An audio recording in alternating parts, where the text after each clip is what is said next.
Hello everybody and a very warm welcome to Crafters TV. My name's Ben Mosby. Thanks for being here for Friday. Here we go again.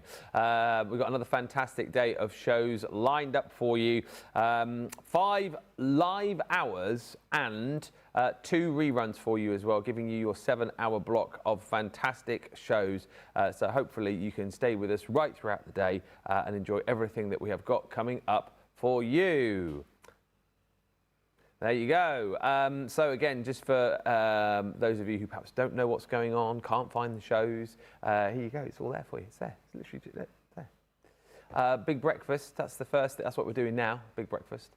Then we've got our Crafters Connect show at 12. That's where Sheila will be in doing stuff with our weekend wonder, which is the Berry Bliss. Yeah, woohoo! We've then got a craft along at 1. Life is Sweet from the 13th of July. Can't even tell you who that was. Was that D-Rob? I can't remember what we did yesterday. But that's the 13th of July craft along. It was D-Rob. Good memory, Johnny. Oh, she was on her own.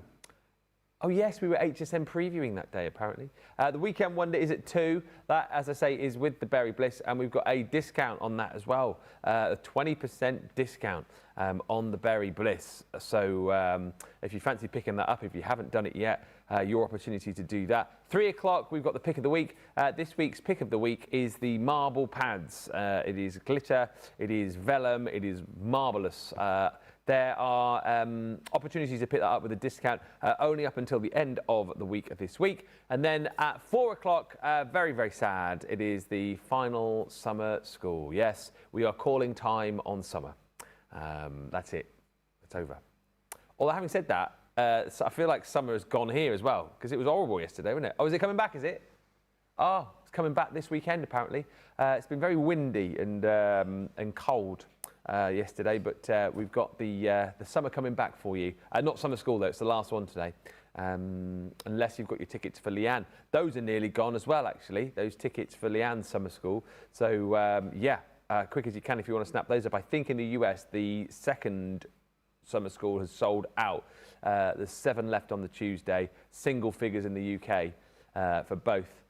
4 for the Tuesday, 5 for the Thursday. So if you want to get those, quick as you can. And then tonight, live at 5. It is Friday night live, which should be a lot of fun this evening with a special guest and a fun game as well. So that is all coming up today, across today. Hopefully you can join us for the shows. Hopefully you can tune in for at least a few of them and pick up some deals, have some fun with us. As far as the national days are concerned today, not too many, I don't think. It's National Lighthouse Day today. Raspberries and Cream Day, apparently. Who has raspberries and cream? Raspberries. Strawberries and cream. But raspberries, I don't know about that. No. And it's also National Water Balloon Day today as well. A celebration of what? Outdoor water balloon games, apparently. I don't even know. Is that when you just fill up a water balloon and just chuck it at someone? do people have games? People do that? I don't know. But if you're celebrating today with a water balloon, well, there you go. Caitlin is in on the socials for this one. Linda says, good morning from Maryland. Good morning. Melanie Bronoff says, good morning, everyone. I've just got back from a fabulous Alaskan cruise. I missed you all. Well, you'll have to... no, she was in Alaska. Did you see whales, Johnny said? Oh, did you see any whales? Oh, I thought you said, did you see whales? Did you see any whales, Melanie? That's what Johnny wants to know. And Chrissy from Darlow is in saying, good morning, Ben and CTV crew. I'm just in for this show this morning. Oh, but I'll definitely be back for Friday Night Live. That will be fun this evening. Should be.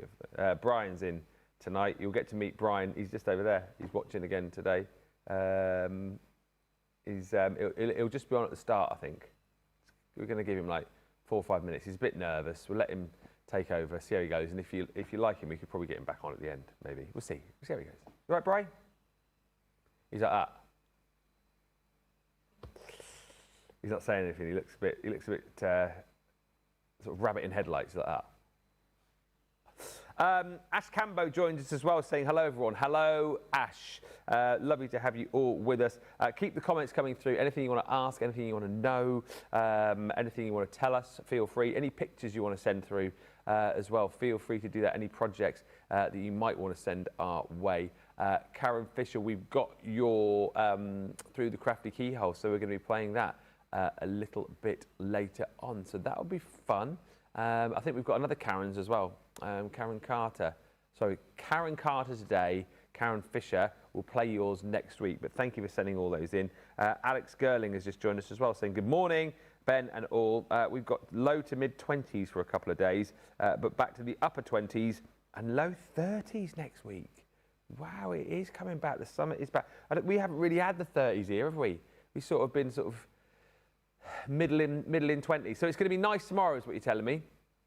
I'm playing cricket again tomorrow. I did say I was going to. Yeah, I've got 2 games left I can play this season. I thought I'd play the 2. I think I'm going to probably knock it on the head. Horton tomorrow.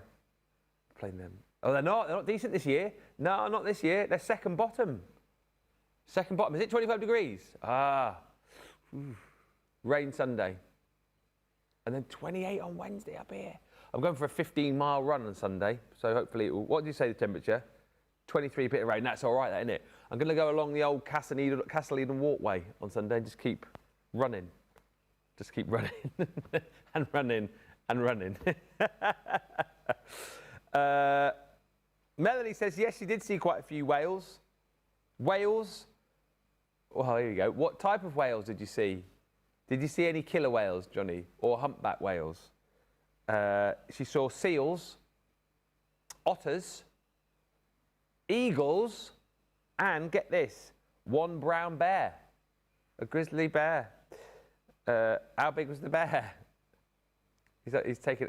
He really wants to do. Next time you go, Melanie, will you pack Johnny in your suitcase? He'd love to go. He's absolutely no bother. Actually, he's very easy to please. Not hard work. She saw lots of beautiful glaciers as well. Glaciers or glaciers? Glacier mints. So there we go.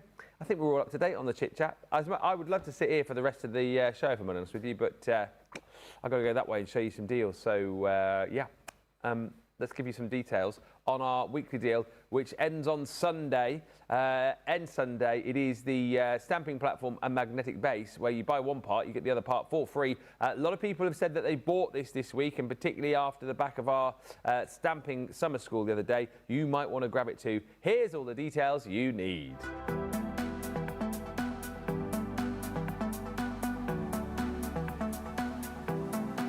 This week's weekly deal is the stamping platform and magnetic base, helping you to get a perfect stamp each and every time. And for this week only, buy the base and get the platform free within the bundle. The weekly deal on Crafters TV.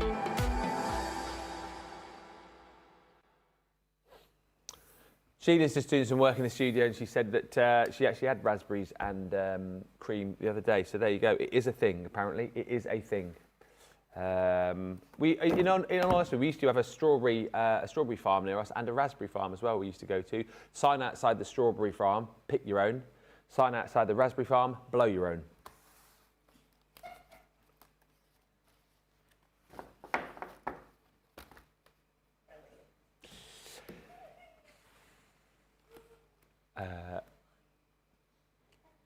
Is this a joke? Oh, so Johnny used to say to me, he said, he was on his driving test, and the instructor said, name me a sign you'd see on a country road. And he said, pick your own strawberries. Apparently that wasn't the right answer. Oh, lol. Don't we, eh? Don't we have a laugh here? We have a laugh here. We do. Oh, dear. Yvonne Gordon says, good morning all, happy Friday, I hope you're all well. Yeah, we're fair to middling, that's probably the way we describe things today, fair to middling. This is the Berry Bliss Showstopper, and for the first time, I think, it's 20% off. So if you haven't yet grabbed this, maybe you're fairly new to us and you're seeing it for the first time, it is the best ever price, 20% off, $52.79. The Showstopper is available only in the UK. If you're in the US, there is an Essentials collection for you, which is also 20% off. But you want everything. So if you're in the UK, grab it all. The paper pad is gorgeous. Have a look. You've got all your linen here. 5 different colours you're going to get in your linen pad. You get 2 sheets of each of those colours, and the colours, of course, will match up absolutely perfectly with the colours that you've got on your illustrated papers, which, of course, as well, are also linen. But look at the beautiful papers in here. My goodness me, you've got all these fantastic colours, the greens, the kind of like baby blue in there, you've got that beautiful yellow, you've got pinks and reds, and all of those 10 sheets in there will match up absolutely perfectly with the colours that you've got in your beautiful linen papers. One of the first actual paper pads that we've done where the papers are that linen texture. You've got your detail on the back of these as well, so you've got beautiful berries on the A side, and then you've got your patterns on the B side as well. And again, the patterns match up perfectly with the designs that you've got on the A side. Absolutely incredible. And again, lots of snippability, whether you're snipping out your borders, whether you're snipping out, you know, little toppers, whether you want to use the pages as a whole for scrapbook. I mean, look at that, all those strawberries that you can cut out of there. That one there, you might just simply peel out of the pad and get using to create like a scrapbook page or a photo album. It's entirely up to you how you do it. But all of those fantastic designs in your pad, which is your 12 by 12. Now, on top of that, you've also got your 8 by 8 pad in here as well. And this is different. Normally, we'd bring you like a 12 by 12 and a 6 by 6. You know, and the 6 by 6 or the 8 by 8 would be a shrunken down version of the 12 by 12. This one is a totally different pad. The designs in here are totally different. And look, absolutely beautiful. Again, slightly different in its sort of approach, this one. I feel like it's a little bit more, I don't know if cartoony is the right word, but the designs in here are totally different. You've got, again, though, complementing designs which match the A side, so the B side and the A side work together really nicely.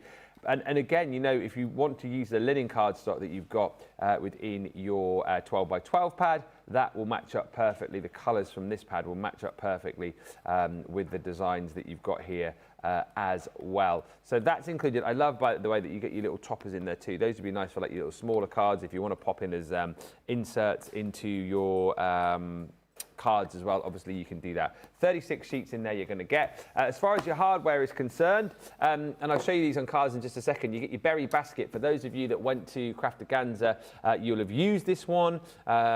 This one was, of course, the one that we used in, I think it was Debbie's class that we all did together at the UK Craftaganza. Brilliant designs on here, really simple to use. These will go through even your MIDI as well. That there is your little basket. You've got your little top to your basket. And if you want to create like a 3D basket as well, you've got the opportunity to do that with these pieces here.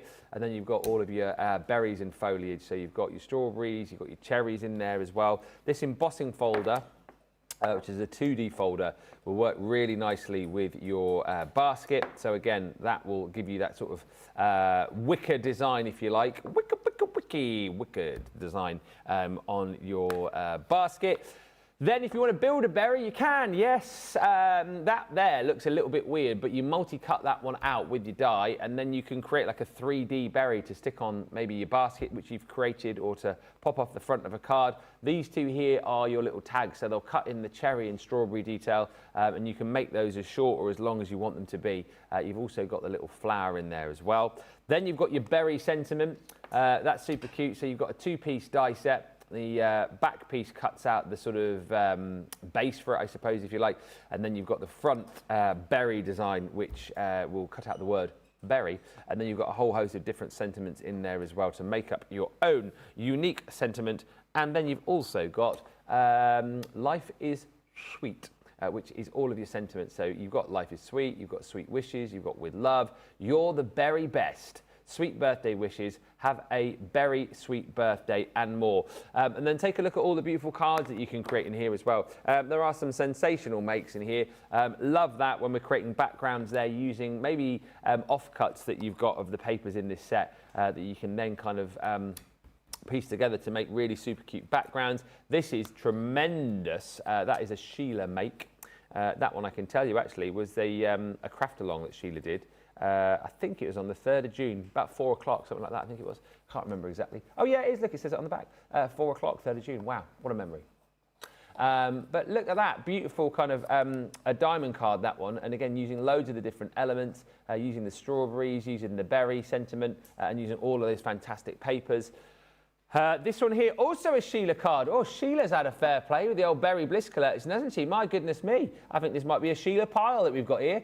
This one was on the 24th of July. Crafters Connect, Berry Bliss Weekend Wonder. Oh, it's a Weekend Wonder on the 24th of July, apparently. But wasn't this price though, was it? 20% off. You've got it at this time, which is, which is amazing. This one I love, because it really speaks to me in its simplicity. Very, very simple, but looks absolutely striking. So you've got your embossing folder there, the embossed base on craft card, little strip of the paper across the centre, a sentiment stamped onto a nested circle, and then you've got your burries and churries there as well. I can't believe it. I was getting very excited there because I thought my card that I made would be in here, but it's not. It must have been probably been sent off to HSN or somewhere for them to show on the big TV show, you know, the really great projects that have been made over the years. This one is Nicole Bretherick. She's made this beautiful, those dies there actually from the Summer Garden collection, I think it is. But you've got the beautiful berries and cherries in there as well. Beautiful matted and layered papers. This is super cute too. Again, Nicole has created that. Look at that, the basket, which you can see has been embossed, so the detail has been embossed onto the basket. All of the different kind of cherries and berries and flowers in there to dress that one up. And this is cute as well. My goodness me, that is incredible. I don't even know what you call that card. Brilliant is what I'd call it. One side you've got your sentiment there, and then the other side you've got your basket laden with all of those strawberries. This here also, I think you get a second embossing folder in this set. It's disappeared, the board, but you get the cherry embossing folder as well, don't you? Cherries and the woven basket. So you do get this one included as well. You can see the design of those cherries on that project. I don't have the border for that, but that is included in the bundle as well. So all of that is in there. It is the Weekend Wonder. It is $52.79 if you fancy getting your hands on that with a 20% discount for the first time. It's the lowest price we've done it for. If you want to get it in the US, you can as well. But of course, it is a smaller bundle. There's a paper pad deal available for you as well if you want to jump in and grab that. If you want to get the 12x12 and the 8x8 today's offers. Ella Cass says, thank you for your explanation. What did I explain? Was it of that? You're welcome. That's just what I do. Natalie Ledger is in saying good morning. Good morning. Stephen Ferguson says, hello, Ben, and happy Friday. Well, happy Friday to you, Stephen. I hope you're well. I'm making my own pattern paper, says Stephen. Well, that sounds exciting. Send us a pic. Let's see what you're doing. And Shirley Rowan says, good morning, everyone. Well, good morning, everybody. Thank you for being here. We are going to have a little look now at a brand new Through the Crafty keyhole. Loads of you have been sending these in recently. Have we seen this one before? Oh, it was on yesterday, but if you did miss it yesterday, we'll show you Karen Fisher's, which is new. We're going to show next week. So here we go, a little bit of a look round Karen's craft room as we go through the crafty keyhole.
There we go, absolutely brilliant. A jam-packed craft room that with all sorts of crafters companion goodies, so we absolutely love that. If you do want to send yours in, you can do. studio@crafterscompanion.co.uk. Doesn't have to be any great shapes, you know, it could be a minute long, can be 5 minutes long, you know, you could do a 2-hour epic if you wanted to.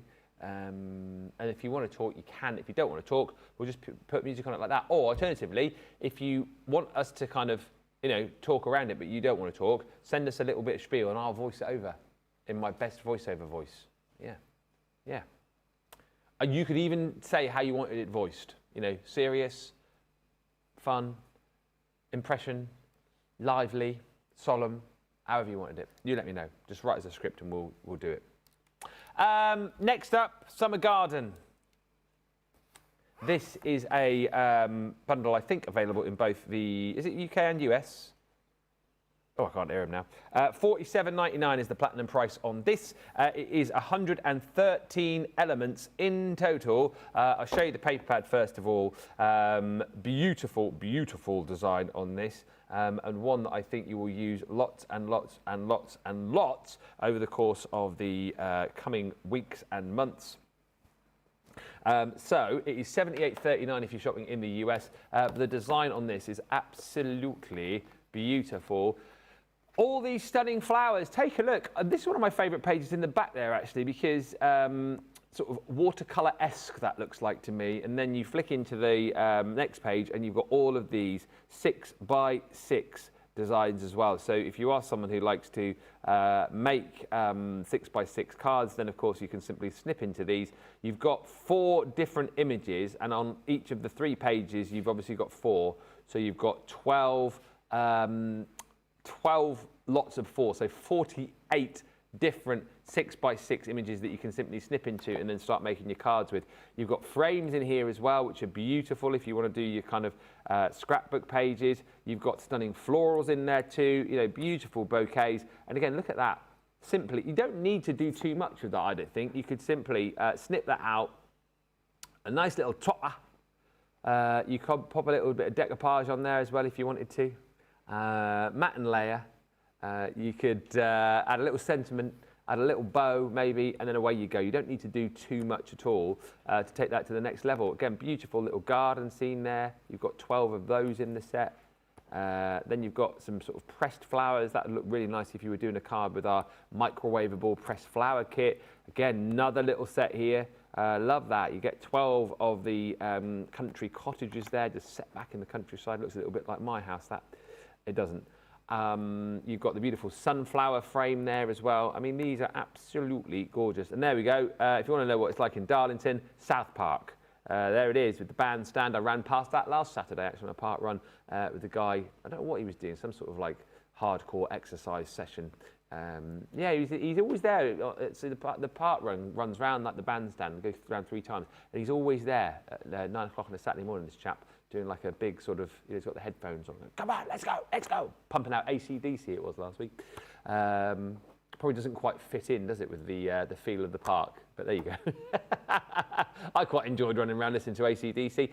Look at that, you've got some beautiful trellis designs on there as well. And if I just pop that to the side, you can see, that's a very good point, actually. He's probably only there, just a bit of advertising, isn't it? 400 potential clients here. Maybe I should do that. Look at that, all those beautiful B-sides that you've got. Absolutely incredible. Works so nicely with all the designs that you've got in this pad. Now, you're going to get your 6x6 pad as well. This time, that is a shrunken down version of what you get on your 12x12. The only difference here, though, is that, look, this, for example, so that is the image that you got in the 12x12 pad 4 times over. You just get 1 image per page. We've not shrunk that down because those would be very small little toppers, wouldn't they, if we did? But look, you've got another, well, it's 12, isn't it? Another 12 toppers in there, 6x6 toppers if you want. But as you can see, all of the designs, all the other designs in there are just shrunken down into a smaller size for you. So if you do want to create 6x6 projects, you can. And of course, all of the B-sides are exactly the same as well. So you've got those beautiful pattern designs on the B-sides for you as well. So those are all your papers. Also in this set, you've got, I think, one of the most fantastic die and stencils. That there is like, sorry, this side is almost like a wood stencil, if you like, so you can use that to give a little bit of detail on the gates. I suppose if you wanted to, you know, you could make that into like a beachy scene. Could be waves, couldn't it? Could be the beach, could be whatever you wanted it to be, really. But it's a really cool sort of textured stencil. And then this die, I think, is absolutely incredible. It's your little gate, which you can cut into your project, but it won't cut here, so it leaves that into the cardstock. So you've got the gate on a hinge, gate on a hinge, gate on a hinge. And then, of course, behind that, you can pop in a beautiful scene. That's a really quick sort of card done. This is obviously sort of a 5x7 size. You can pop a scene behind there, pop the gate in front, pop a little bit of detail on with the stencil. Looks absolutely amazing. Now, on top of that, you've got your floral baskets. I'll show you some cards of this in just a few moments' time. But you've got the different baskets in there, so almost like a wooden crate.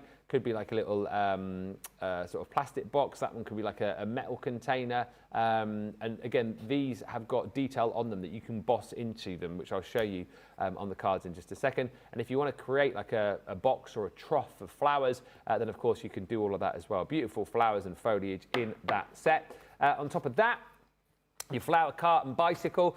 This is great too. If you are someone who has got a lot of cardstock and you're looking to use it up, this is great for die cutting into your bitzer box. Loads of little small dies there, so you build up your own little flower cart or wheelbarrow, I suppose it could be. And then, of course, you've got the bicycle frame there as well, so you can build up your own bicycle too. Next in your collection is the trellis frame. That's beautiful as well. 5x7, that frame is going to look absolutely gorgeous. Again, if you just wanted to cut that into your project, in here, obviously, you can back it with some acetate, create a shaker. Could pop a little picture in there if you wanted to. Frame one of the images that you've got from your paper pad in there as well. And this die set here creates a beautiful little sign. and you've got a whole host of sentiments to pop onto that sign as well. Sentiments like this, which are all about celebrations for birthdays, if you just want to send a little bit of love. Life is better in the garden. I love plants more than people. Plant kindness, gather love. Friendship isn't a big thing, it's a really little thing or something. My garden is my happy place, and smell the flowers. Just a few of your sentiments in that set. Let's show you a few cards though, because these are gorgeous. The talented team of Marie and Nicole, of course, giving you the opportunity to pick up some ideas from these shows. Look at that beautiful kind of like bow-fronted card that just cut the detail in. And what's so lovely about that is you almost think that that's the inside of the card, but it's not. You open it up, you can pop a different scene in behind there. That's like almost like a false front, isn't it, really? With one of the beautiful scenes behind it, decorated there with the flowers. This is gorgeous. Your little wooden box with all the flowers in there. That, again, is absolutely stunning. Love the fact that that's done on a more sort of slimline card. Great for our US friends who I know love to make slimline projects. This is great, again, as well, just multi-cutting the flowers. That on top of the beautiful trellis frame. And there's that signpost. So I showed you that on the board just a few moments ago. The stand, the little detail up there, and then here you can pop in your sentiment, your special day. Just think like this collection really lends itself to all sorts of different occasions. When you talk about craft, it's butterflies, you can't go too far wrong. Butterflies for all occasions. You know, flowers for all occasions. This is gorgeous. I made a project similar to this, actually. Was it last week, a couple of weeks ago? I can't remember. This was my inspiration. Marie's card here. It was like a fold-back card with some beautiful floral panels. One of the scenes behind it from the pad, and then, of course, just built up the little detail here with the little metal bucket or basket, I suppose, with all the flowers on. And you can see what I was talking about earlier on. The dies have got the embossed details, so you can simply pop those through with an extra card shim or with your embossing mat, and then you can create some really lovely projects. That one, again, really good use of the trellis frame. So that one is backed onto the pink linen cardstock, and then you've got a little shaker behind that. Signpost on the top looks incredible. I mean, we can just show you these all blooming day, really. Look at that one. That is, again, a Marie project made into a shadow box frame. She's created that out of cardstock. Beautiful bit of the paper as your kind of frontage on this. Die cut into it to create that circle, and then one of the papers in the background. I love the fact she's popped in the bike on the front and the little signpost there as well. This one, again, is incredible. Debbie Fisher created that one, actually. 9th of July on Crafters Connect, Summer Garden. Again, like beautiful bow-fronted project. You've got the barrow on the front of that, again, filled with flowers. And my goodness me, I've not seen this before. Who's done that? Sheila. Was I not here for this one? I'm sure I would have remembered that, or maybe I was. That's incredible.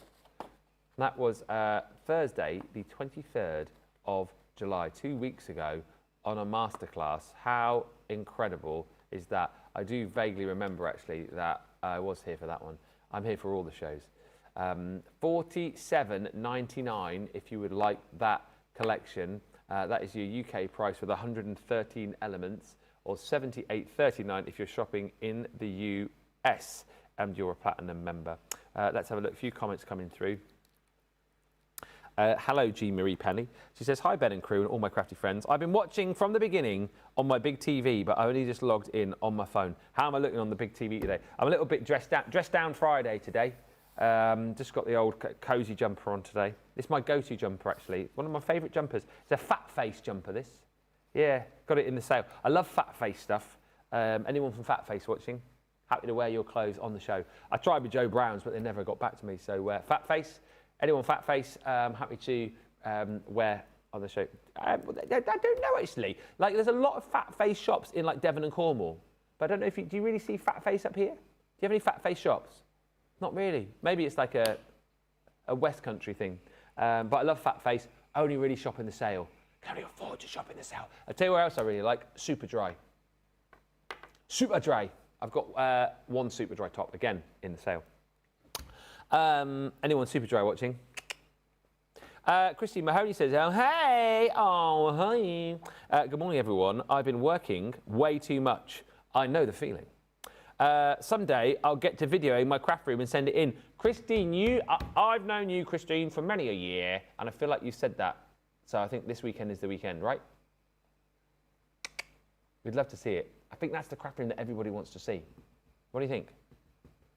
Mahoney's craft room. Christine, make it so. Make it so. What's that, Star Trek? Michael Adams says, good morning, Ben. Still in hospital. Hope to be coming home today. Michael, what's going on? Let us know. I hope you're okay. And hopefully you will get home today. And Sparkly Sue on YouTube says, good morning, everyone. Hello to you, Sparkly Sue. Lots still to come today. One thing which is happening very soon is our summer school. So today is the last summer school that we're doing on Crafters TV. Very, very sad. We've done 3. We've done 15. Can you believe it? It'll be the 15th class today. Have I done all of those? I think I have. I think I have. The 15th summer school, and it's the last one. Today, we are going to be looking at gift boxes with Sheila for all occasions. But then after that, if you're going, I love summer school, I can't. First thing, you can go back and watch all the shows. They are up on our website, so crafterscompanion.co.uk or .com. You can go there. They are all listed for you. If you click on Crafters TV, catch up, all the shows will be listed. You can search by show, you can search by expert. You can also search by show date, but all the recent ones are listed in a little row. You can scroll down and see them all.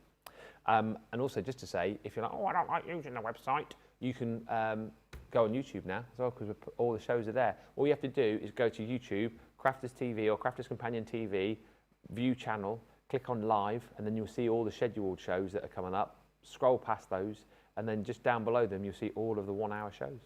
Spread the word, pass it on, pass it on to everyone, tell them. So you can watch now. You can see all the shows back, however you want to do it. If you want to watch on the website, you can. And that is the easiest way, I think, to kind of look for specific shows. If you want to watch on YouTube on your big TV, again, you can. So I think we've covered all the bases now. 7 hours of shows every single weekday. 5 hours of live shows every single day, 25 live hours a week, which is incredible. And now you can watch in a big block or watch them one by one. It's entirely up to you. But anyway, I'm going off the subject here. Summer School with Leanne is coming week after next. So we've got the event on the 18th and the event on the 20th. The event on the 20th is now UK only. The tickets in the US have sold out. I think there are about 5 tickets left for the UK. £35 if you want to grab that. If you want to go on the Tuesday, again, there is a handful of tickets available. And again, same in the US, a handful of tickets available for you as well. So there's still the opportunity, if you're in the UK and you want to do the Tuesday and the Thursday, if you quickly shop for both of those, you can get an extra 10% off by putting both of them into your basket in one swoop, in one go. You'll get an extra 10% off. But they are basically 4 hours of live classes with Leanne. She'll tell you in this video in just a second exactly what you're going to be doing. And just to kind of reiterate that if you want to do this, but maybe you're not free all day on the Tuesday or all day on the Thursday, you will have that link to come back to at any point in time, so you can watch them when you're free. The best experience you will get, though, I think, is to watch them live so you can interact and ask all of the questions. Keep the comments coming through. Here is Leanne to give you more details about the summer schools coming in just a couple of weeks' time.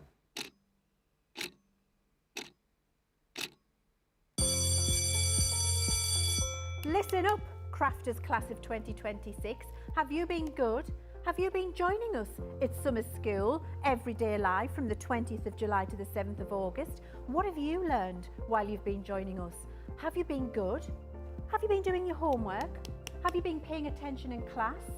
I hope you have, because we've got a very special thing that you can join us for on the 18th and 20th of August. We have tickets available to the graduation class of summer 2026, and you can join me for 2 full 4-hour sessions where we'll be doing brand new projects you haven't seen before, looking at some new techniques, revisiting old techniques, practicing the things you've been doing in summer school. I'll be checking your work, marking it, giving you some feedback, I might even grade it, you never know. But most importantly, we'll have a lot of fun. And you can join me, you can chat live, I can feed back, send me pictures, I'll help you with any of your problems you're having, and we'll craft along and make some truly fabulous inspirational projects. A full 8 hours over those 2 dates on the 18th and 20th of August. We'll have a fabulous time, and I to lower my glasses at you.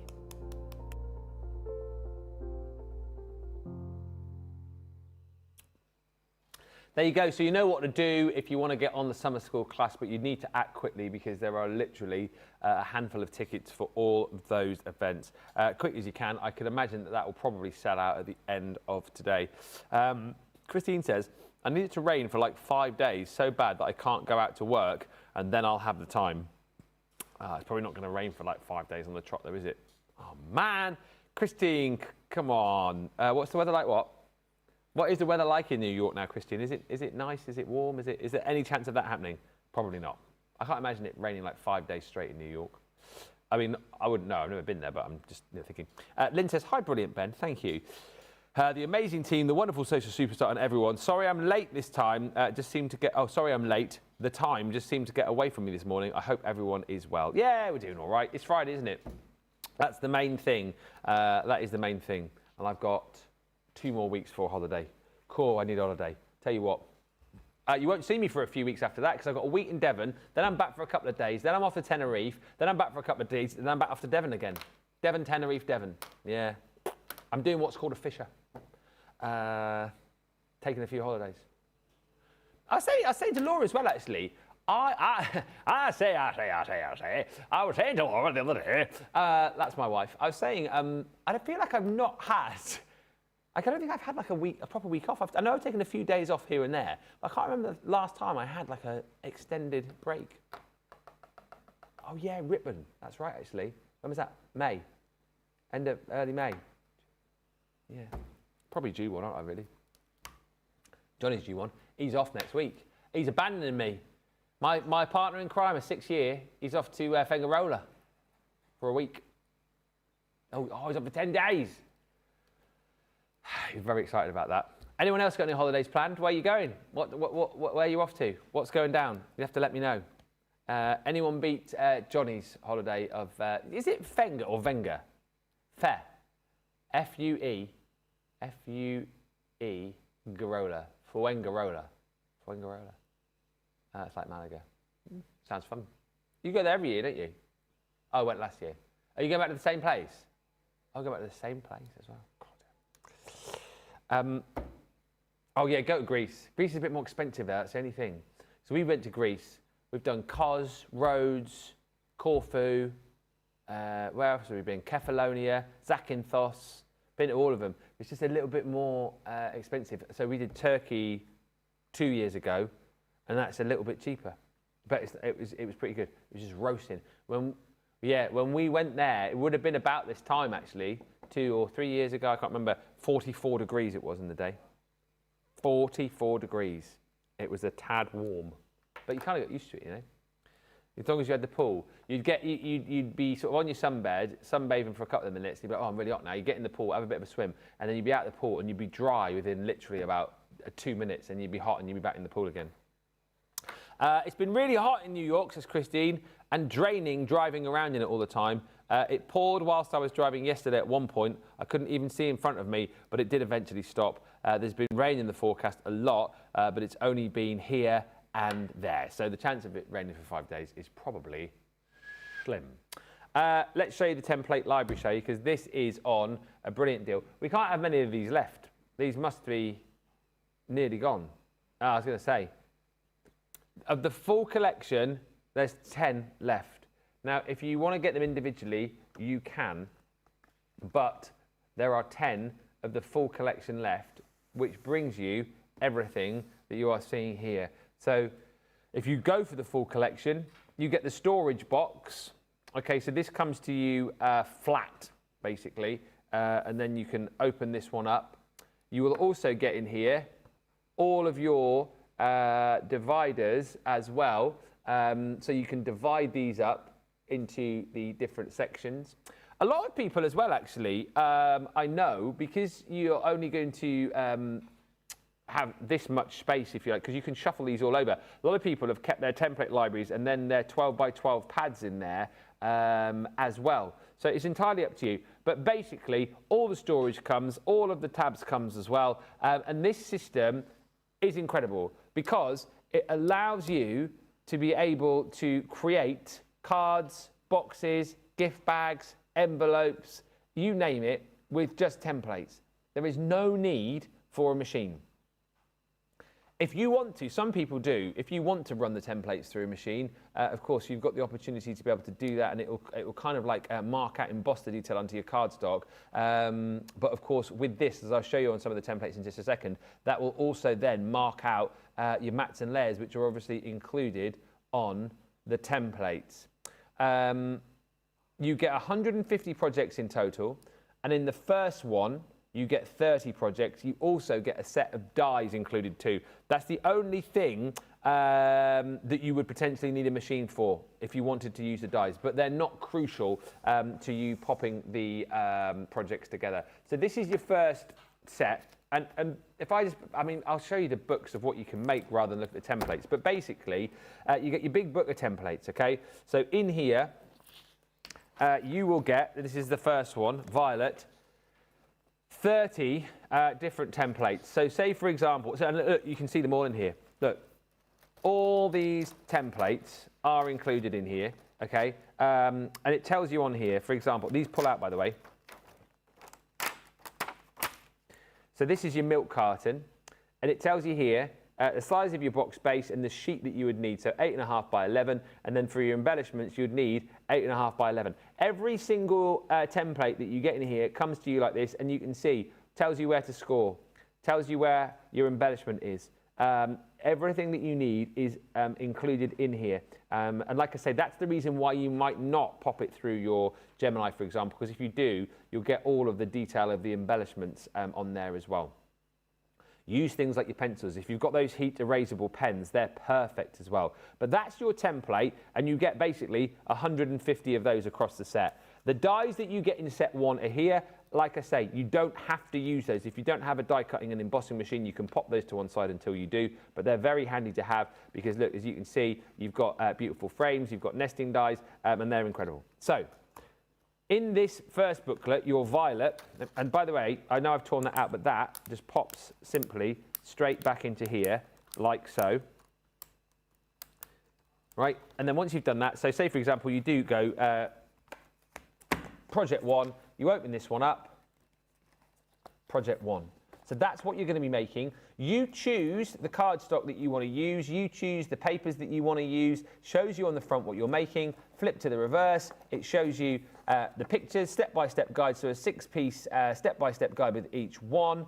And then you've also got all of your words in there as well. So if you follow by pictures, you're sorted. If you follow by words, you're sorted. And each and every one of these comes with digital tuition as well. So in the early booklets like this, I think it's a link that you will pop into your browser that you can find the digital tuition that way. In the later ones, you'll find that it is like a QR code that you scan to open up all of the inspiration. I'll just show you a few of these because you've got like the strawberry box in here, you've got the fantastic diamond fold card.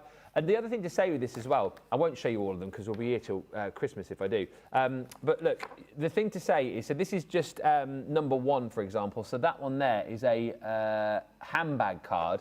You can see you get a selection of different projects in book number 1. And if I just select another one at random, because you might be thinking, oh, so the violet then, that's all of the basic cards, that's all of the easy ones. No, no, you just get a selection of different things in each one. So the yellow, which was the 1, 2, 3, the 4th of the 6 bolt-ons, that then includes all of these projects. So you've got things like your double swing card, you've got the Oh dear, diagonal double gatefold card.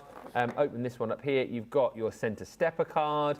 Let's just go to another random page. Look at that beautiful door or window shaped card. Could be nice for a little Christmas card. Open that one up. Trifold card. So can you see my point? You're getting all of these different projects. It's not like start with book one and it's easy, and by the time you get to the final booklet, it's more challenging. It's not. You just get a selection of different projects in each and every booklet. So that's a few from the yellow. I'll just show you a few more. The orange is my favourite because it's got one of my favourite cards in here. The cat. Oh, that one I love as well, by the way. In here, waterfall card from a template. I'm covering that up because in the later booklets, as I say, you get a QR code to get the projects. But look, you can create beautiful like cone-shaped boxes in there as well. So you've got a pyramid treat box. Then where is it? Here, kitty, kitty, kitty, kitty, kitty. There it is. I love that project. Little kitty card. Cat-shaped card, could be good for Halloween as well. There's 15 more projects in there. And then the last one, just to prove to you that it's not a case of get to the last booklet and it becomes ridiculously hard. No, look, in here, for example, you've got one of Debbie's favourites, which is the amazing fold flat tent card. So all in here, loads of different projects, couple more from this set. With Christmas here before you know it, you can create your very own Christmas tree shaped card. And one more for you. Let's open randomly at just that one. Look at that, absolutely beautiful napkin fold card. There are 150 different projects in there, and there are now less than 10 chances to buy that before it disappears, and that is your lot. $63.99. That was the cost of the original Violet. So it's like we're getting you to pay for that, and we're giving you every other element in that set for free. 90 projects for free. If you already have one, you might think about getting another to gift to a friend so you can craft with family members at the same time. Incredible. We are just about done. I'll read a few more comments when we come back on Crafters Connect. But I'll tell you what, we're going to leave you with another Through the Crafty Keyhole, and we will be back at 12 for Crafters Connect. So thank you so much for watching. We'll be back at 12. Join us then for Crafters Connect. And in the meantime, it's time to go through the Crafty Keyhole.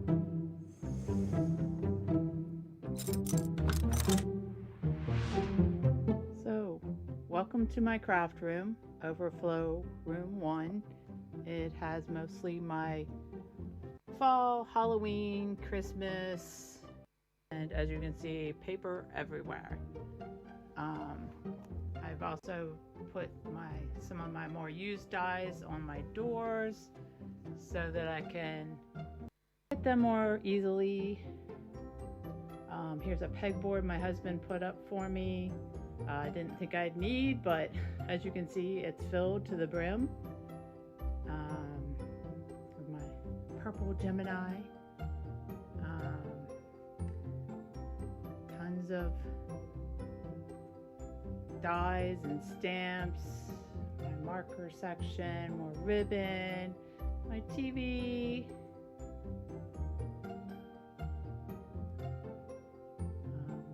ink pads, my desk. This used to be my older son's bedroom, but now I have taken it over completely.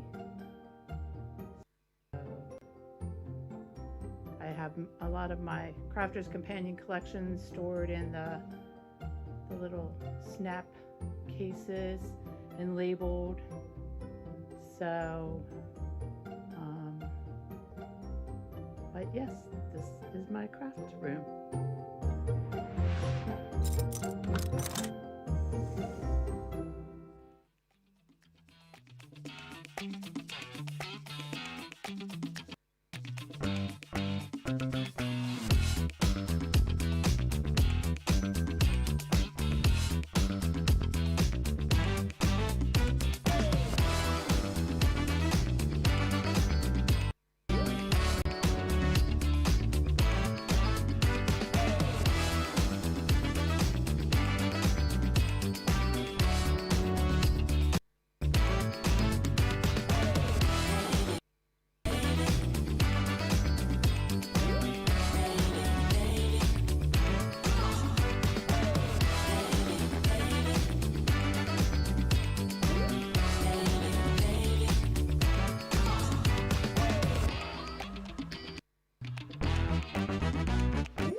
and a very warm welcome to Crafters TV. My name's Ben Mosby. Thanks for being here, and thanks for coming back to the show, Crafters Connect. Hopefully you enjoyed the breakfast show. Have you got your hands on that template library? There's less than 10 of those to go around now. Unbelievable price for our US friends, $63.99 if you haven't yet got it. That is certainly one to grab today. Lots of great shows coming up across the day today. We've got our Weekend Wonder at 2, which is the Berry Bliss, 20% off on that. For the first time. We've also got our 4 o'clock show this afternoon, which is the final summer school. Yes, all things gift boxes in that show. And then tonight, Friday Night Live, which should be a lot of fun. Special guest and special game for you this evening. If you love your music, then there's a game that is right up your street. Must say good morning to Melody Kellogg, who has joined us. Sandy Cockifer says hello to Ben, team and crafting friends from Florida. And Michael, wishing you all the very best. Just seen that you've had an operation in hospital, so yeah, sending you lots of healing vibes. And Christine says, I promise, Ben, I will get to it. That is the video of her room. It's going to take me a few days to get through it. I ran out of room for everything. What, a few days to film it? I mean, that is going to be a long through the crafty keyhole, isn't it? We could probably all sit back. We could do like a day at Christine's place. Here we go. Enjoy this. See you tomorrow. Goodbye. Pauline Hassel joins us as well, saying good afternoon, everyone, from Cheshire. I am joined by the marvellous, the wonderful Wigan Womble is with me to the other side of the studio. It is the uber-talented Sheila Halliwell. All right, Sheila. Yes, thank you. Yes, I'm okay, thank you. Yeah. Yes, yes, Ready and yes. raring to go? Ready for another day, last day of the week. So, yeah, nice to do whatever we're doing over the weekend. I think I'm working, actually. Are you? Yeah, I think I've got prep for shows on Hobby Maker on Monday with the new 3D boxes. And obviously they are quite time-consuming, aren't they? So I'm going to have to do a lot of cutting to make sure I've got bits Was that done. you working Saturday and Sunday then? Well, I'll have to do some prep because I've also got shows down there on Thursday as well. So I'm wondering, do I just do it all at the weekend while Wayne's working? And then, you know, and then on Monday, obviously I go down to Hobby Maker. I could perhaps get a day off on Tuesday or something like that. Just depends. You know, doing the ice cream van and the gumball machine and the ice cream sundae need to be done in stages. And obviously we don't have a lot of time down there to do the demos like we have here. So it's going to have to be, you know, this is how it is now, and then this is another one done a bit further on. So yeah, it's going to take a bit of planning, but you know, it's fine. It's fine. Yeah. Well, there you go. Lots coming up this weekend for Sheila. What are you doing this weekend? Let us know in the comments. Any exciting plans? Who's got the most exciting weekend lined up? Let's have a competition and compare and contrast. Lynn's joined us, saying hello, everyone. Again, hello. And also hello to Sparkly Sue, who joins us too. Right, we're going to get straight into the demo on this show. The Summer Garden is today's daily deal. Showed you this earlier on the breakfast show. It's $47.99, so it's a 20% saving. If you are in the UK, it's the full showstopper. It's all 113 elements, both the paper pads, all the stamps, all the dies, all the embossing folders. If you want to shop for this in the US, there are individual items available for you. And I think, can you still get the paper pads as well, did you say? In the US, you can. So today's offers, that's where you need to be looking. And Christine says, haha, no, a few days to organise it, as I don't know where to put anything anymore. Maybe you need a bigger craft room. Right, we're going to get on over to Sheila, straight into a little demo with the Summer Garden. Looks like you've reached for the little trellis there. The what, sorry? You've got the little trellis, haven't you? The little I trellis have, die. yes. Yes, I've not used this very much, actually. So, in conjunction with the 6x6 pad, I've taken one of the sheets of paper. I'm doing A5 cardboard in a landscape format. So I just need to decide on my colours, because the idea is that I'll have a colour in the background, obviously, and we'll leave a little white frame. This will be cut down. I'm going to cut this and place probably that area in the frame there. So, but then what I want to do is bring in some of my oval nesting dies, and I'm going to cut a separate frame, which will sit on the top like this, and then I'm going to do the little signpost with the stamp on and a bike at the front. So I've got lots of bikes and bike bits cut out in different colours, like in the pinks and the whites and the greens. So I might have to do a bit of jiggery-pokery with the colours. Yeah. So obviously, as usual, I've taken like lots of my cardstock and gone, okay, what colour shall we have the trellis frame with? Now I have got like a bike as well, done in pink, and I've got a green one, and I've got a white one too. In fact, I've got 2 pinks. So I'm thinking if I do the frame in white, then I need to do like the bike in one of these colours, so it kind of stands out. And I would like the bike to have white tyres as well. So I've got like a few different colours here. So I'm just not sure what colour to put where. And then obviously the frame will be in a contrast. So I was kind of thinking maybe go all out and do like a yellow trellis with an orange frame, or vice versa. Yeah. To pick out these background colours here. So I think let's do that. Let's go on one of the samples that the girls have done. I know that they've done a really nice kind of white frame with a pink background behind. So let's just go a bit crazy, shall we? Let's make it bright.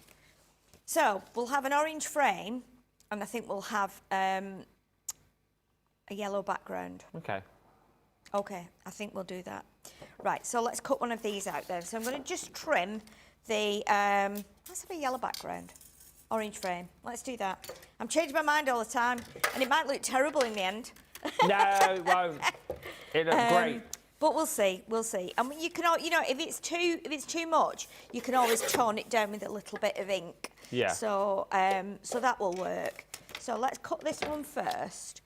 And what I will need to do as well, I'll need to cut a frame, and whatever colour I'm putting behind here, if I'm putting a separate colour behind this one, then I will need to have an oval cut. Well, actually, no, I won't. I won't need to do that. I'll explain what I mean by that when I get to that point. So let's get the dye through the machine first. Okay, so, and this is quite a busy dye, isn't it? So we're going to use the whole of the 4 plates. We'll put that through the Gemini. And then we will do like a totally opposite colour frame. My other thought as well, which I would like to do to make it a bit unusual, is with the frame, because I'm going to have a frame like this, I have brought in some yellow ribbon, and I wanted to put yellow ribbon on either side and tie it in a bow of the frame. But if I've got a yellow frame or a yellow background, it might not work quite so I might have to change the colour of my ribbon. Yeah. Okay, so let's just take that tape off there. It doesn't matter if it peels off there because we don't need that bit. That's just a spare bit. And now this is just a plain yellow card that I had in my scrap box. So again, it's we can get rid of that bit. And don't throw this bit away. This is really quite a nice shape, isn't it? If I put it on the orange, it's almost like cartoony. Am I thinking about Teletubbies with that? The sun. Little bit, maybe. Is that what I'm thinking? As soon as I saw it, I thought, is it a bit Teletubby-like? It reminds me of, when Batman used to get in a fight in the 60s TV show? Yes! Kapow! Kapow! Kablam! Oh, my goodness. Yeah, doesn't it? Oh, yeah. That's what that looks like to me. Do you know what? That's spot on. Oh, that would be brilliant if you're doing card for like maybe somebody who's of the older generation, Yeah, like comic who loved book fan. Batman, or even kids now. I know it's quite different now on the Batman side of things, but yeah, when I was little, that's really nice in yellow, isn't it? I think, when I was small, it used to be the cartoon on Saturday morning, and it did used to have kapow and kaboosh, Kablam. Bam, wham, pow, Whack. whack. Whack, yeah, exactly. I used to love the old Batman. It was, what was it? It was Adam West, wasn't it? Adam West, yeah. And Bert. It was, yes, Someone. it was indeed. So what we're going to do here then, I will have to cut a piece of this white. Okay, so let's just move that to one side while I bring in my cutter, because I want the white to go under there. So it kind of just gives it a bit of a lift and tones down the yellow just a fraction. So let's chop that. I'm just going to trim it like that. And we'll turn this round and we'll trim it again that way, just so I know it's kind of the right size. And then what we'll do is we can cut probably a little frame out of that. Let me move that up just a fraction and cut right down the edge there. Okie dokie, like this. So you've got a couple of options now. What we can do is we can cut like an oval out of the white so we still get the frame of this in. So can you see, if I put this here, we can actually do a little cut through the white. I'm just wondering if I need to do my smaller oval actually, if I've got it with me. I think I will. Yeah.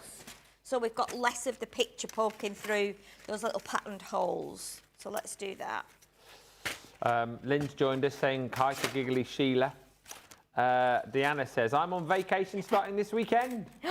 Nice. Working on organising and cleaning my craft room and vendor booth. Getting ready for the holiday selling, says Deanna. Nice, nice, nice. Oh, I think that might just work. That might just work. So let's do this then. Let's pop that on there. I just want to see where I need to put this in conjunction with the frame that we've just cut. So I think somewhere like that will be fine. So as long as it's kind of pretty central, and I'll just bring in a little bit of tape.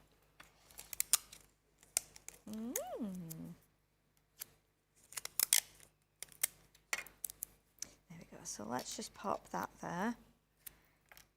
And then again, I'm thinking now as well, once we've cut this, that will also be a nice background for the kapow Yeah.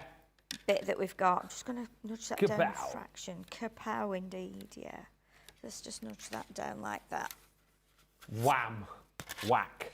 Whack. Can't yeah. beat the old Batman. Oh, I need that off there. I know. think it's in one of the, it might be the Batman movie, the original Batman movie, and there's a scene, you'll see it on YouTube and stuff, where they've got one of those old-fashioned bombs, you know, like the bomb with like the... With the thing, like the yes. And they're running around with it, Batman and Robin, and wherever they go to get rid of it, they go, oh, we'll get rid of it here, and they walk in front, and then a load of like ladies pushing prams, and like, oh, we can't get rid of it there, and then they run along like the next bit, and they're about to get rid of it, and there's like a load of nuns walking past. It's just the funniest thing ever. Like Batman's just carrying this massive bomb, and he just can't get rid of it because everywhere he goes, there's people or there's babies or there's kids or whatever. Yeah, I think that's the same one where he fights off. He's in like the bat plane or something, and he's like, plane, yeah, he's like, Robin, lower the bat ladder, and then the ladder comes down, and it just says at the bottom of it, bat ladder, Oh, it's and then funny, this shark jumps up the ladder, this really fake-looking shark, Yeah. and he's like, Robin, the bat shark repellent, and then Robin throws down this can written on it, bat shark repellent. Really? Yeah, Oh, it's yeah. brilliant, isn't it? So cheesy, wasn't it? Yeah. The penguin's got what? Oh, penguin's got a box of fleas, apparently, in one of the episodes, and the fleas jump on Batman. The acting, apparently, unbelievable. I might have to search for that one. Really? Oh, Yeah. that sounds funny. Ah, dear. Sounds really funny. Yeah, I did used to love Batman. Oh, new Batman next year, apparently. It won't be as good as the original one. Nothing ever is. No, isn't it isn't, is it? No, It isn't. it never is. Yeah. It's always good to do like a follow-up and then another follow-up, but yeah, I do think the originals are always the best. It's like with Jaws and stuff. Oh, you yeah. know, Jaws is, the original Jaws is always the best. Yep, can't beat it. Can't Yeah. beat it. Jurassic Park. Sheila, what is the smallest piece of cardstock scrap that you keep? Half an inch, question mark? Well, you know, you'd be surprised. I actually did do a clear out recently, and I was thinking, oh, do you know what? If I could punch something out of this little bit that I've got left, but then you need a bigger piece for a punch because you can't always hold it and get it lined up if you're wanting to punch something out. It's kind of a bit hit and miss. So I do have some probably some like 1 by 2 inch pieces that I sometimes think are good for putting the sentiment on with. So yeah, I do keep a lot of small pieces, and then every so often I just have to go mad and just go, right, this needs to go. Okay, so now what I'm going to do, just do a little fold along there rather than doing a pencil line, because I can just chop that now with my scissors, because then I can keep that piece. So as long as I'm lower than that line, like that, then there we go. Now, my frame, obviously, because the ovals are a little bit more oval shaped, I can still see a little bit of something through here. Not on this side, but that doesn't matter because we're going to put the frame on top as well. So if I put that one back, because then I know that is the one I just used, and then we're going to cut a frame now. Now, we could do a frame from white, because I do have here, and I'm just going to grab the other ribbon out of here. I do have a couple of different pinks, and we have an orange as well. So depending on which, no, the other pink might work. We've got a brighter pink, haven't we, I think? Oh, yes, we have. I've got so many of these ribbons at home, it's ridiculous. Honestly, I've still got a drawer full of them. I bought them from someone years ago, and I've still got them. So it's like, right, so we have to decide now, do we want to do a white frame or do we want to do an orange, and then maybe do a pink ribbon, make it nice and bright? Should we do that, or should we do a pink frame? Bright. Let's do an orange frame then. Let's do an orange. Okay, so I just need to put my dies on here now and trim this down so this could go through the machine as well. Now what I need to do with this, because it's quite a dry, like uncoated card, I just used the yellow before and I could see it had taken a bit of the coating off. So what I am going to do, I'm going to put my tape at that end and I'm going to put my tape at this end, because this is where I'm hoping to tie my ribbons. So even if a little bit of this does pull off and it's a bit untidy, we can probably just hide that with the ribbons. But we can see, we can sort that out once we've cut that. Okay, so let's bring in the plates, get this nice little frame cut. So let's do this and this and this. I mean, we might not need the all 4 of these, but I'm going to do it anyway because I don't want it to not cut. Okay. I remember watching the Batman TV series, says Lynn, with my brothers. Looking back at it now, it's so cheesy, but we loved watching it as a kid. Yeah, definitely. Great show. Joker was Cesar Romero or something, wasn't it? The original Joker. Yeah. So did you used to watch the like the cartoon on a Saturday morning where it said kapow and all that? Because there was a cartoon as well, wasn't there? No, I just remember that being was it the actual... It was in the actual Batman series. Yes, it was. But I don't remember the cartoon. Yeah. Spider-Man and His Amazing Friends I used to watch on a Saturday morning. Spider-Man, Iceman and Firestar. Spider-Man. That was my favourite cartoon Saturday morning. TV shows. What one are we bringing back? You'll have to let us know in the comments. Yeah, definitely. TV shows let us you bring know back what in your... their original format. Yeah, what your thing was. Not like a reboot, because reboots ruin them, I always think. Yeah, I think so too. I think so. Right, so let's look at our frame then. So that looks quite nice on there. It's quite bright, isn't it? A little bit unusual. So what we'll do, we will put that on. Now I'm tempted to do it on pads or tape actually, but to be honest, no, what I am going to do, I am going to just tape that. I'm going to use red tape, and then I'm also going to trap my ribbon behind the red tape, I think. Yeah. So I'm going with the thin one.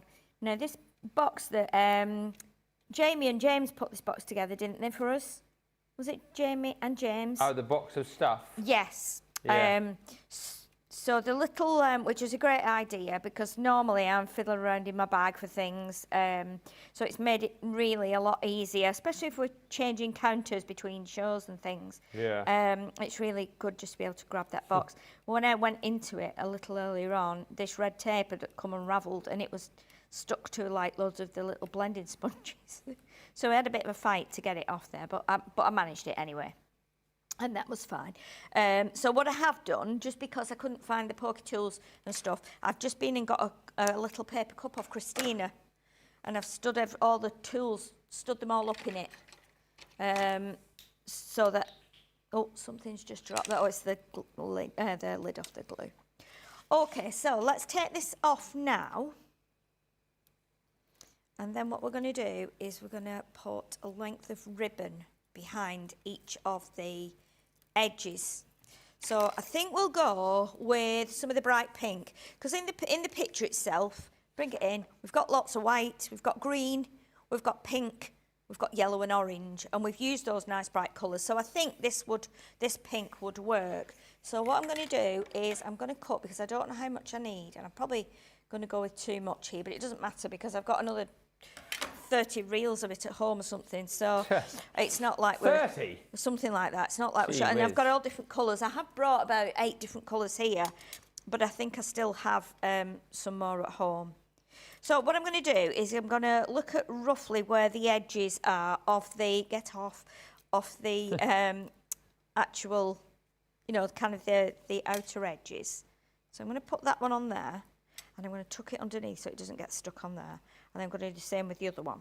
So roughly halfway, put that on there. Okay. And then tuck that through there. So that then when we put this in place, so we'll put this in place now before we tie it. Mm-hmm. So obviously the top bits, you're going to be able to see just the scallops, but the side edges, you're going to be able to see a little bit more just because of the shape of the oval dies. Right, so what I'm going to do now, I've not stuck it on the card purposely, because when you're tying bows, okay, it can be a bit of a nightmare, especially using thicker ribbon like this. What happens is, if I tie this bow now the right way up, as I'm looking at it, the tails will end up being at the top. Right. Normally.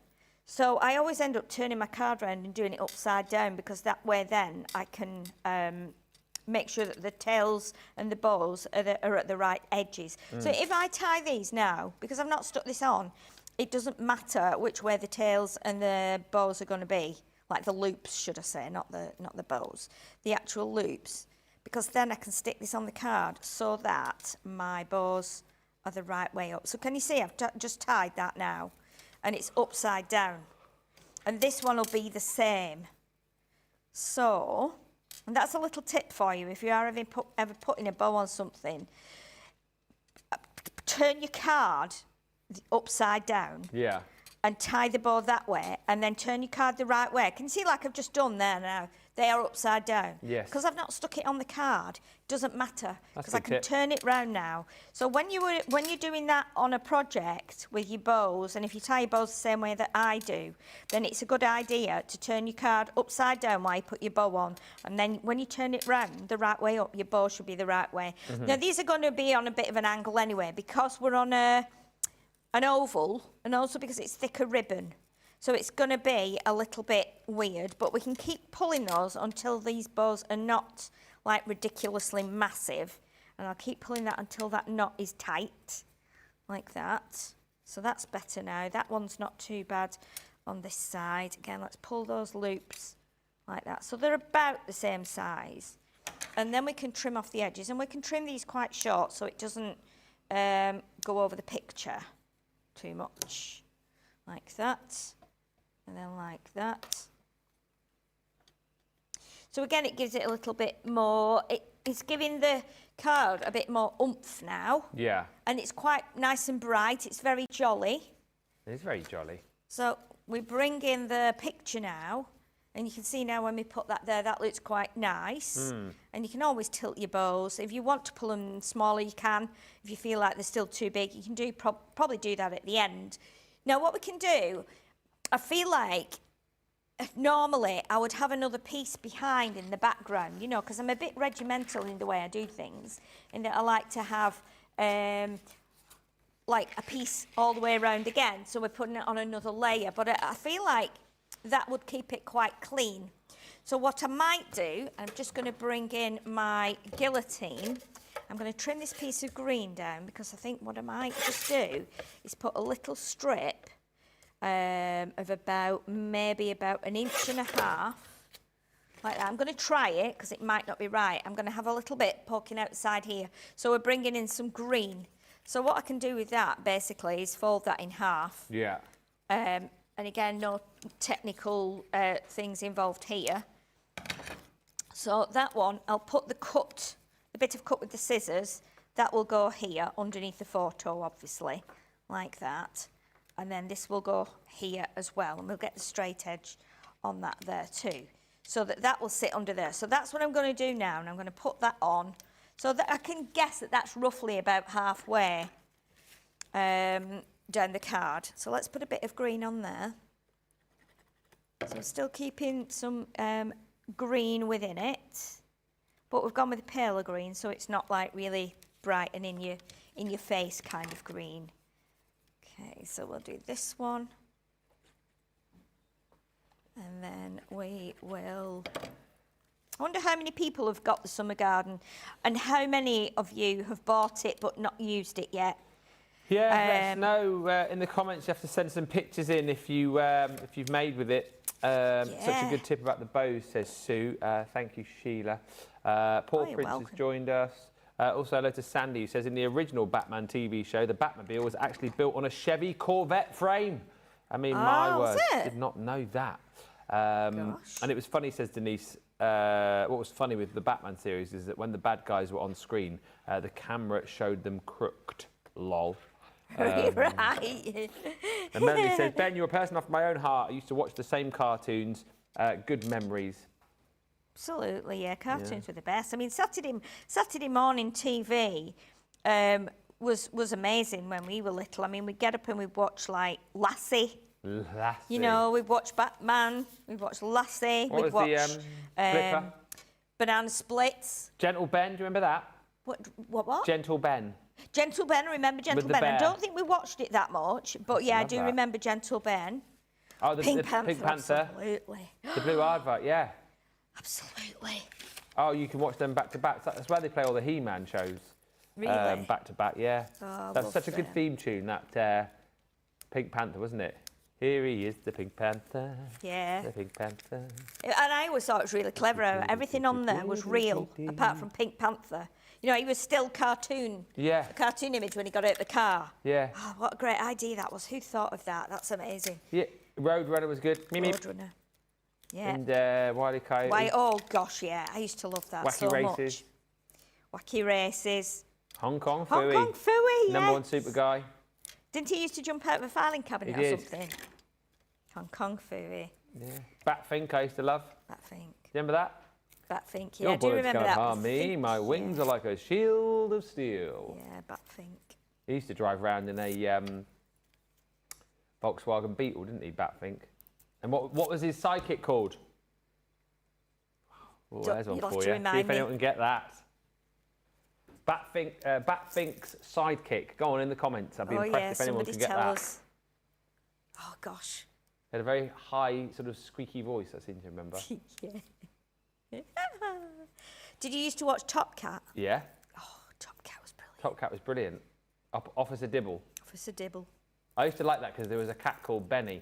There was, yeah, Benny the cat, yeah. He was quite small, wasn't he? Yeah. Benny. He had sort of a bit like this, Casey. Yeah, it was brilliant. He lived in a dustbin, didn't he, Top Cat? Yeah, he did, yeah. Tom and Jerry. Tom and Jerry's, again, classic. Absolutely. There'll never be anything like those again. No. That was just of that time. Cartoons were amazing. They were amazing. And I think that's why we all loved comics as well, wasn't it? Because we just used to, you know, really enjoy watching, like, you know, watching a show and then reading comics because it was all done on that kind of style. Amazing. Amazing.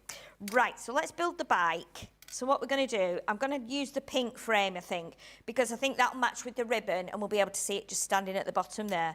So let's glue the wheels on first. So we'll do the little front wheel here, and I'm going to leave it with white tyres and white spokes because I quite like that. So let's do the next bit here. And if you're not really sure about where all these bits go on the bike, best thing to do is get out the packaging and follow the picture on the packaging because that will really help. because you might need to do like a certain bit on an angle like here to get the wheels. Naturally, you want to have this flat across the bottom, but it's not flat. It needs to go up a bit like that. So if I leave that there, then you can see that as well, and then you can see where that's going to sit on there like that. So that's how our bike is going to go. And then what we're going to do, I've cut everything in all different like colours. So what we can do now, we can add like the, let's add the little like chain cover here. Now if you want to do it on pads, do it on pads and build it up. I'm just doing it flat with glue, so I know it'll just stick in place. And so let's get that done there. Like Kathy Green that. sent in 2 cards, she says, I've made with this collection. Thank you, Kathy. In Mechanicsburg, she sent those in. Nice. I'm running late today, says Jackie. Sophie and I just sat down to watch. It's my son's birthday. Oh. I need to get a call into him, but his job keeps him on the phone most of the day. Wow. And Busy, Sheila says, busy. I loved Barnaby Bear. I did not remember that. Oh, Barnaby was my absolute favourite. I actually had Really? a little bear called Barnaby that I loved it that much. Yeah, Barnaby was amazing. Really, really was. Was that a puppet or something? It was like a cuddly bear. But it wasn't a cartoon. It was like a show, you know, with him on. Barnaby Bear and Lamb Chop, they were my favourites. Lamb Chop. I used to love Lamb Chop. Lamb Chops play along. Oh, but do you remember I bought Lamb Chop, didn't I, in Texas? Yes. I bought a Lamb Chop. It was a dog toy with a squeak in the middle. But it was just so like the original Lamb Chop that I had to just have it. So it's just sat at home. I thought the cats might play with it, but then I thought about it after and thought, no, I'm not giving it to cats. They'll probably just like stand all over it and stuff. So, yeah, so I've kept it. Molly had one of those as well, given to her by Amanda, who watches us. Oh, She had a how lamb chop, but she lovely. destroyed it quite quickly, unfortunately. Really? Yeah. Yeah, they do like ripping things apart, don't they? Yeah. You know, it's just part of the natural hunting thing, I think, isn't it? Yeah, exactly right. It's funny how she tears some stuff up though, and then other stuff she just sort of looks after. Yes, yeah, funny little things. Our cat came in the other day. They can go in their enclosure, but they can't like, you know, they can't kill any birds or anything like that. They just can't do that. So they came into, the boy cat came in, and I was like, oh gosh, what's he got? I could see he got something in his mouth, and I was like, what's he got in his mouth? It was just hanging out of his mouth. Anyway, I was like, oh, he's got something. I think he does like to bring leaves in and things as well. So I thought it might be just a leaf that's come off the tree out the back. So anyway, I didn't pay any attention. And then I could hear him running about and like scrabbling around. And then I thought, oh my goodness, and it was the biggest moth ever. Oh. And it came in, it was flying around the living room. So I'm like, and I don't like anything that flies around my head. So I was in a panic and I was like, oh my goodness, he's brought a moth in. So I ended up like getting my throw that I have on the end of my chair to cover my legs up when I'm cold. I ended up putting it over my head. So, and I was like, oh gosh, he's brought a moth in. He's brought this big moth. And Wayne's like, okay. Anyway, it landed on the wall above the fireplace. So we kind of went got I think it was an old like a yogurt tub that was in the pile for recycling. So we grabbed that and an envelope that we'd got on the side that we'd opened a letter from, and Wayne just got it and we took it outside and let it go. Well, he was mortified, the cat, because he was like going, where's my moth gone? Yeah, where's my moth? toy? But yeah, it went flapping around. Big moth. I had that last night. We were just sat in the living room, me and Laura, and then all of a sudden, I don't know where it came from, all of a sudden a massive butterfly just like started like flapping around. It was a painted lady. Yes, there's been a lot this summer, haven't Don't there? know where it had been hiding, but so it was flapping around. So I managed to get that out. Yeah, it's yeah, I don't know where he got that from. It probably gone into the enclosure through the little gaps, you know, and then he's decided, oh, I'll grab that. I'll have a go with that. So, yeah. And then he was stood like looking for it. So, was it gone? Was it gone? They were both sat looking all around the room, looking up. I was like, it's gone now. It's out. No more. We had one the other night because we've got like a fake like fireplace. Yes. It's sort of like, you know, it looks like a fire, and you can turn it on to like bung out heat and stuff if you want. Yeah. And we just we had the fire on, but we didn't have the heat on, and then underneath we could just hear like a I can't really do the noise. It was like a. Yes. And we was like, we turned it off. I thought, I'll turn it off. It sounds like that's going. You know what I mean? It sounds like there's something wrong with it. Turned it back on and off again. It's still making the noise. Looked underneath, and there was a moth stuck in the bottom of that. Oh, really? Yeah, big old moth. Managed to fish that one out as well. Oh, wow.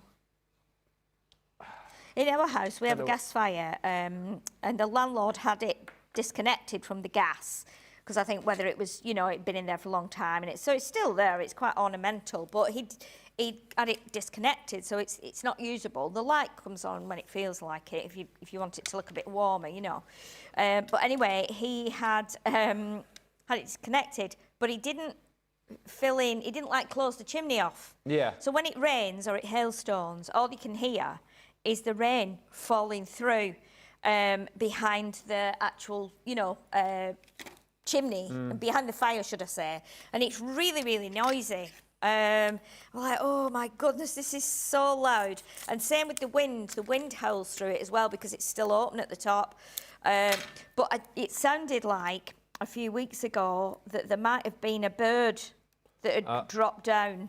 Yeah. It did go quiet after, so whether it had just managed to fly back out or it had not got right down to the bottom, but it did sound like there was a bird or something scrabbling around in there, and I was like, oh no, please, no, don't let it be a bird. We actually had that in our old house in Bishopstone, where we used to live. There was a disused chimney in the dining room there. Oh, right. There's awful scrabbling in that chimney one time, and all it was at the bottom of the chimney was a piece of wood, which sort of sealed off the bottom of the chimney. Yeah, and we opened that up one time after this scrabbling. There was a pigeon stuck in that, and then we had that blooming flying around the house. Yes, we've had the pigeon through as well. Yeah, we lived in an old vicarage for a while, and that had it'd been built in the 1912 or something. So that had some open fires.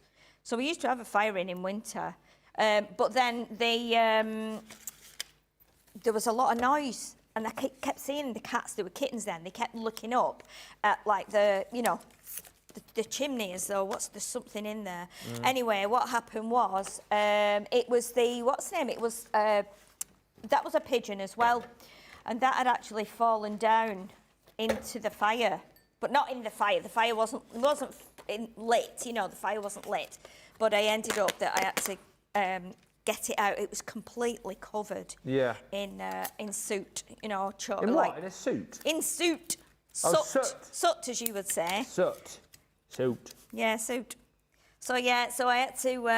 I washed it and I took it out into the garden. And Wayne was working at the time. I washed the pigeon. The pigeon. Put it in a bowl. Wash the pigeon. Yeah, and I put some seeding and some bread and water in this I had a little cat cage. Yeah. So I put the cage out there so that I could actually put the pigeon safely out of predators' way. Anyway, I rang the local vets and I was like, I've got this pigeon, what do I do with it? I don't want it to die, but I've got it. They said, well, just bring it down, and we'll have a look at it. Because it was filthy, it was just full of coal dust and stuff. Anyway, I did take it down there and they said, we'll look after it, don't worry. And I thought, I bet they didn't. I bet they just decided, we'll have to let it go, really. So, so in the end, it was just, it was poorly, you would be, wouldn't you, if you fell 30 feet down the chimney? You know what I mean? And then couldn't get out. It goes off mid-flight or something there. How do you fall down a chimney if you're a bird? I don't know. Or are they looking in the top of the chimney and then they just teeter in? Yeah, I suppose there's not enough room in the chimney for them to get the wings flapping. Yeah, if they can't fly out, then although it was a big pigeon, and I did think, it was never going to get out that. But it had been, I think, sat in there for a while. We'd not had the fire lit, obviously, because it wasn't that season. We didn't need it to be lit, but that poor pigeon. So I reckon they probably just put it out of its misery, to be honest. But obviously it's not a pet, it's just a wild bird, isn't it? So it wasn't going to, they weren't going to say, that's £300, please. Yeah, we'll look after it, yeah. Right, just managed to get that on there. That is not fabulous, but we've got it on there, and let's just use that pad, put that on the top, and then we've got a little card there done with I keep calling it a secret garden. It's not a secret garden, is it? Let's put it over here. I used to love that TV show. I know, the Secret Garden, I quite Secret liked Garden. that as well. There we go. I've just managed to get that on there. I'm a bit bothered about that. I might have to change that, but if I hold that up there, you'll be able to see that that's quite nice and bright. Makes me want to get on that little bike, actually, and pedal off somewhere nice. Beautiful project. Absolutely love that. Some comments coming through from Sheila, who says, I love Barnaby Bear. Top Cat was my favourite, says Jean Marie. Lynn says, all the programmes you're talking about is what I used to watch too. Yes. And Elaine Roundtree says, I have Summer Garden. I've made 3 cards with it, with more to come. It's one of my favourite collections. It's beautiful. My next birthday card for my girlfriend will have the bicycle, since she is an avid cyclist, says Jackie Kosh, and has done 60-mile runs, while I can't even do 1 mile. Do you mean a 60-mile run or a 60-mile run on the bicycle? On the bike. Friend of mine does that. I haven't said that. A friend of mine called Martin does like ultras and stuff, and he thinks nothing of like just putting on his shoes and he goes running for like 40, 45, 50 miles. Bonkers. Gosh. Catherine says, good morning to Ben, Sheila and team. I'm loving the project. Do either of you remember Daktari? I do. I don't remember that. Daktari, yes, of course. I do remember Daktari. I can't remember what happened in the show, but I do remember us watching it at Daktari. What was it? I don't remember. I have no idea. You'd have to look it up because I can't remember. I do remember watching it, but I mean, because I used to watch. Do you remember Stig of the Dump? Yeah, I remember Stig of the I used Dump. to love Stig of the Dump. He used to scare me. He was a bit scary because he was a bit like dirty, wasn't he? Like and Catweasel, he used to scare me as well. Catweasel was brilliant. Yeah. Flipper, I used to love to watch them. I remember Flipper. Oh, yeah. What's that, Flipper? Sheila says, Barnaby Bear, the bear's my name, never call me Jack or Jane. It was a programme that was part of the Banana Splits, apparently. Banana Splits and the Banana Buggy, says Sandy. And Caroline says, do you remember Itsy and Bitsy? I do not remember Itsy and Bitsy. Itsy and Bitsy, yeah. Lynn says, I remember watching Play School, Mary, Mungo and Midge, Bagpuss, Trumpton, Candlewick Green. Camberwick Green, wasn't it? Not Candlewick, Camberwick, I think it was. Camberwick, yeah. Andy Pandy, Ulysses, I remember that. Yes. Animal Magic, Rent a Ghost. Yeah. And the Sooty Show. I used to love that. The Sooty Show is my favourite. Lovely card, says Mallory. Sparkly Sisters, beautiful card. Thank you. And Marilyn Williams says, that is beautiful. Listen, something very exciting is coming your way from next week on Tuesday. This is going to be something new from us, where you are going to have to get down with the kids, yes, because something very trendy is coming your way from next week. Have a look at this. Crafters, grab your glue guns. We are officially going live on TikTok on August the 11th. We're talking a brand new set, endless inspiration, demos, tips, and live Q&As. Catch us live every single weekday at 3:10. Go over to TikTok and hit that follow button so you never miss a show. See you on the feed.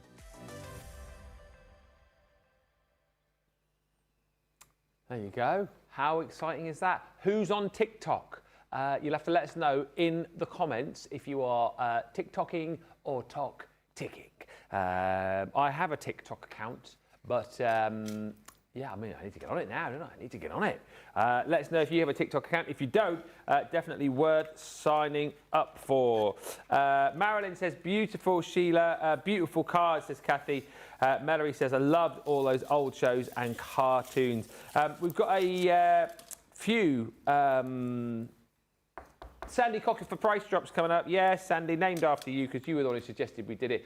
So we thought we would jump in and get a few your way before the end of the show. So here we go. Now, these we do on a Friday night, but we get them in nice and early. So for those of you who do watch this show, you've got the opportunity to grab it before anybody else. Sorry, you're thinking, what's he doing? Johnny just told me to get a folder. It's right at the bottom. So, from a Christmas Dream collection, this is Festive Foliage. It is US only. $16.95 is the usual price on this.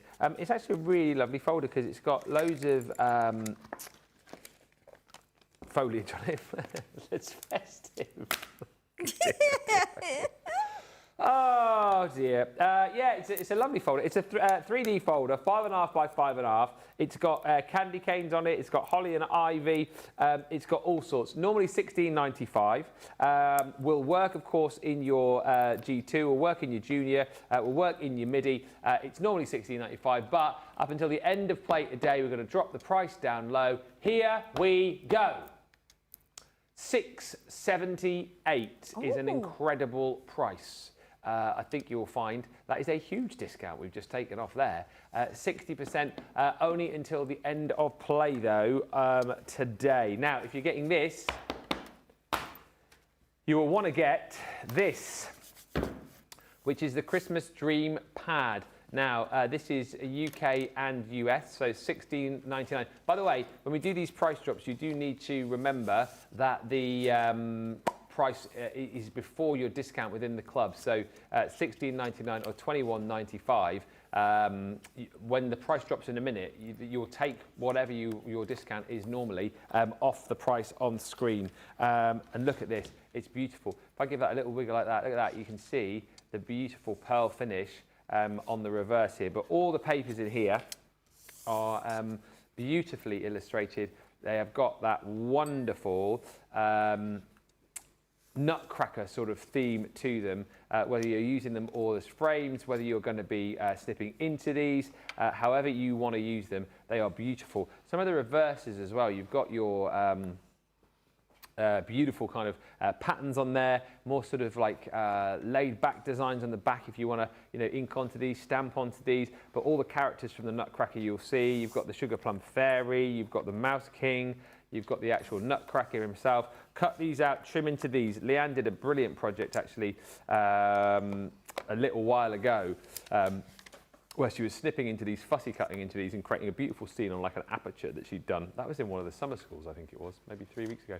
But yes, absolutely incredible, this pad. Beautiful designs, very different to any other sort of Christmas pad that we have done before. Now, 24 sheets you're going to get in there.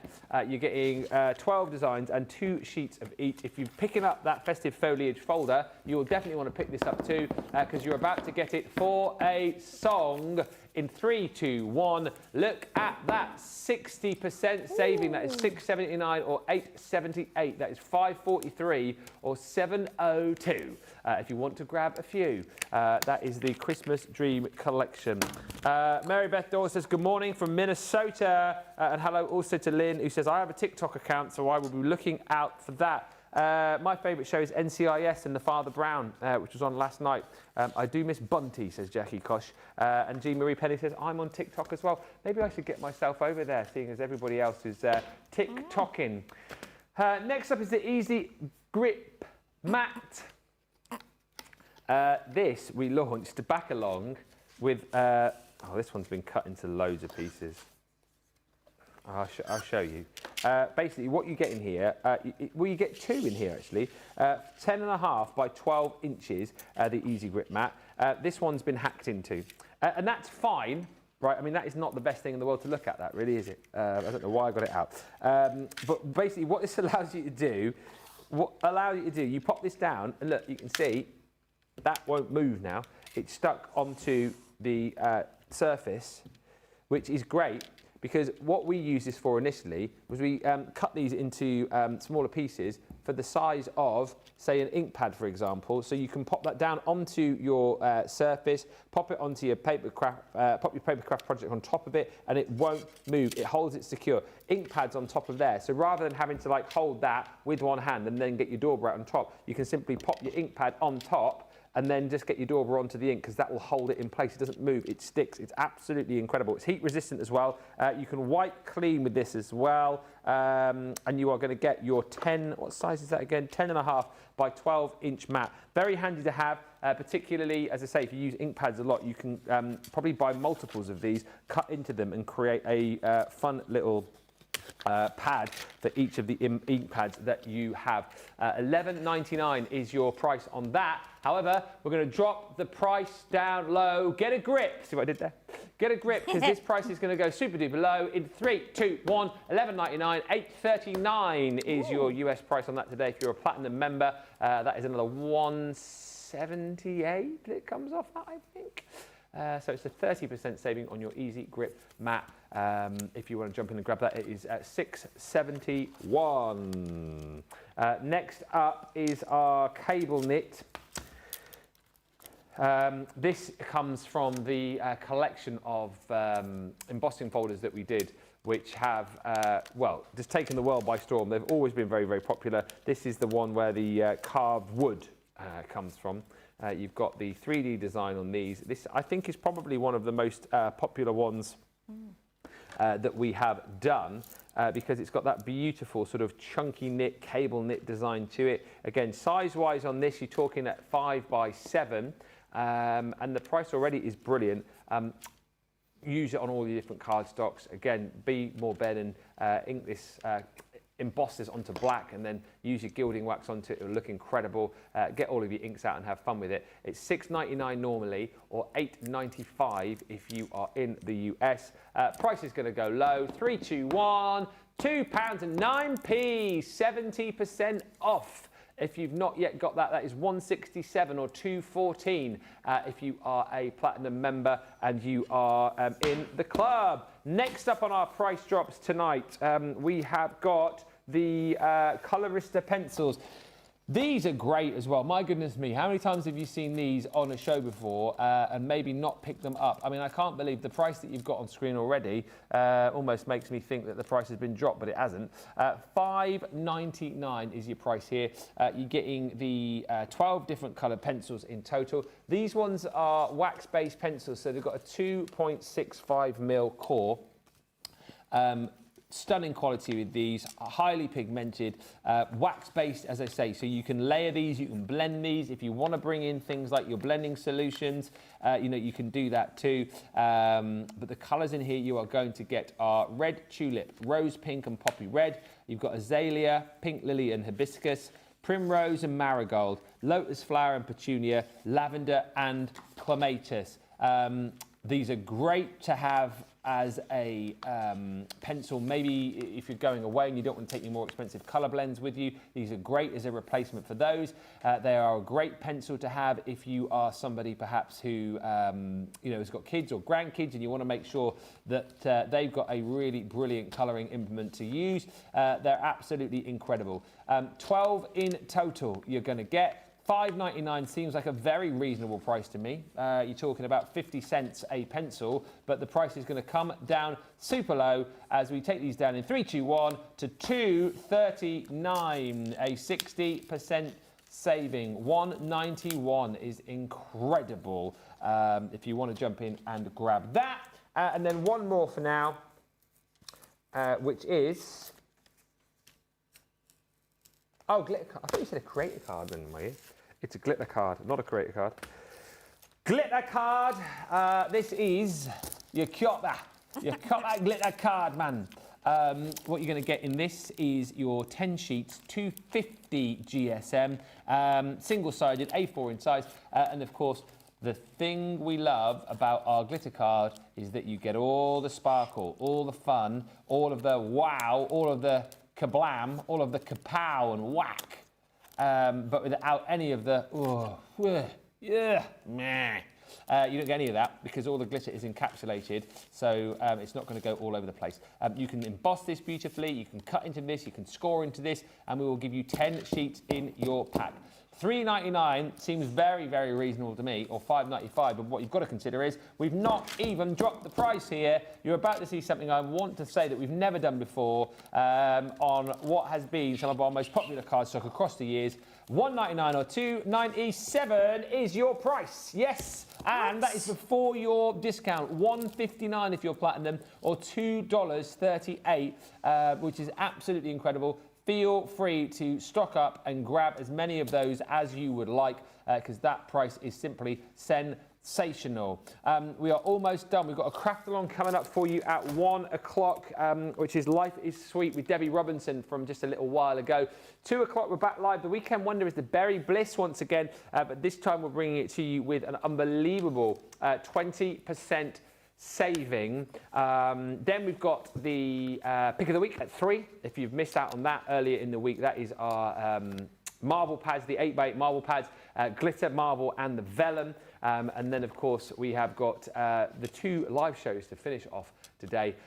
The final summer school that we're doing on Crafters TV, so the final live summer school is gift boxes ahead of the live classes with Leanne, which are coming on the 18th and the 20th. They are going to be sensational. Last chance saloon. I know I keep saying this, but it really is a handful of tickets available for both of those events. The Thursday in the US is sold out, but still tickets available for both the Tuesday events for you, and if you're in the UK you can still get on that Thursday event too. And then tonight live at 5, it is Friday Night Live, sure to be lots of fun, lots of giggles, and of course a game for you tonight too, for your chance to win some bonus points for your account. If you have sent in any pictures as well, by the way, we'll be showing those on Friday Night Faves later on in that show. Thank you to Sheila. Thank you to Keena, who says, I love that, Matt. I'm going to get another one. Jeffrey's in with us watching today. Thank you to G. Marie, says, I've sent you a picture of my company in the craft room today. Oh, well, have a look at these pictures in the 2 o'clock show. And Sandy says, thank you for the price drops, but you don't have to name them after me. Well, you suggested it, Sandy. You suggested it, so they shall ever be known as the Sandy Cockerfer price drops. And Jackie's just said it's good to have 2 of that pad since both sides are beautiful. That's the Christmas dream, and I always dislike it when I cut into design. Mary Beth Doyle is in, and also thank you to Lynn as well. Don't forget TikTok. That's coming next week. If you want to find out more details about it, of course you can. It's coming from Tuesday. Thank you so much, everybody, for watching. We are going to be back, as I say, in an hour's time.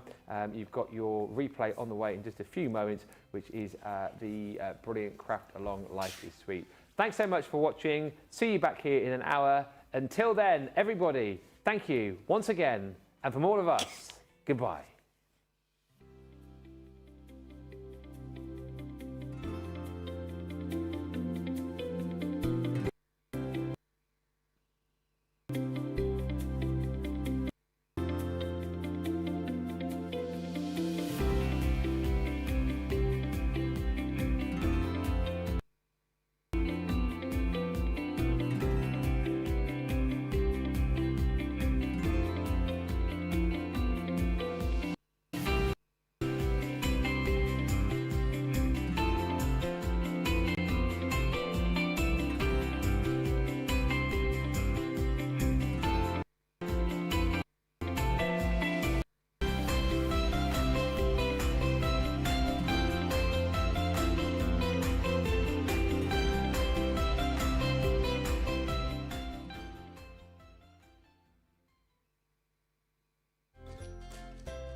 Welcome back to Crafters TV with myself, Debbie Robinson. For those that don't know, hello, my name's Debbie Robinson and I am with the best show. I absolutely love a craft along. Real-time crafting from start to finish. I'm going to keep my fingers crossed because sometimes I set myself a project and then think, oh, an hour, can we get this done, Debbie? Well, I think we might be able to because I'm all by myself today. As you will know, we've got our lovely Sarah and Ben on HSN doing a little preview of all the great things that are coming to HSN very soon and here to the UK soon as well, which we're all super excited about. Some of the most gorgeous things that I know you've been loving. But I have been very thankful for your company. You joined me in a very busy, can I say, 60-minute deal show. Thank you very much for all you lovely people that was with me and grabbing yourself a bargain or two. But that was a little bit rah, rah, rah. Now we're going to go, well, actually, weren't too rah, rah, because Debbie's feeling a little bit under the weather today. I've got a bit of a naughty tummy. So, yeah, not too much rah, rah, rah, but I'm going to keep it nice and calm now. And we're going to do some real-time crafting on my favourite, which is Craft Along. And it is all about Life is Sweet. Yes. We launched this not so long ago and the Life is Sweet showstopper is still available in both countries. Did you want me to run through that deal or just want me to get cracking? Well, just get cracking, Dean says. You can go and have a little look on the website. But if you do want to get your hands on the Life is Sweet, the deals, the prices will come up on the screen for you. Stateside, here in the UK, it's $91.99, $73.59 for the whole collection.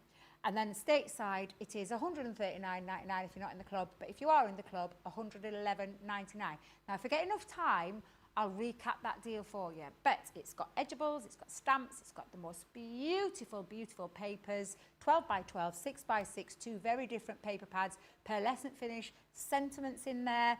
I'm trying to think of the rest that's in there as well. Yes, the 2 paper pads, I think I've mentioned, the dies, the stamps, there's so much in there. It's a really gorgeous collection. And this is the project that we are going to be making. So, I have said real-time crafting. I'm going to try my very hardest to get through all of this. Now, as you all know, I love a cube card. I do love a little bit of dimension, and I do love a cubed card. So, we've got a little pop-out centre. Now, in this weather, let me tell you, I've been living on these. Ice pops and ice creams have been my go-to thing. Oh, that's a good one. Let's keep the comments interactive for those that are watching. What's your favourite? What's your favourite ice cream or lolly? Well, not ice cream. Your ice cream cones or lollies. So my favourite at the minute, I've got 2. Actually, I've got 3. Don't know who I'm trying to kid. Mint cornetto, mwah, delicious. Second strawberry. My favourite one at the minute is a Magnum cherry. It's called Utopia, double cherry. It's delicious. I have to have it in 2 sittings, so I have to start one and then I have to put it back in the freezer and finish it back at the second one. With only having a tiny tummy now, I can't do it. But I do love it. And then my brand new favourite one, come up in the running, don't know where it came from, a Rowntree's mango ice lolly. Real fruits, it's delicious. It's absolutely gorgeous. So when I was making, and funnily enough, the reason I got the idea for this craft along was because me, my mum and my daughter were in my garden eating said lollies. And I thought, I've got to do something similar for the Life is Sweet craft along. So that's the real-time crafting that we're going to try and get going with. Now, I hear you cry, and I'm hoping this is coming next, is what you need, the ingredients to make this fabulous craft along. So, the ice cream and lollies die set is one that you're going to need. The 12 by 12 paper pad is the other thing. The Sweetest Day is another one, and the You're So Sweet, which are the sentiments. Now, you need white card, black card and craft card. I've used a couple of ink pads. Chinese red water reactive ink pad and Fryer brown water ink pad is the other one. And then the additional items that you're going to need are your glues. So you've got your all-purpose glue, red liner tape, foam pads, finesse alcohol-proof ink pad. Need to change that picture, boys. I'm not happy with that picture. Gemini 2, scoreboard, guillotine, and optional gems, because I do love a gem or 2. That's the kind of thing you need. So if you have got those at your fingertips and you want to craft along with me right now, you craft along with me. Please, though, if you do craft along and you make this project, will you share it with me? Will you tag me in your posts so that I can see that? Or you can send it into the studio. Don't forget Friday Night Faves. We've had a couple of those just recently with craft along projects, which we're absolutely thankful for, because I do love to see your take on these, because it's a gorgeous collection. You could use other things. My plan was I was going to use the sweet cart in there as well. I was going to put it onto the front, but I think I got a little bit ahead of myself. However, this is your craft along, and if you want to add additional things to it, absolutely, please do. Now, I'm just going to take a quick swig, boys, because mouth's gone a bit dry. Do you know this working on your own malarkey? I mean, it's a bit of hard work, I'm not going to lie. I mean, old Ben's swanning it over there, leaving me alone. I mean, is he working over there? Is he doing anything? I mean, I think Sarah's doing the majority of the work, because as I can see right now on my screen, Ben sat there reading. Oh, yes. I'll call him out. Okay. He's probably reading your comments, because I don't think... Mind you, is Julia doing both jobs? God love her. I've got Dean and James in my ear, and Julia on the socials. So, is she doing both jobs, bless her? There's no way she can, surely not. Oh, is it Jan? Oh, that's all right. I was just thinking Julia is a very talented lady, but my God, she'd have to be super special to be able to do that as well as this. So I'm going to take a quick swig and stop talking, Debbie, stop talking. And I'll read a couple of comments before we get started. Our lovely, oh gosh, there's loads of you. Sorry, I missed you. Evening everyone from Hillary and Holly Collie. Woof, as our lovely Ben would say, from our lovely Hillary. Little Bear Crafting, I am waiting for delivery of my Life is Sweet collection. I ordered it at the weekend and it's already on its way. Well done, because it is absolutely, it's beautiful. It's a gorgeous, gorgeous collection. Stephanie on Theodos on Facebook says, good afternoon, Debbie. Good afternoon to you, my lovely. And my favourite ice cream from our Little Bear is rum and raisin dairy ice cream cone. Delicious. Hilary says she likes a Cadbury's mint choc lolly at the minute. I love those. I know exactly what you mean. I buy them. Now, when my son lived with me, I never saw them because he loved them too. And every time I bought them, and you only get 3 in a box, never left me one. Glad he's moved out in all honesty, Hilary. I mean, I'm not really because I do miss him. But I get my ice lollies to myself. Right, let's get cracking because we've got a lot to do in this and I want to get ahead of the game. So, we'll start with the card base. Now, the card base is 7 by 7. So, with your guillotine, I want you to chop down a couple of pieces of cardstock. If you've got a 7 by 7, that's absolutely brilliant. You can just use a 7 by 7 cardstock. But I'm going to make my own. So, first piece is 7 by 7. That'll be the front. Always nice when you do it on a pearlescent finish. The second piece will be, again, 7 inches. But this time, we're going to go to a little bit more so we can join the two.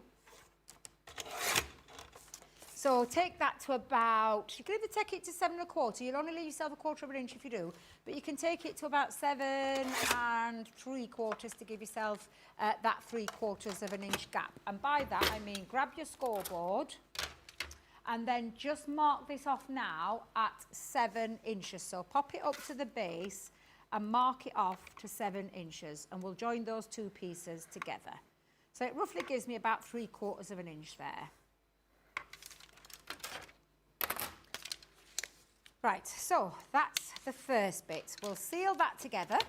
Now I like my cards to be smooth on the front and the back, so I took my flap on the inside. So with your tape pen, or glue, or red liner glue, depending on which one you use, there's no right or wrong with that, just join those two pieces together. So we're going to attach that, take it up to the join.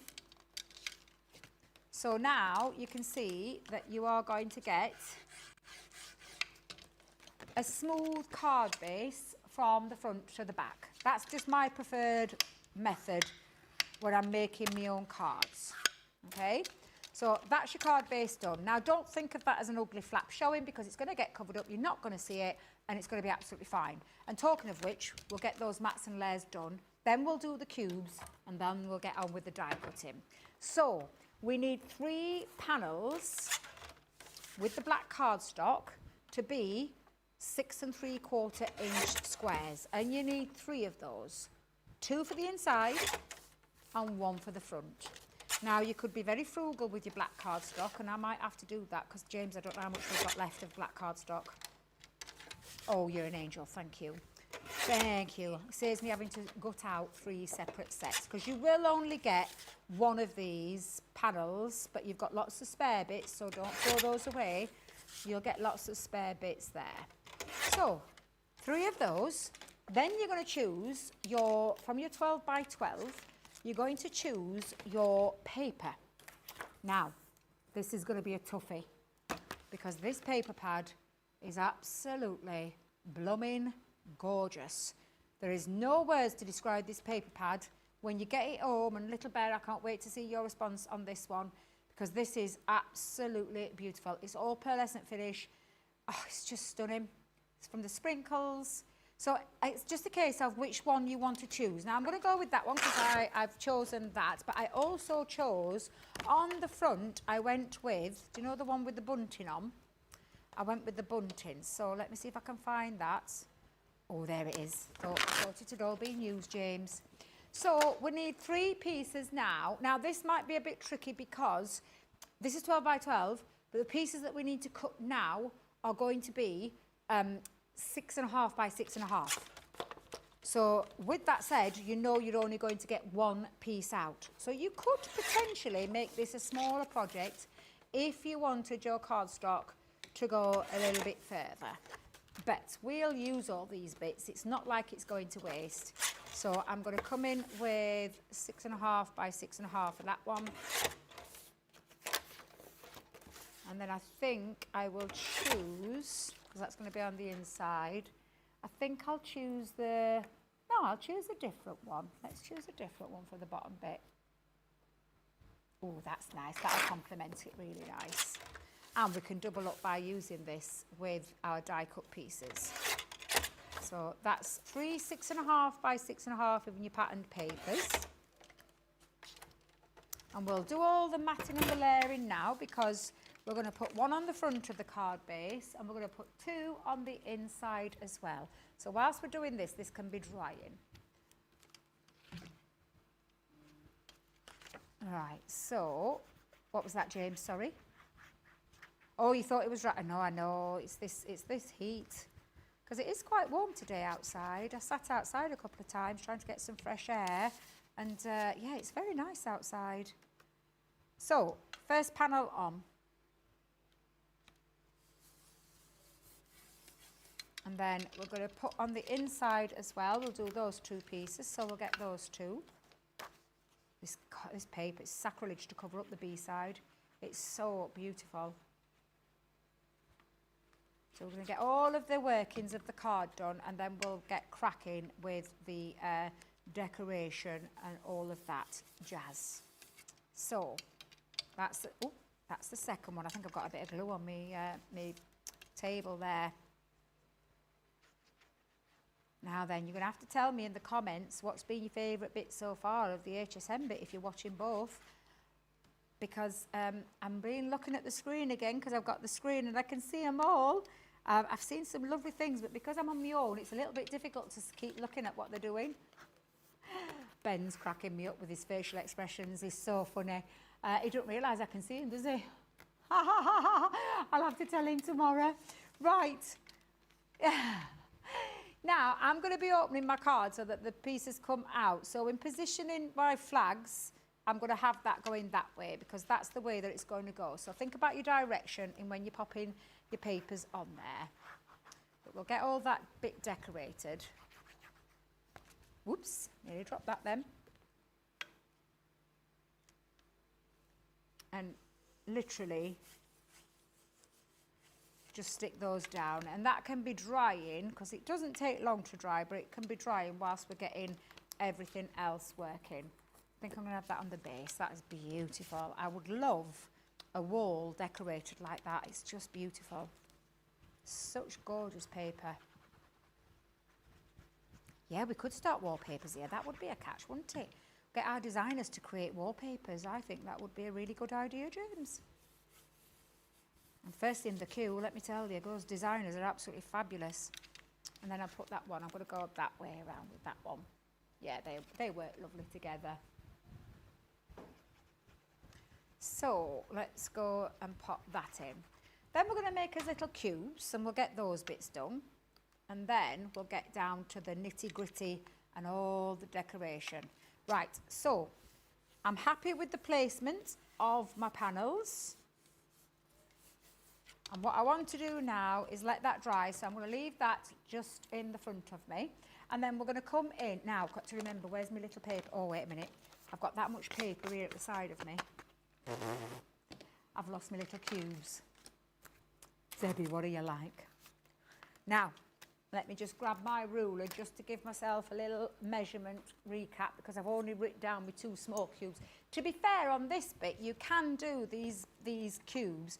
Just bear in mind, you don't want it to be bigger than the 7 inches. So if I remember rightly, I did a 4.5 inch cube at 2 inches deep. So with that in mind, and think about how you would add this up if you were doing this. So 2 inch deep, I need it to be either 8.25 or 8.5. And then at an 4.5 depth, all right? So now, I didn't want to waste cardstock. So this actually measured at 4.5 inches on my panel, you know, of my A4 piece of cardstock. When I chopped it down, do you know, for the card base, it left me with this piece, which was the remainder, and it actually measures at 4.5 by 8.25. So I don't have to do anything. I can use the waste of that panel that I cut. Do you know, when we joined the two pieces up, it was the waste part. Now, if you haven't done that and you've chopped a little bit more, just cut yourself a panel out. It's either 8.25, which is basically A4 length, by 4.5. And then we're going to put some score lines into this cube. So grabbing your scoreboard, we're going to turn that over and we're going to put in now at 2-inch marks, at 2 inch, 4, 6 and 8. Now you'll see with mine, it gives me a very small gap there, but that's okay, that's fine. I'm just going to put those back in and reinforce those. And then just score those, burnish.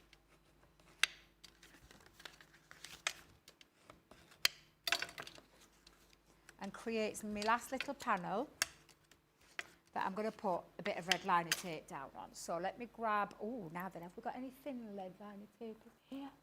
Yes, we have. Oh, that were lucky, James, that were lucky. I'd have had to go dishing through me bag to go and grab some out. So I'm just going to put that on and cut. Burnish that down, so give it a good burnish with your burnishing tool, and then lift that up with... Now, to be fair, you could cut your pieces that you're going to, like we're going to decorate in a second. However, I'm just going to put the cube together. You only want to do 2 because 2 of these are going to be covered in glue. So there's no point decorating all 4 sides. All right? So I'll show you that in a second. So I'll put that down flat, line that up straight. And if it's gone off a little bit, we can trim that down, which I think it might have done just a tad. Just reinforce those so that you've got that first cube, which is going to sit in the centre of our card like that. That's going to be the first one. Now, I can see it's going to irritate me, James, so I am going to just trim it just for a second. Where's my little guillotine? God, I've got my big one, but I could do with my small... Oh, I must have not fetched it in. What do you like, Debbie? What do you like? Let's just bring that in. I thought it would in, James. I can't know what I've done with it. It's all right. It's fine. I'll work with it. Actually, it's bigger than 4.5, so that worked out well. There we go. There we are. That's better. Nice, neater finish. So that's the first cube. And then we're going to make 2 smaller cubes as well. So I did write those down. Ha! I remembered those. So we're going to use now still the 2.5 because... sorry, still the 2. Just checking there. Still the 2 that we're going to do. But we're going to just make it a little bit, let's think, shall we go, let's have a little look, because I'm saying I've wrote it down, but do you know what, I might have changed it. This is me when I get carried away when I'm watching and catching up on soaps. It is 2.25, Debbie, what you like. Right, so I know that that's a full piece of the 8.25 again, and I'm just going to quickly just measure that. That would be less, Debbie, less. Right, we'll take it in. We'll go to 2.25. We're not going to do anything with the length because we know that that's at the 8.25 mark. So 2.25. And on those 2 pieces, we're now going to put the score lines in exactly the same places. Ah, now then, I know why I did it smaller. It's because they're going to sit on their tops, but it'll be fine. It'll be just slightly different. So we're going to go in at 2, at 4, at 6, and at 8. Oh, I'm jumping out of the tracks today. It's not like me. Right, so coming in. Yeah, I think that's why I went smaller with the cube. I might do a smaller one for the second one. And I'll tell you why. I wrote it down a bit smaller. So, that cube is the same width as this one. So when we line that up at the side of it, so it'll be okay for the front panel like that, but on my top one, I'm going to go a bit smaller. So this second piece, I'm going to cut down to 6 3/4. So 6 3/4. I'm going to keep the length the same, the width the same, but I'm going to come in now, I'm going to score these at 1.5. So we're going at 1.5, 3, 4.5, and 6. So this will be a smaller cube. So you can do this for both of them if you want. That's what I did with my original craft along. But I'm going to keep that cube because I've already done it, so I might as well keep it.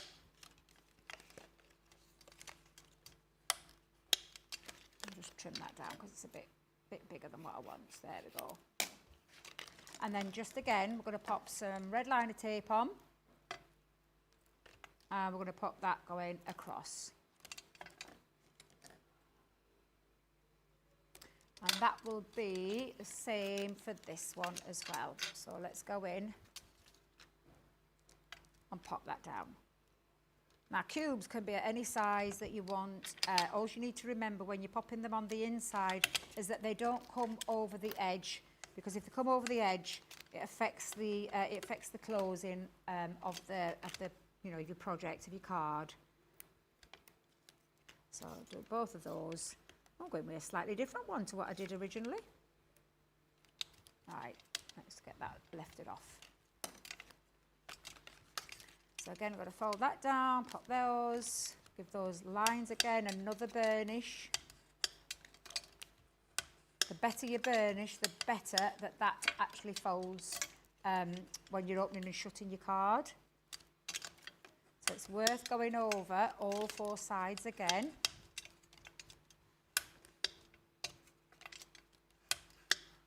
And those are going to be the inner workings of the card. So we're going to pop those on. But before we do, we're going to do the mats and layers for those pieces. So I'm going to have to remember I changed that one up. So we'll go through these first. So we know that is 4.5. So the first layer is 4 1/4 by 1 3/4, because that is a 2-inch cube. So grabbing your...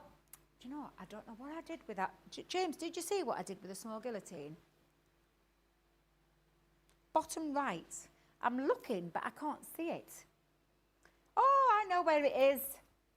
Silly old me, tidying up. I put it away. Do it all the time. Do it all the time. When I'm at home, I do exactly the same. Right, we're going to use some of these black pieces that we had left over. So we said... let's get this right. Let me go into 1 3/4 by, did I say, what was that, 4? 4 1/4. So I'll repeat that. It's 1 3/4 by 4 1/4. I want 2 of those. So 1 3/4, 4 1/4. That'll sit on the inner panels like so. We only want 2 because we're only going to be seeing 2. I need this one because that is again another 2. So, but this one is a smaller cube, so that is going to be 2 by. Make sure I've got that right. 2 by 2. So we'll go 1 3/4 with that. Oh, actually, wait a minute. Wait a minute. 2 by 1 3/4. Whoa, that were close. And I want 2 of those. And then my smaller cube, if you remember we did this even smaller, what we're going to need now is 2 pieces at 2 inches by 1 1/4. So 2 by 1 1/4, and you want 2 of those. Right, so that's the first bit. So let me just move those out of the way. Keep those bits because we'll be needing them. And then we're going to put these panels onto 2 parts of your cube. So that one's going to go there. And that one's going to go at the top.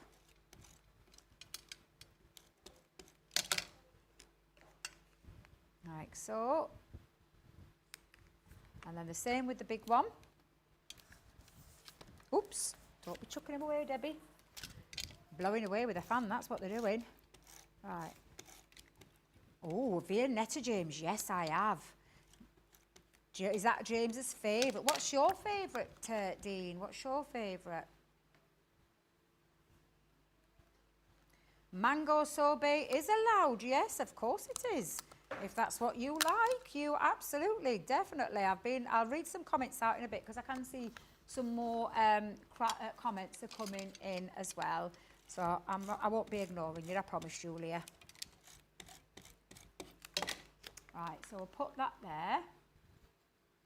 So again, just on the 2, you don't want to be covering all 4 sides. It's pointless and it's a waste. And then we'll go on to those 2. Oh, we're halfway through the show. We've nearly done our carp. Look at that. That's pretty amazing. Now, my little bits that have got a bit of a mess, I'm going to cover up. Where my track, I disappeared out of the track. It happens sometimes. Love pralines and dulce de what? Dulce de leche ice cream. Ooh, Rosalind, I don't think I've heard that one, but James has, because he said, oh, that's pretty nice. Sounds delicious.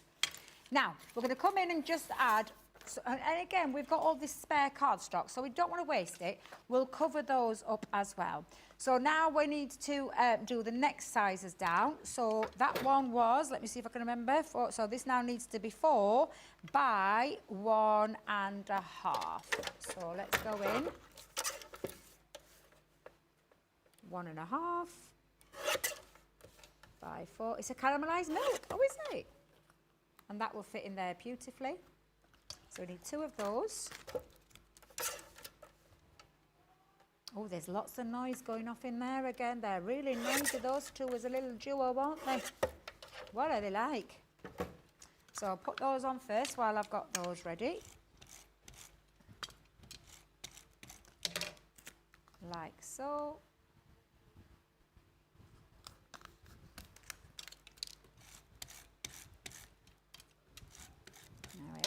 And then we'll do this next with the next 2, and I'll keep the same colour because I've got to use the same paper. We'll keep, oh actually I might change that. Oh no, I'll use that for my dollies. No, stick to that one, right, so I said that was 1.5, so 1.25, that needs to be 1 inch by 2. So 1 inch by 2 times 2. Get that up. I think that needs tightening, James, if we can sort that out tomorrow, this one. 1 inch by 2. It's because we use ours a lot. We really do. Our guillotines are in constant use. And if you start to see that happen, you need to get that tightened. And there's a little bolt underneath that you just tighten it with. Thank you, James. He's going to sort that out for me with a pair of pliers. So I'll pop that on. Oh, I must have miscalculated that. Hang on a minute. What size have I gone there? Oh, 1 3/4, Debbie, not 2. Tell you what, I'll just use my scissors and I'll trim it. You'll forgive me because it'll be covered up. Yeah, just make sure your mats and layers are the correct size, Debbie. I'll just trim that off. Just taking 1/4 inch off. There we go.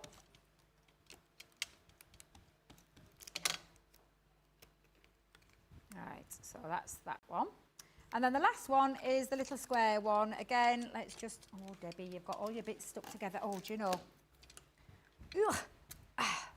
Super strong glue. Shows you just how powerful that glue is. Right, so that one was, so we'll come down to 1 3/4 by 1.5.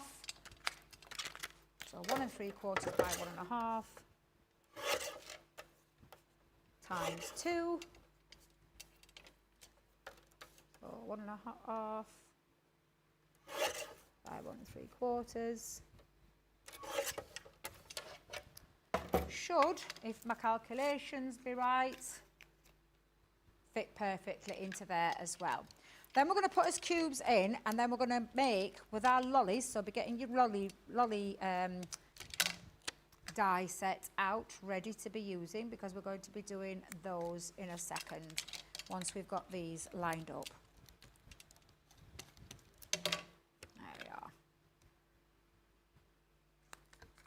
Right, so that is the workings of your card, all done. So we're going to pop that in. Now, I prefer to use red liner tape, but if you want to get positioning right, a wet glue will be a good one to do.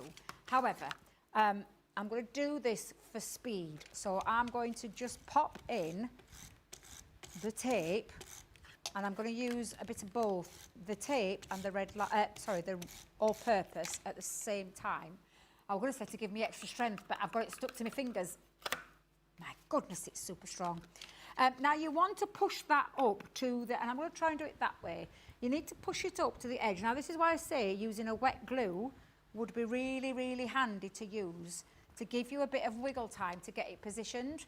Now I feel fairly confident with that, and that for me is perfect. So literally, once you've got it positioned, just give it a little press so that you've got that and it sits into there perfectly. So you can see the cube going, right? Now with these other two pieces, I'm going to put the smaller one. Now I'm going to do it right how I wanted to do it last time, and I did it wrong on my original card. I wanted it to overhang just slightly.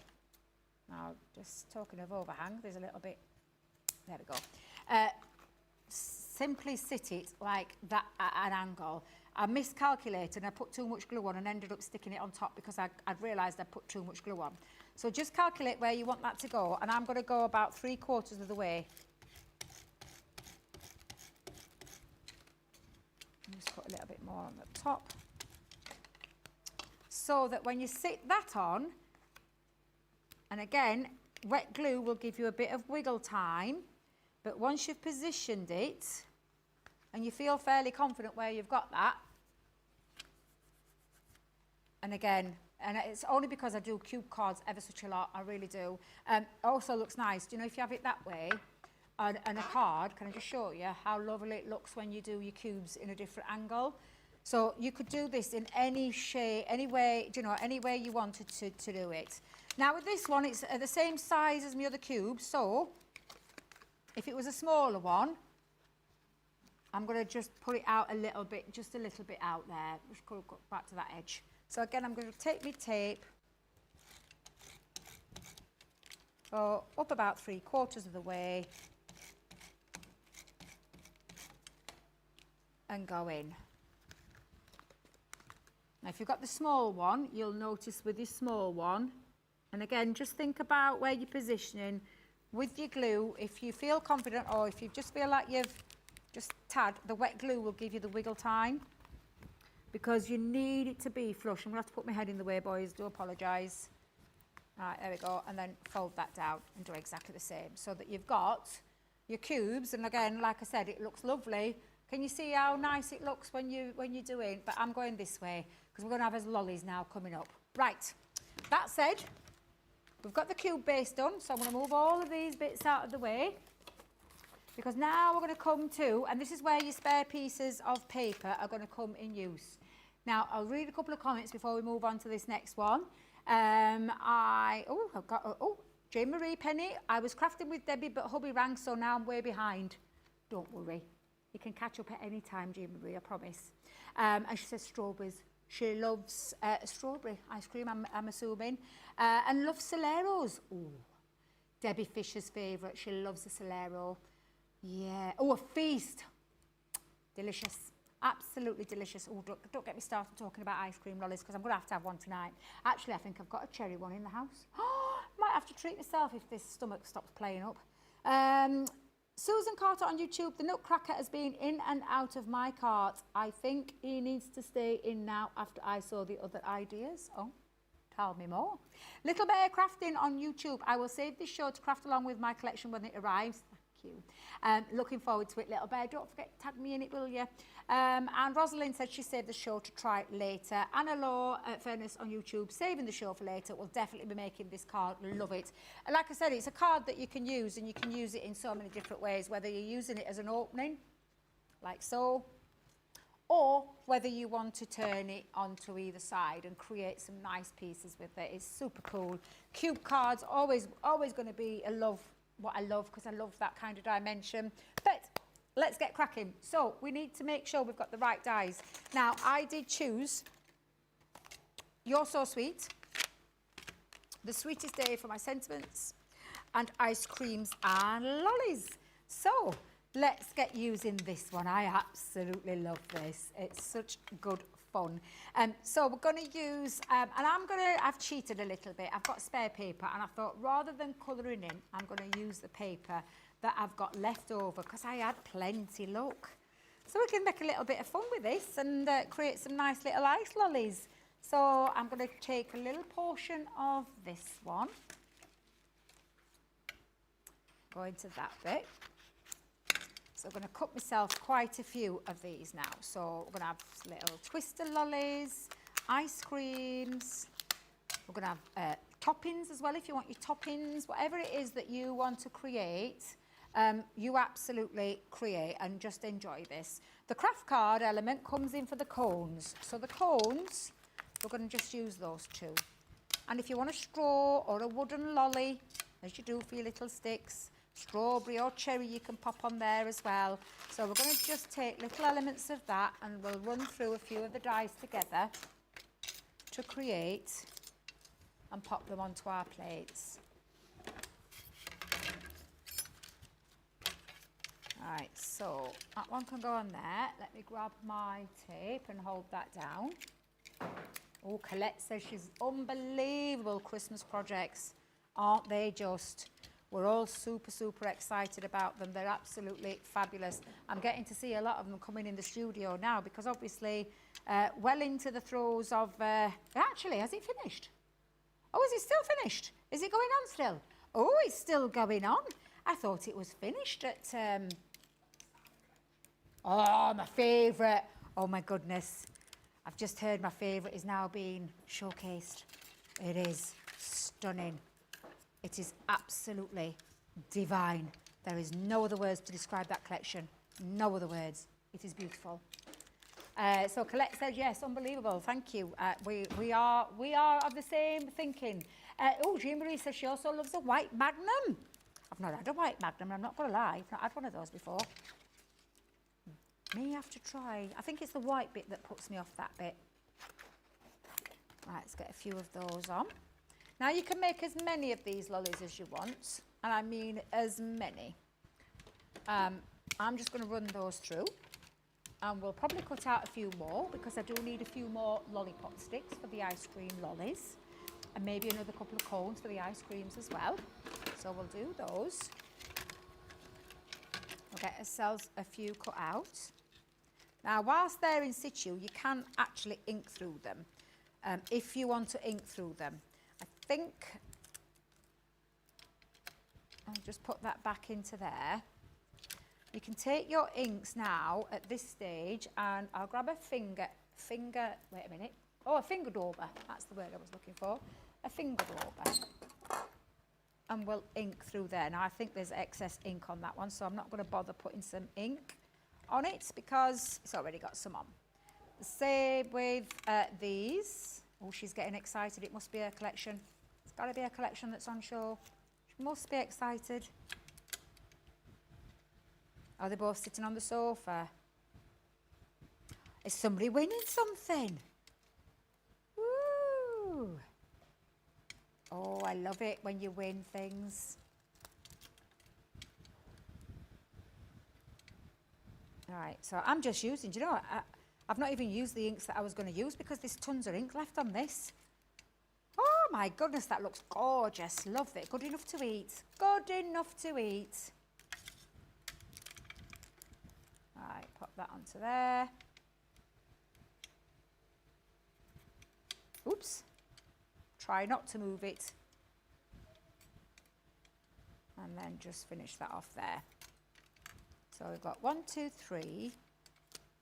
Where's my fourth? Is it hiding? Can anyone see it? Where's my fourth? Oh, it's there. It's the ice cream cone. Silly me. And I'll just tickle over the edges of that one. That ink's still going strong. I've not even inked it up.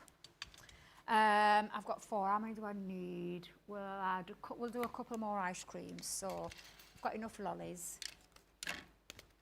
Oh, James, that's boring. Telling me I've only got 15 minutes left. See, this is why I need more. I need more time with craft alongs. I keep saying I want a 2-hour show with a craft along. Love doing craft along, but an hour, it's like, oh. Right, so I'm going to cut myself some more of those, and I want a couple more ice creams as well. So let's have one of those. We'll have another one of those because I think that looks, I love that ice cream.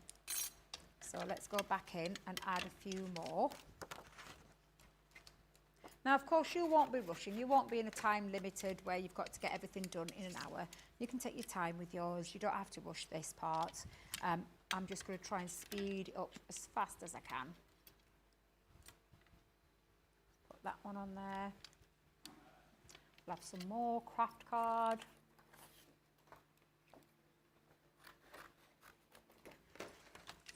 And another cone. It's gone ever so quiet and sit, have you noticed? Must have finished. Oh, I need another stick. Let's get that on there as well. Yeah, we'll put that one on. Right, run that one through. Right,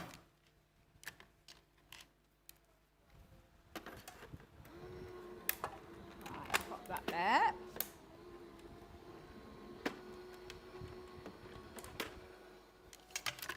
So let's have a little look and see how many more we've got. Oh, you must have gone back. I think that's gone back through the die cutting machine. Didn't want that to happen, but hey ho, it's happened. Never mind. Let's get, where's my poke tool gone? There it is. So we've got a couple more ice creams there. A couple more cones, and I think we're okay with that. So I'm not going to do any more. If you want to add more, of course you can do. I might just cut myself one more lollipop stick out, or I might cheat and just put myself one in rather than running it back through the machine again.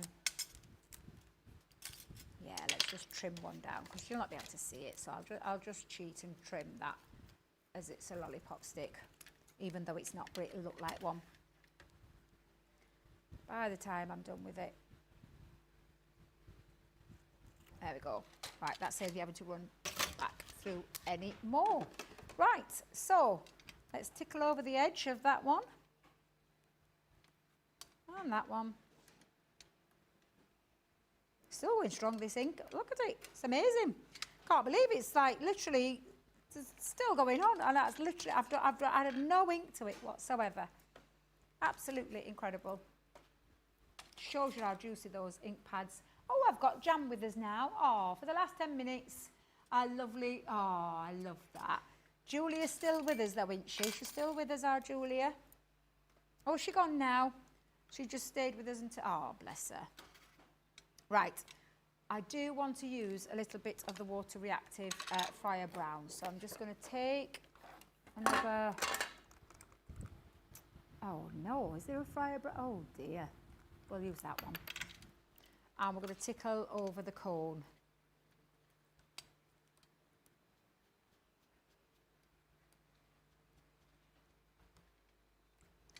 And the same with that cone.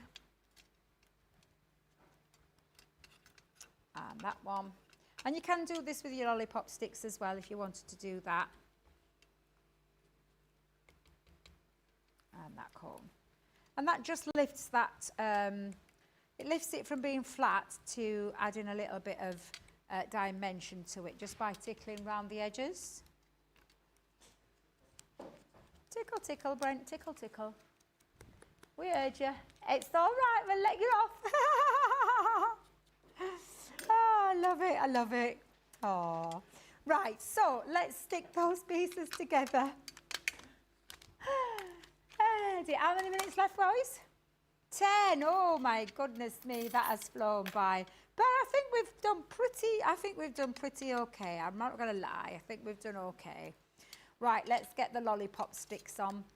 So, I'll use my tape pen just to add that in the background. Hi Fred, back to reality. HS visit was exhausting. Oh my goodness, so many gorgeous things though, Fred. I hope you've enjoyed that. And let me know what you're thinking of, or what's going to be your favourite, or is it everything? Because there is some spectacular things coming. I say we've knocked it out the park with the Rangers. They're just absolutely sensational. They really, really are. Now that's my little makeshift stick. Of course, you would cut yours at home. But Debbie's run out of time, so we're making do with a little makeshift one. And then we're going to put his ice creams in, and you can add your flakes in there or your wafers. Let's get that one onto that cone. God, this looks good enough to eat, this ice cream. Let's get that stuck down properly. That's that one. We'll have, let's have a look, see which one that looks. That might look better on there. Yeah, we'll go with that one.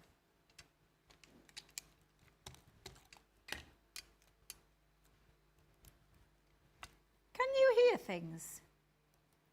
Am I hearing things? Oh, I did wonder. I could keep hearing things in there.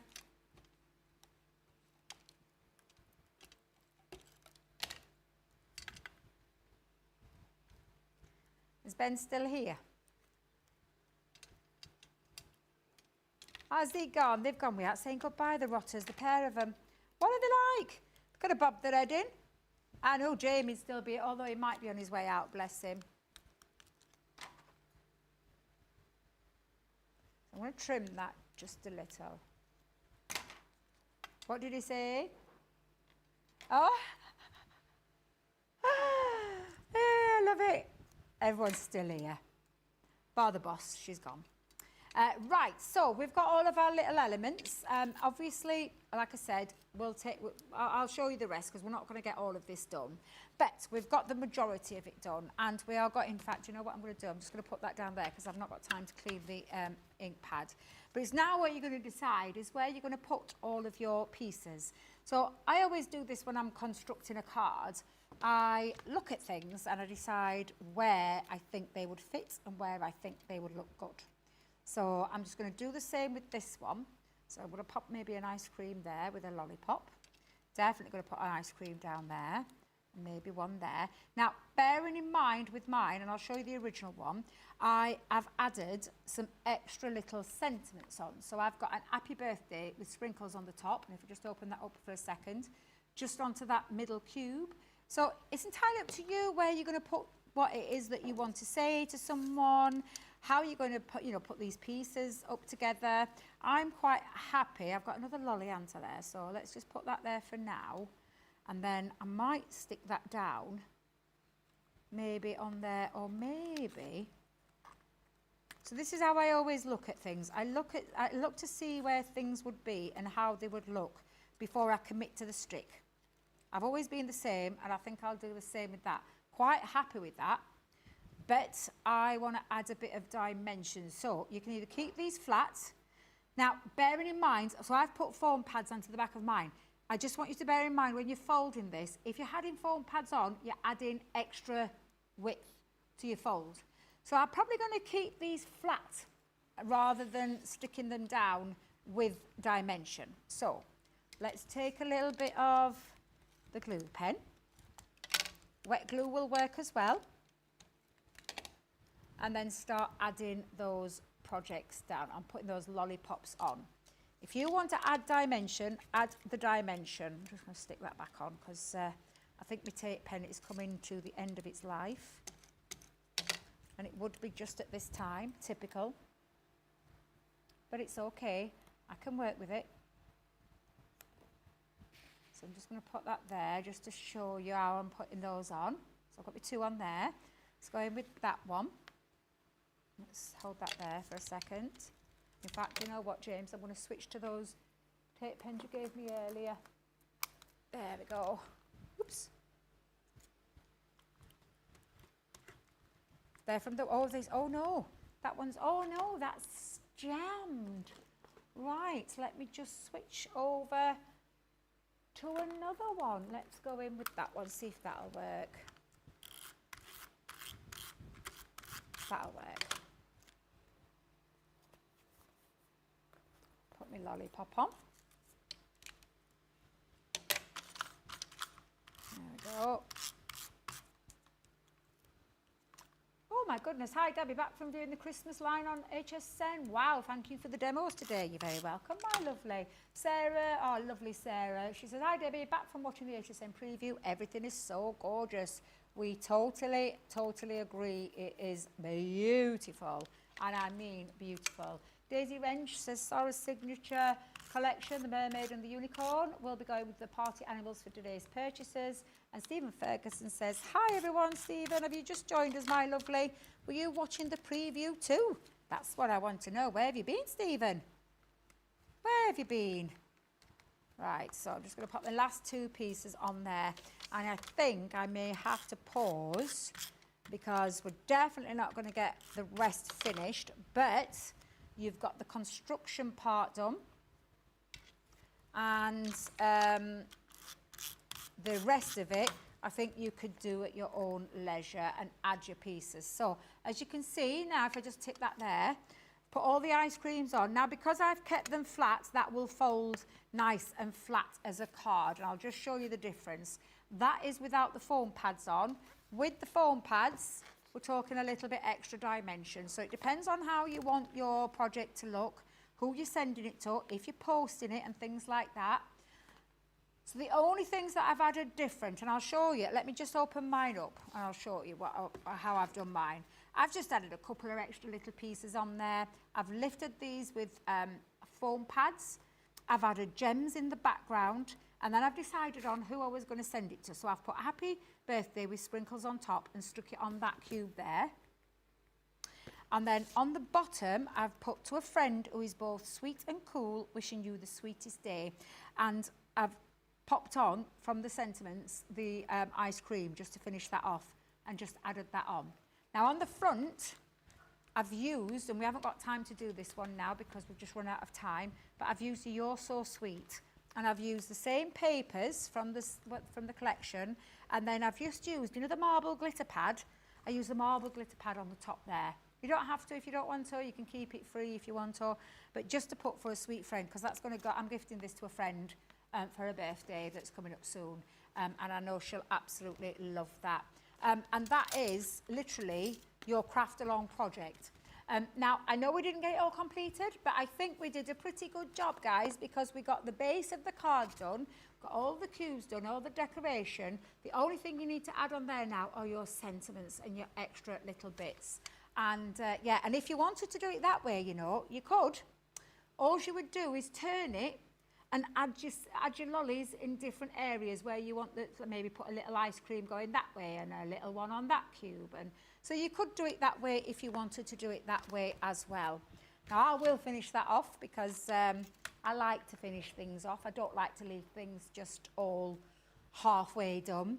But yes, thank you everybody who's joined me in these last 2 hours, my solo hours. Thank God normal service will resume tomorrow with lovely Ben, because it is hard work doing it on your own for a couple of hours. It really is. But thank you to everybody who's joined us. In the first show, if you got those deals, fantastic. If you haven't, go and head over to the website right now and go and have a little look at some of the sensational deals that we have had on today. And it's going to continue, guys, let me tell you now. We will be back tomorrow. Ben will be flying solo on the first show with a big breakfast. Ben's big breakfast, we should nickname that. And I will see you at Crafters Connect at 12 o'clock. So thank you to everybody, everyone in the gallery, everyone behind the scenes, everyone. And thank you to you guys for watching us. We will see you all again for another day, Crafters TV, tomorrow. Bye for now.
Hello everybody and a very warm welcome to Crafters TV. My name's Ben Mosby. Thanks for being here for our Weekend Wonder. Yes, it is Friday, 2 o'clock. You know what that means. Weekend Wonder time, where we bring you a brilliant product at a brilliant price, but only for the course of the weekend.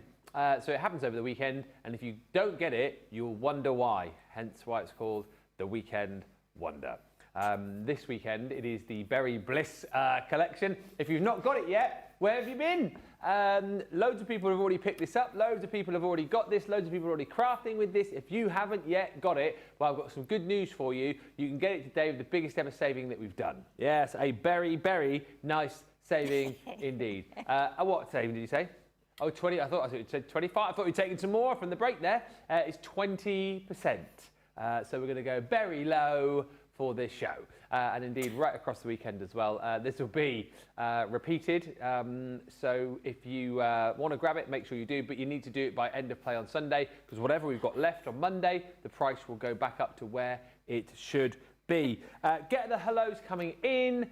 We would love to hear from you wherever you are, whatever you're doing. If you have crafted with the Berry Bliss collection as well, feel free to send in any pictures of any makes that you've done, any cards, any boxes, any gifts, any home decor, anything you like.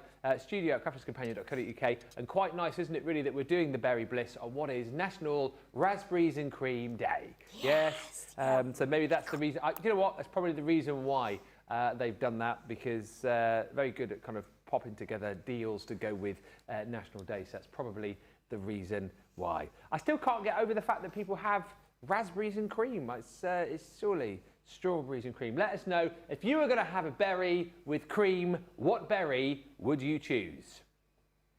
Strawberry. That's definitely mine. Let's go and find out what the Wiggle Womble would have with her cream. Would it be strawberry? Would it be raspberry? Or would it be gooseberry? Let's find out. The marvellous Sheila Halliwell, what's your berry? Well, normally it would be strawberry, but we did have raspberries a couple of weeks ago. Stop it, Ben. Sorry. Honestly, it's put me off, honestly. Yeah, we did have raspberries a couple of weeks ago with some cream on, and it was very nice. Very nice. What other berries? What's the berry that they have? Boysenberry. Yeah, what's the one that they have in Charlie and the Chocolate Factory? Is it a snosberry? That's BFG. Schnozcumber. A what? A schnozcumber. Like a cucumber, but they have a schnozcumber, don't they, in the BFG? Oh, right, okay. But they do say snosberry in Charlie and the Chocolate Factory. Yeah. What other type of berries are there? Chuckberry? Chuckberry, yeah. Halleberry? Halleberry, yeah. Blackberry. Blackberry. Gooseberry. Gooseberry. Boysenberry. Boysenberry. Strawberry, raspberry. Oh, have we said blueberry? Blueberry, I just said blueberry, yeah. All the berries, yeah. If you can think of any berries that we've not said, let us know. There must be some. I bet there's loads. Yeah. I bet there's loads. Oh no, there is a hollyberry, but you wouldn't eat it, would you? Are they sloe berries? Slow berries. Sloes, like sloes, or are they just sloes? SLOE, that you use to make gin. Sloes. I think there might be, you know. Sounds familiar. My Laura used to pick those. Used to make gin at Christmas time. Right, okay. Used to give it away as gifts. And then one year it went wrong, and she ended up giving them out, and everyone was like, not very well. Oh, no. And she never did it again after that. No, good job. No. It's all about your berries in this show anyway, so I hope you have a very nice time. But let us know in the comments, what's your favourite berry? And feel free to send any pictures as well of any makes. Joyce Jan is on the socials for this one. Already in is Diane Lerigo, who says good morning and happy Friday. And Lynn, lovely Lynn, says hello to brilliant Ben. Giggly Sheila. And the wonderful social superstar Jan and everyone, I hope you're all enjoying your day. Oh, we are enjoying today. Right, guys? Yes. Yeah. Yes. Hi to Susan Ware, who is in from Broken Arrow, who says TGIF. There you go. Melanie Kellogg says hi. Hi to Christine Mahoney. Hello. Hello also to Diane, who says strawberry for me, please. Strawberry for Diane. Yeah. And have to be strawberry, says Sheila Sloggy. Good afternoon.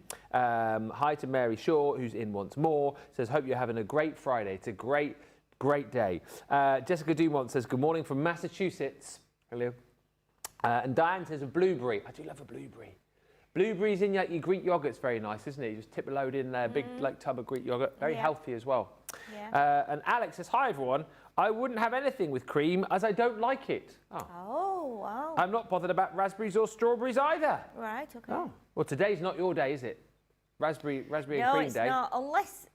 Unless you know, so some of the berries. Are there any like berries that are not fruit? Are there any like, you know? Any berries that are not? What about loganberries? I don't even know what that is. A loganberry? Loganberry. Those are the. Johnny Loganberry. Do you have those at IKEA? Don't they? They have them with. Yeah, they have loganberries. They have a loganberry drink. All right. And they're tiny little. They're like little red berries. Tiny little red berries. Smaller than blueberries. But yeah, loganberry. Loganberry, they do it as a drink. They do it as a sauce, I think. I think you can have them with like a sauce with the meatballs that they do, I'm sure. Juniper berries, as well, someone said to me, that you use for gin. Juniper berries. Juniper. Oh, what berry? Juniper. Oh, juniper berries, yes. Huckleberry. Huckleberries. Huckleberry. Huckleberry. Huckleberry Finn. Wasn't that Huckleberry Hound as well? One of the Hanna-Barbera characters. Yeah. Huckleberry. Yeah. Maybe if you can't think of any more berries, maybe if you've got berry in your name. Mulberry. Here we go round the mulberry bush, the mulberry bush, the mulberry bush. That's right. What? A Marionberry? You're making it up now. Marionberry. Marionberry. What? Oh, he stopped now. I thought he was going to carry on. Hi there again to Jean Marie. It will be strawberries with cream for me. It says Lynn Harvey. I'm the same. Right, let's show you this. This is the Showstopper UK only 20% saving, the biggest discount we have ever done. 52.79. If you want to pick this one up, it's 115 elements in total. That, of course, is taking into account the amount of sheets of paper that you have in your pads. Just to be clear on that. So I like to be open and honest. So in this pad, you have got 34 sheets. You have 10 sheets of linen cardstock. You have 24 sheets of linen paper. One of the first pads that we've done with that linen textured finish to it. And look at all those beautiful sheets of linen cardstock in here. Absolutely incredible, beautiful colours. And no surprise to learn that the colours of the linen match up with the colours of the illustrations of the berries and cherries, raspberries you've got there. What's that berry there? Anyone know? Is that a blueberry? Yeah, I think so. Is it? Look a bit slowy as well, actually. You've got strawberries, again, beautiful frames in here. What are those ones? Oh, cranberries. Yes. I used to love the cranberries. Yeah, cranberries. Do you have to let it linger? Do you have to? Look at that as well. Beautiful little borders that you can snip into there. Plenty of opportunity in this particular pad to get crafting, whether it be for frames, whether it be for toppers, whatever it might be. You've got those all in there. You've then got your 8x8 pad as well. And this is different this time. So normally we give you a 12x12 and a 6x6. This one is totally different in style to your 12x12. So you've got lots of options for making your cards with these pads. Lots of different designs, lots of different styles. And again, the reverse patterns I feel like you can use outside of this collection too. Look at the little cherries there as well. Mon chéri. Mon chéri. My darling. My darling. What else do you get in here? You're going to get embossing folders. The woven basket is a very useful one to have in this set. You also get, I haven't got the board for it, but I can show you on a card. You get the woven basket, and then you also get a 2D churri one as well. So your 2D churri and then your 2D woven basket. The woven basket you will use with your bury basket, which is that one there. So if you came to Craftaganza, we created a beautiful project with that the Bury basket. And again, you've got the strawberries and cherries and foliage in there too. Really simple to craft with is that one. You've got all of your fantastic tags in here as well. That one's called Build-A-Berry. That one you'll cut multiple times to create like a 3D berry. We did have a project with that. I don't know if she's got it back along with those 3D berries hanging off. It was like a box. We did have a that box, seems to have didn't we? disappeared. But you can create tags with this as well. You can put your own sentiments on your projects too. Berry.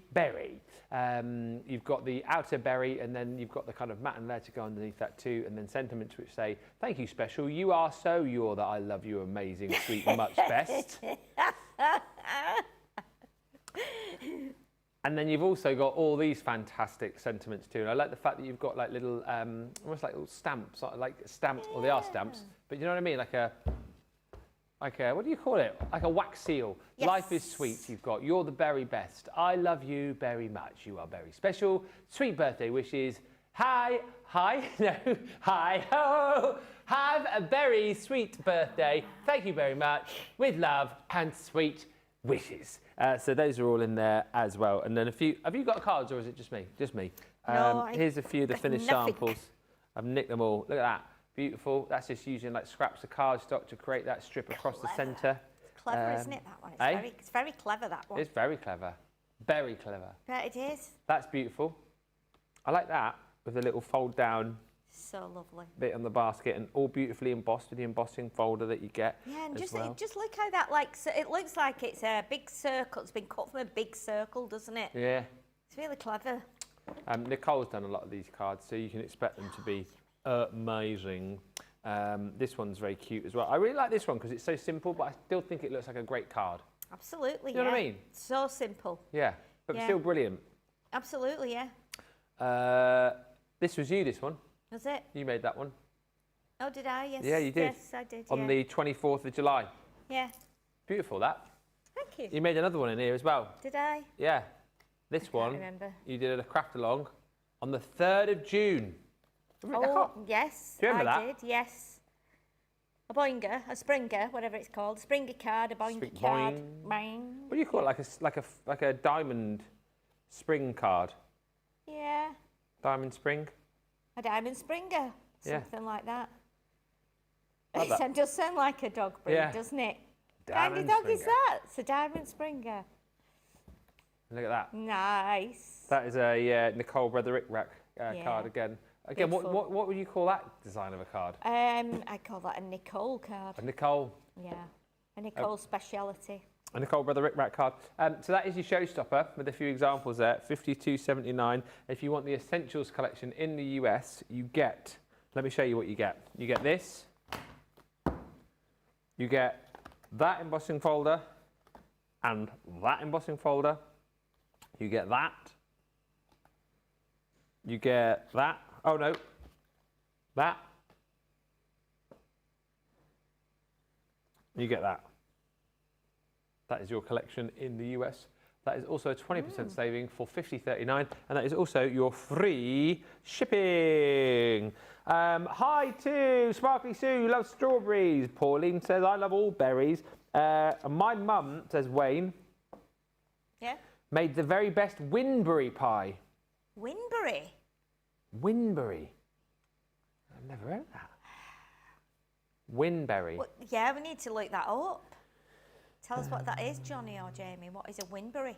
Jackie Kosh says Chuckberry. Chuck Berry, yeah. Can you think of anybody else with names that's got berry in it? Mary Berry. Mary Berry, yeah.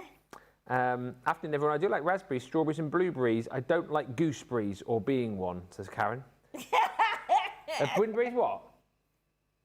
British name for a Oh, bilberry. a bilberry. A low-grown Oh, cousin of the blueberry. Gosh.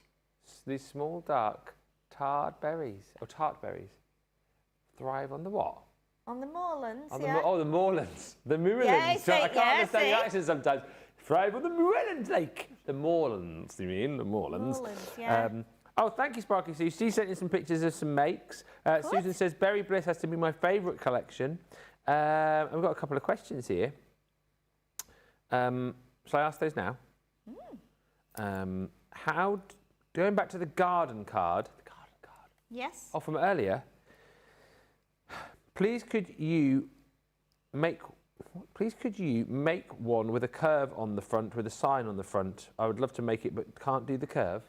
Do you just have to cut your cardstock a bit bigger to do the curve? On this one? Yeah. How do you make that curve? I think is the question. Oh, you mean like the frame? Yeah. Yes, so I used nesting dies. Obviously, they are not the same like width or the same shape as the oval that gets cut out of the middle of that die. So obviously that's why I put the ribbon on, then it would hide any imperfections under here. That's, I just did it with nesting dies, like two oval nesting dies. I don't know if that actually answers your question or not. If it doesn't, please just, ask again, because I might not be quite understanding that. So yeah, that curve there is actually done with 2 of my nesting dies put together to create a frame. So if you imagine, like I've got 2 circle dies here, so obviously you put two together like that and cut them at the same time, and that creates a frame. Yeah. Which is what I did, but with ovals. That's how I did that curve. Okay. So yeah, it is actually a frame, and then we tied the ribbon behind it, just in case you didn't see it, and then you were just wondering how we'd done that. But yeah, if you're stuck or I've not answered your question, please just ask us again, and then we can help you hopefully answer that for you. Thank you to Laurie as well. He says good morning to Ben, Sheila and team. And Crafty Peeps St. Helen, Michigan. Sorry I'm late. Nice haircut, Ben. Thank you. I've not had my haircut, but thank you for that. I'll take that. Right, we are going to get into a little demo with Sheila. Which part of the collection are you going to use? Oh, well, I'm using a bit of a mix, actually, and I'm bringing in some of my other dies as well. So I'm using the 8x8 paper pad, because I've not really used this a lot. I feel like when I've looked through my pads, my 12x12 has got more missing from it than the 8x8. So what I thought I would do an easel card, but I would do a DL easel card, because we never seem to do that. We tend to do like 6x6 or 5x5, but we never seem to do a long thin one. So that's what we're going to do. So I've taken 2 DL cards. One of them I have kept as it is, which is this one, and then the other one I have cut in half, so that I've got a panel that will go on the front of this. But before we do that, we need to score this one. Okay. So we need to score it in half, the front of it in half, so then we know we've got a fold in there that we can attach to the piece to. So obviously DL 4 inches wide, in this instance anyway it is, and I'm going to score down there at 2, like that, and then I'll fold that over, and you can score that on either side. We're only doing a kind of a light fold, so it's not, it doesn't matter which kind of way you're doing it, and we're covering it all up anyway. So this is going to be our easel, like this. Yeah. And then we've got another piece. Oh, we've got a little piece of gold there. I don't know where that's come from. So we've got a piece of white here. Oh, I need to chop that a little bit there. Which is the same size as the DL. So this is another DL just cut in half. And then this will attach to here, like this, and this will give us our front section. Don't forget as well, you can always do that as an upright one as well, just to give it a little bit of a difference. It would still fall flat, but then you'd be able to do it like that. I don't think we tend to do that much with DLs. They do seem to get a bit left behind, the DL cards, I feel. Yeah. But anyway, I think it's because they're not big in width, so we feel like we can't get stuff on there. No. So what I've done, I've got some of our lovely red glitter card. I don't know if we've still got this left. This was the A5 special finish card, isn't it? We did the other week. Yes, we did, didn't we? Yeah. And I found I've got quite a bit of the glitter left, but I didn't have any of the white. One sheet of the white, I think. I've got a bit of the green. Or that might have been the red. No, red. This was red, wasn't it? Red satin, red glitter. And a red and metallic. White. And what was the other one in there? There's like a normal metallic one, wasn't there? Yes. Yeah. Yes. So yes, I have used a lot of that, but I have got 2 or 3 of the glitters left, so I thought let's use those, and it'll just pick up the spots in the paper here. So what I'm doing, I'm going to do, I've already cut these, and then it saves us a little bit of time. So we've got that piece on there, okay, and that will sit It doesn't matter whether we sit it on the base of the card here like this, or we do it on that one. It doesn't matter. Yeah. So let's pop it on the base first, because that can just be glued on there and just be sitting in there. So we'll pop that down, and then we know that one's done. And then we're going to do the same thing with the other piece, but then we're going to add a couple of different papers onto there as well. So let's do this one here, like this, and we'll just make sure that's... We've got the tiniest like white edge showing, about 1 millimetre or 2. But again, it'll just bring in the white there, and it matches the white spots. How do you describe this 8x8 pad? I can never find the right words to describe the style of it. I say like more cartoony than the 12x12. It's a little bit cartoony. Is that is that the way to describe it? Yeah, I feel like you're exactly right there, Ben. It's a bit unusual, isn't it? Yeah. In that it's in the way it's drawn, and I think because it's a total contrast to the 12x12. Like with this, it's almost a bit.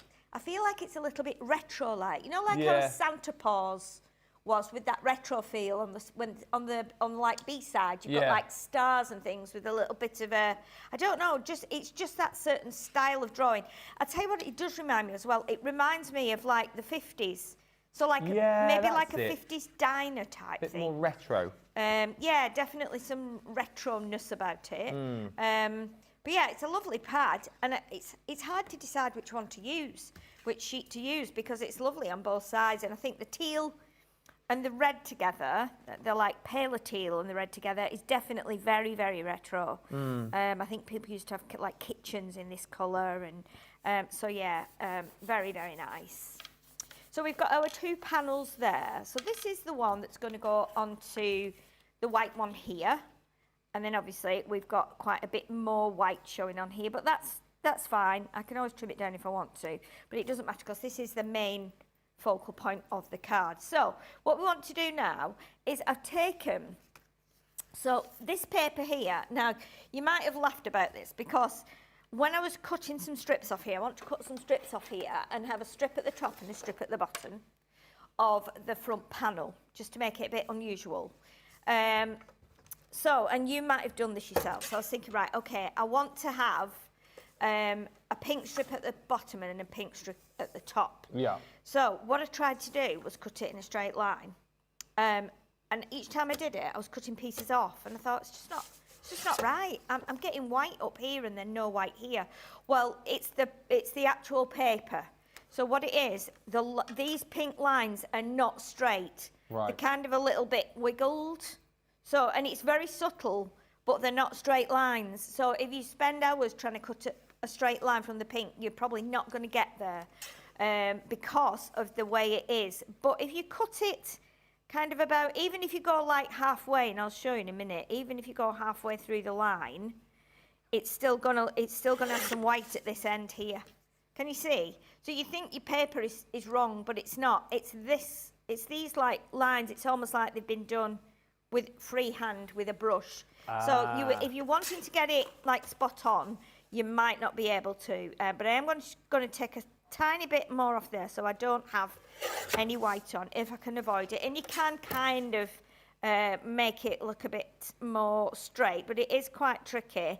So I think you're going to have to probably go with the pattern rather than the beach, making it really straight. So you can see now when I bring that in, how we've got a really thick line.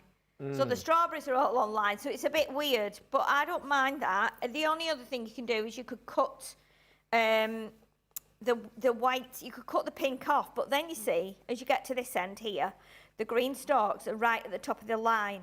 And then as you go along, the stalks are really over the line because the strawberries move up and down a bit as well. So it's not a symmetrical paper. So don't get like too hung up about it if you're trying to do what I was doing earlier on. Jamie was talking to me while I was putting the batteries in the mic pack, and I was thinking, why am I getting this wrong? Is it because I'm chatting and I'm not really concentrating on what I'm doing? And I looked again, even after Jamie gone out, it's like, no, these are just not right. So it wasn't anything to do with anything other than the fact that that's the way the papers are printed. Anyway, I've gone all around the houses telling you that, and I didn't need to, so I'll be quiet. Very quickly, Marilyn's question about the card with the curved front. Was it this one, Marilyn? Was that the one you were on about? I see. the card with the curved front, like how you do that, how you make that curve. But you just cut it slightly longer, right? And then bow it around the back. I see. Yes. Yes, so you can cut, you can do it in two ways. If you're, I think I did a card similar to this recently, but it might have been on Hobby Maker actually, so it probably wasn't here. What you can do is you make your card flat, and then your next piece that you want to make it, if you want to make the piece on top bow, make it so that it's wider, like Ben's just said, wider than the front of your card. Do a couple of score lines down each side, and then tape it, and the tape will go onto the front of your card, which then makes that piece bow. If you imagine like this, so I've got this piece here. Okay, so if I wanted to make this bow now on the front of my card, what I would do is I would have cut this wider than that, and then I would have scored in about 1 centimetre or something, which then takes a little bit off the edge, and you would put tape on there, and then you would fold that in and put it like that. So hopefully that's the one you meant. Because I think the only other curved one we've shown is the one with the berries on, isn't it? The basket that's got a curve at the bottom. Yeah. Which is probably done with a die, or even on maybe Nicole's very good at cutting a. Hopefully that helps, Marilyn. Yeah. If we're still on the wrong card, please let us know, and we'll try and get that figured out for you. Okay. So what we're going to do now? We're going to pop these onto here. So we're going to have one strip at the top, one strip at the bottom. I can't believe half an hour's gone already. I know, it's flown over. Gosh, it's gone really quick. Although I think because on the last show, we went straight into the demo at the beginning, didn't we? Whereas on this one, we've not. We've had probably... We've had berry chat, haven't we? Yeah. Loads of berry chat. Yeah, 5-10 minutes of berry chat. Yeah. Like we did yesterday with potatoes. So potatoes? We had potato chat yesterday, do you remember? Oh, yeah. Fries or potatoes. Jackets or roasties or hash browns, all those things. Anyway, we'll not do that again. New potatoes. Yeah, let's not start that again. No, just in case you were interested, I did have another jacket potato for my dinner. Hey. There we go. So that's the I've had cold risotto. Nice. You had a jacket spud as well, Jamie? Oh, see, it's not just me. Funny habits. Okay, so now we've got a bit of a border at the top and the bottom, right? So that's going to go onto the front of the card here, like this. And then what we'll do, because we need a stopper, that's not stuck on there yet, so please don't worry about that. We're going to need a stopper here. So I thought for the stopper, we would use another one of these, but maybe make it a bit shorter. So it would still tie in, but you'll get the effect when we put it together. So what we need to do now, I need to do a couple of cuts, because I want to do a scalloped circle, which I think I did this on the last berry card I did, or the one before. And then we've taken another piece of paper, which has got strawberries on. We're going to use the checkered side, because that will bring in a bit of pink, like the spots we've got on the paper. So we'll put those two through the machine and get those cut. We should be able to fit both of those on there nicely using the small plates. So let's pop that through there and cut those.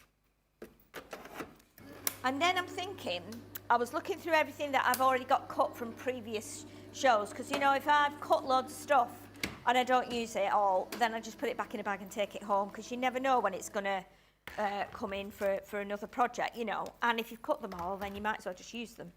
So this die is from our stitched edge scallop circles.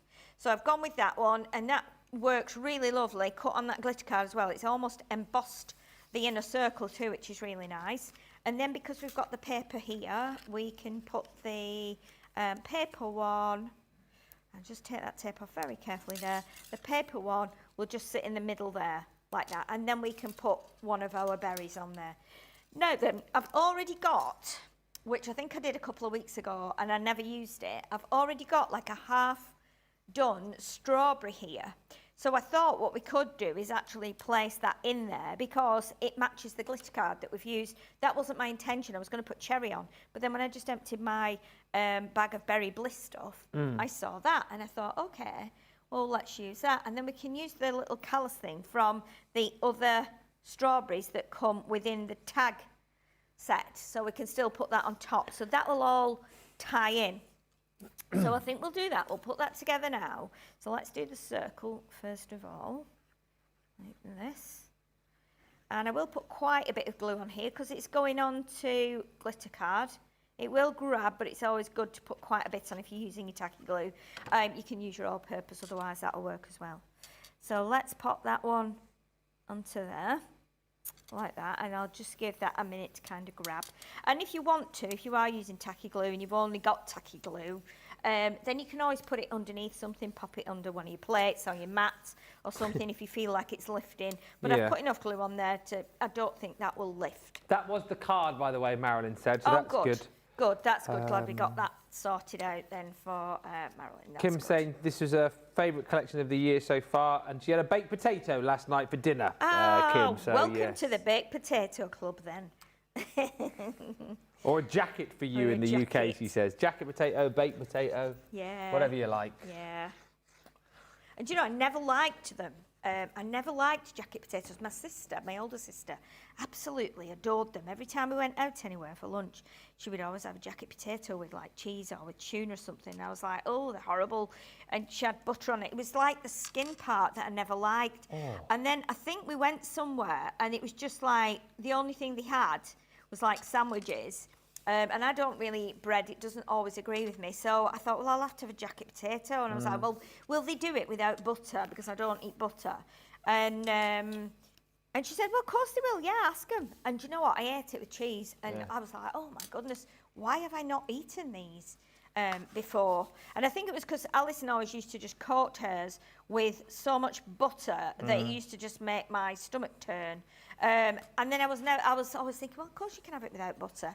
People would think that was weird though, because it would be dry. But if you're putting something else on top, then it's absolutely fine. So yeah, I really do like them now. I like, if anyone's ever done this, a jacket potato, get back on potatoes again. Jacket potatoes wrapped in tin foil, and you cook them on like a fire. Oh, yes, yes. So good. Yeah, because then the skin goes a bit more crispy, doesn't it? Really crispy. Yeah. Yeah, wrap them in a bit of tin foil. Boom. Yeah, bonfire night. Bonfire night, Yeah. absolutely, yeah. They used to do them at the fair. Bonfire night, bangfire night. Oh, yes. Bonfire, yeah. And then Christmas time, sorry, talk about things that you have, 140 days, what do you call them? Roasted chestnuts. Roasted chestnuts, Oh, yes.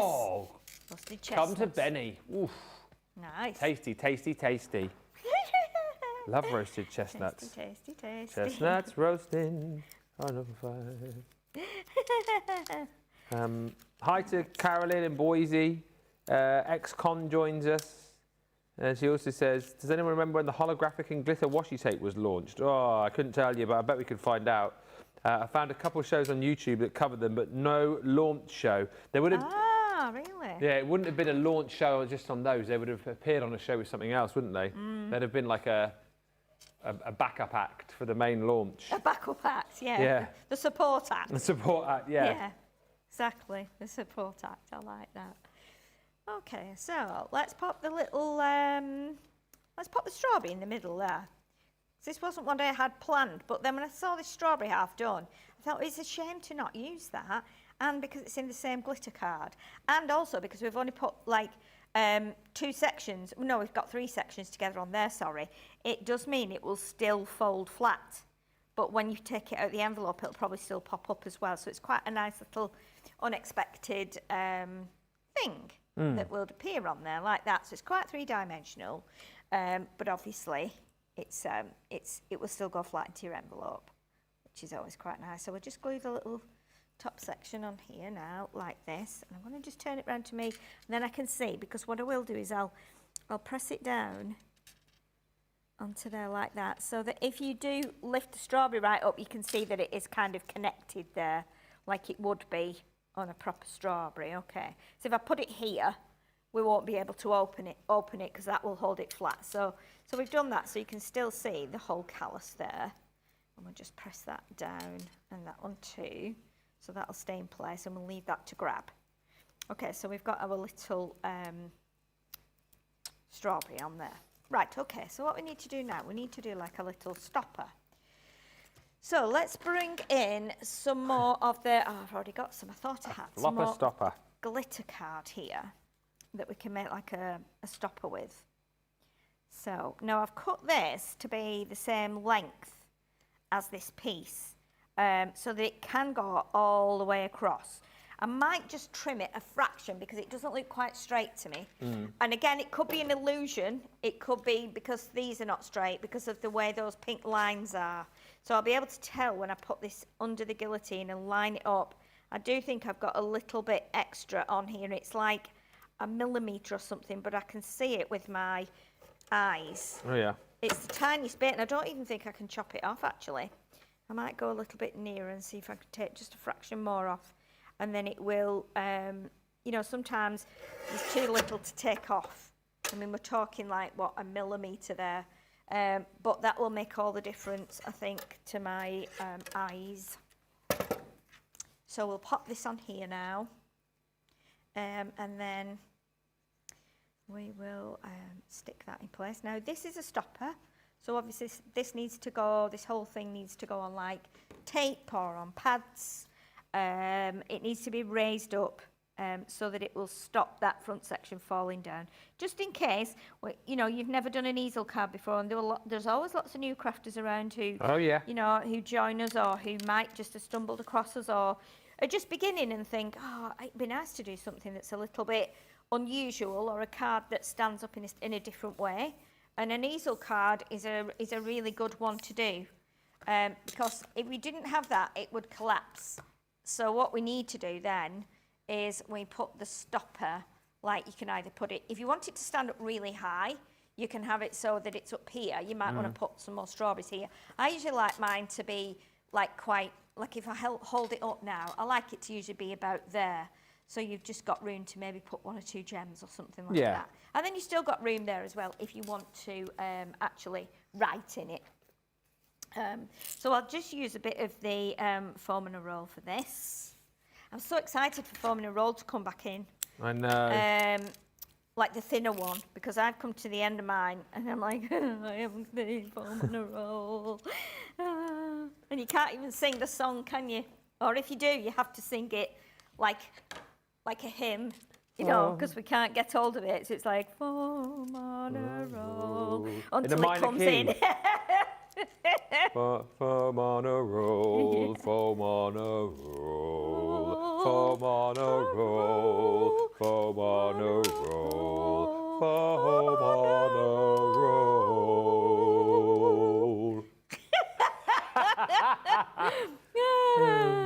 I quite enjoyed that. Oh, man.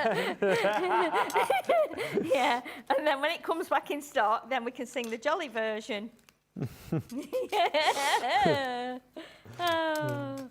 Okay, so now we've got our little, you can see how that'll stand up now, and it's quite nice because we've got the 2 matching strawberry lines there. So, should we just pop a little sentiment on it? Pop a little sentiment on, and I think what we'll do, we'll use the, okay, so let's bring in this. Now, I was wondering, because, let's look at the little dies here. Now then, we've got a scalloped stamp, and we've also got the little scalloped circle here. So let's kind of see what we can do with this. So let's stamp this onto here. I'm just going to use my cheat with my block because I don't know where in the depths of my bag my rocker block is. In the depths of my bag. The depths of my bag. So let's do that. So we'll stamp that like that onto there, and then perfect. What we can do now, we can cut this out, and if we've got the little, see if we've got the little mini under here. So that one is bigger, obviously. Let me bring in my other, where have I just thrown that set of dies? Are they in front of my eyes and I can't see them? Oh no.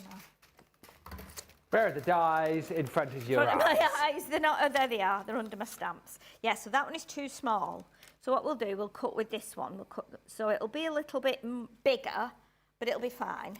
What we can do is, I'm just going to tape that anyway, just in case it does decide to like have a little shift about.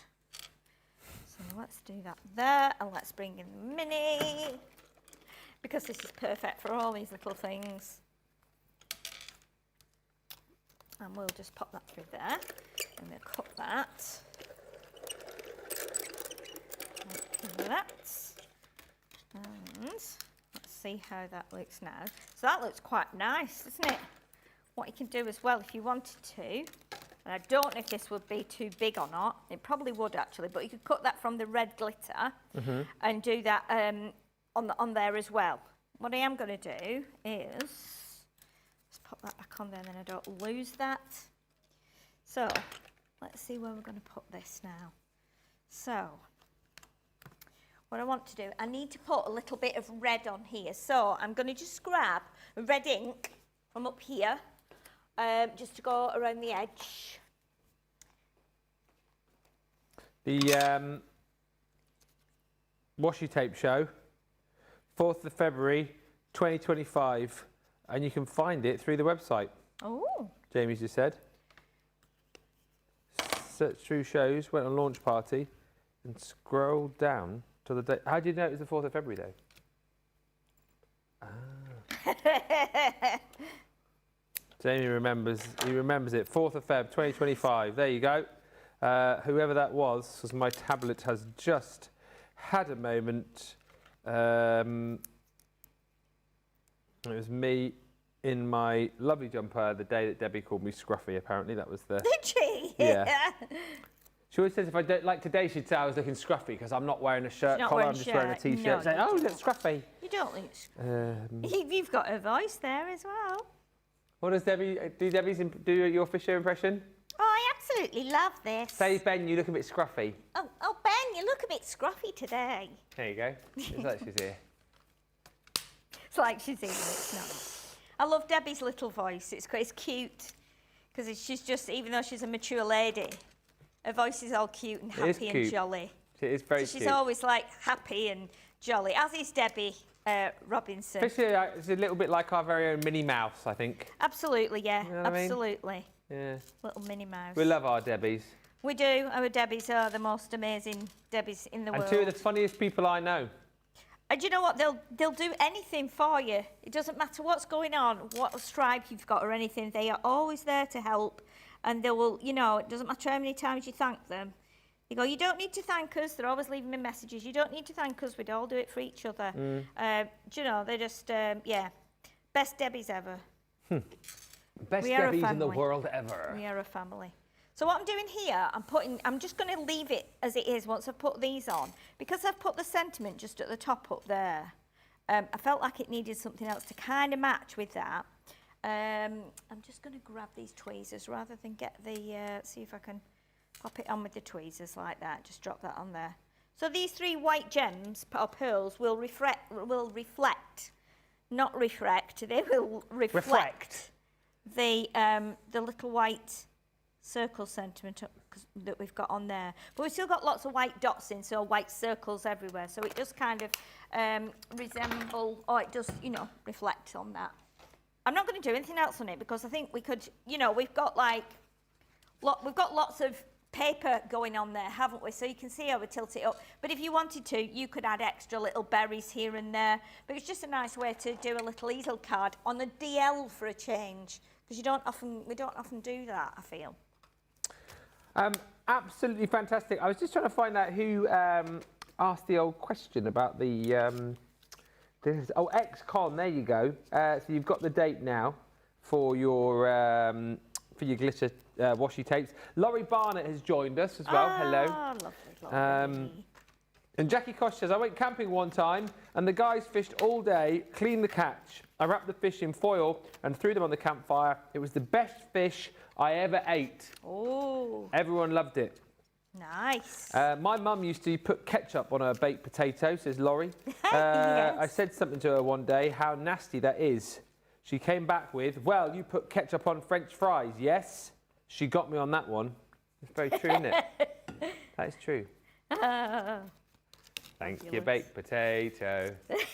Brush your hair, brush your teeth. Thank you, baked potato. If you want to have a, thank you, what is it? If you want to have a happy day, listen to what the baked potatoes say. Brush your hair and polish your shoes. Thank you, baked potato. No? Never heard that before. Matt Lucas. Oh, was it? He did it in COVID, the baked potato song. I'm sure he got to #1. Did it? Yeah. Oh, I've not heard that. Thank you, baked potato, if you want to have a special day. How Listen to weird. what the baked potatoes say. Look it up, it's a very funny song. Matt Lucas, thank you, baked potato. Did he used to do that on Shooting Stars? Yeah, he did. started there, Yes, didn't he it? did. When he was George George Dawes. On the drums. On the drums. Yeah, in his baby grow. Peel the potatoes and wrap it in bacon, wrap it in tin foil and bake. The bacon goes through the potato. Ah, might do that. The bacon potato. Karen says, I'm snuggling with the pugs today. We lost our sweet Scarlett the matriarch yesterday. Well, that's so sad to hear, Karen. I'm sending you lots of love. Yes. Excon says, thank you for the info. And Rhonda says, what a cute, cute card. Now, I don't know if you know, well, you won't know if you weren't watching earlier because we've already told you on the previous show, but we are getting down with the kids. We're going all very trendy. We're getting on the talk of the tick of the talk, yes. We are going to be on TikTok very, very soon indeed. And if you want to join us there, here is all the information you need. Crafters, grab your glue guns. We are officially going live on TikTok on August the 11th. We're talking a brand new set, endless inspiration, demos, tips, and live Q&As. Catch us live every single weekday at 3:10. Go over to TikTok and hit that follow button so you never miss a show. See you on the feed.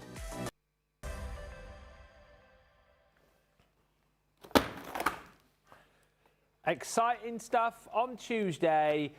Make sure you are ready. And I tell you what, not only are we going to be on TikTok, but launching our TikTok channel, the one and only, the marvellous, the viral trend, the world-renowned TikToker, Cardi D. Yes, the fabulous, the amazing Barnsley Bombshell. She is going to be launching it. I mean, the amount of people that are going to be watching that, when word gets around that Debbie Robinson is launching our TikTok channel, my goodness me. The boys from Blue will be watching, Bucks Fizz will be there, Cheryl Baker, she'll be watching, Peter Kay, he'll be on, no doubt. They'll all be watching. Yeah, Hugh Jackman, Pierce Brosnan. That's still one of my favourite things. Did I tell you about that day? No. I must have told you that. I don't think so, no. I What? told Laura, she absolutely wet herself. So we were talking about who you'd have around for dinner. Yeah. Right, so what celebrities, past and present, you'd have around for dinner. So, you know, people were messaging in, and I would say, you know, whoever it might be, Brucey, you know, I'd love to have had a dinner with Brucey or whatever. And then Debbie Robinson said, this is live on air. She was like, she said, yeah, maybe like, Hugh Jackman or Pierce Brosnan. And I was like, oh, so you can only choose one though, I said. So you can only have one or the other. Like, I said, if they were to knock at your door, like, who would you choose? Who would you have? And she went, this is live. She went, I'd have Hugh for the main course and Pierce for dessert. So Debbie, that, isn't it? I'd have Hugh for main course and Pierce for dessert. I told my Laura, and she was like, oh yeah, good old Debbie. She said, the woman after my own heart. TikTok sensation. Hugh for main, Hugh Jackman for men, Pierce Brosnan for dessert. That's just so Debbie, isn't it? Yeah. So Debbie. Oh my gosh. What is she going to be like though on TikTok? Tune in next Tuesday at 3:10 to find out. Oh my, I have to watch it, yeah. Oh dear. Gold Star deal. It's the last of our summer schools, is what I'm trying to say. It is a 40% saving on Arden cardstock, the best ever price we've done this for. Obviously, that price on screen is the price that you will pay because there is no club-inspired discount. However, what a discount. 40% off, $29.99 or $39.99. This is perfect for box making, for construction, because the weight of this is 300 GSM. Let me show you this. I'm going to get it out. You're getting 1 pack. You're getting 2 packs. Not only of the 2, but also of the 3. Pastels, deep tones, and brights. That's brights, deep tones, and pastels. Let me show you the brights.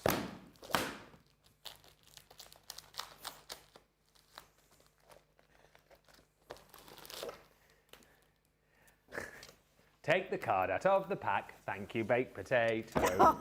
Show them the front, show them the back. Thank you, baked potato. If you want to have a special day, listen to what Ben Mosby say. Look, let me flip this around and show you. Right. So the 12 by 12 cardstock. This is where Jamie comes in. One side is linen textured. One side is smooth textured. This side here, that is linen, that is smooth. So you get the 2 different textures on your amazing cardstock. It is Swedish cardstock, acid and lignin free. One side smooth, one side linen. You've got a coloured core, and the colours that you are going to get in here. By the way, 300 GSM, 6 colours, 4 sheets. 24 sheets in total. You have got Kelly Green, Sunflower, I know, Flame, Cherry, no, Flame, Fuchsia, and this one's my favourite, Splash. Splash. So those are all of your fantastic colours there, all the colours of the rainbow and your brights. I love that Flame. Sounds like a gladiator name, doesn't it? Flame. Oh, do you know as well? Joe Marler, the rugby player, is the new latest gladiator. Have you heard that? Marler, he's called. Yeah. So that'll be interesting to see how that all pans out. Well, he will have to go steady with him because well, you know what? No, the gladiators probably do take it easy, but he won't. Professional sportsman, and he's probably, well, you've seen him on a rugby pitch. He can hit hard if he wants to. Might be injuring a few people. So that's brights. Next up, hello, I'm deep tone.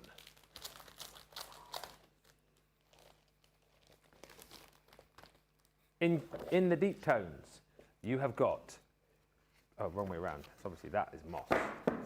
Moss, walnut, dawn, aubergine, Amazon. That's another gladiator name, isn't it? Amazon. And that one is your navy blue. So you've got all those fantastic colours. Woo! Nice. In that set. So that is another 24 sheets, isn't it? 72 sheets for $29.99 of Arden. That is bonkers, isn't it?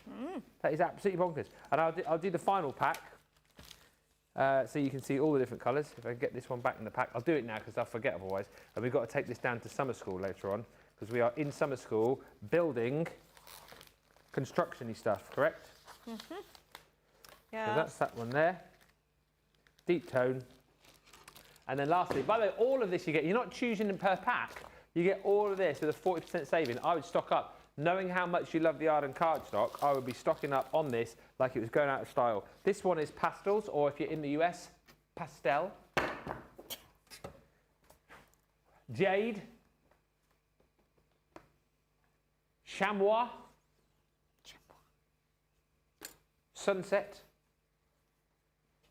Blossom. Lilac. Arctic blue. I actually love all those colours. Absolutely, absolutely fantastic. Beautiful. Look at that. Oh, yes. All the pastels there. 6 colours, 4 sheets of each, 300 GSM, linen one side, smooth the other. That is a brilliant deal. A great opportunity as well to try out all those different colours that you're going to be getting in there. 6, 12, 18 different colours. That is actually half of the range that you're getting of the Arden cardstock that we have. Half of the different range of colours you get, because you get 18 sheets or 18 different colours in total. Very, very quickly, before I go, let me show you the cordless glue gun. This is available only in the US. It is $60, or if you're in the club and you're platinum, 48 bucks. It is not only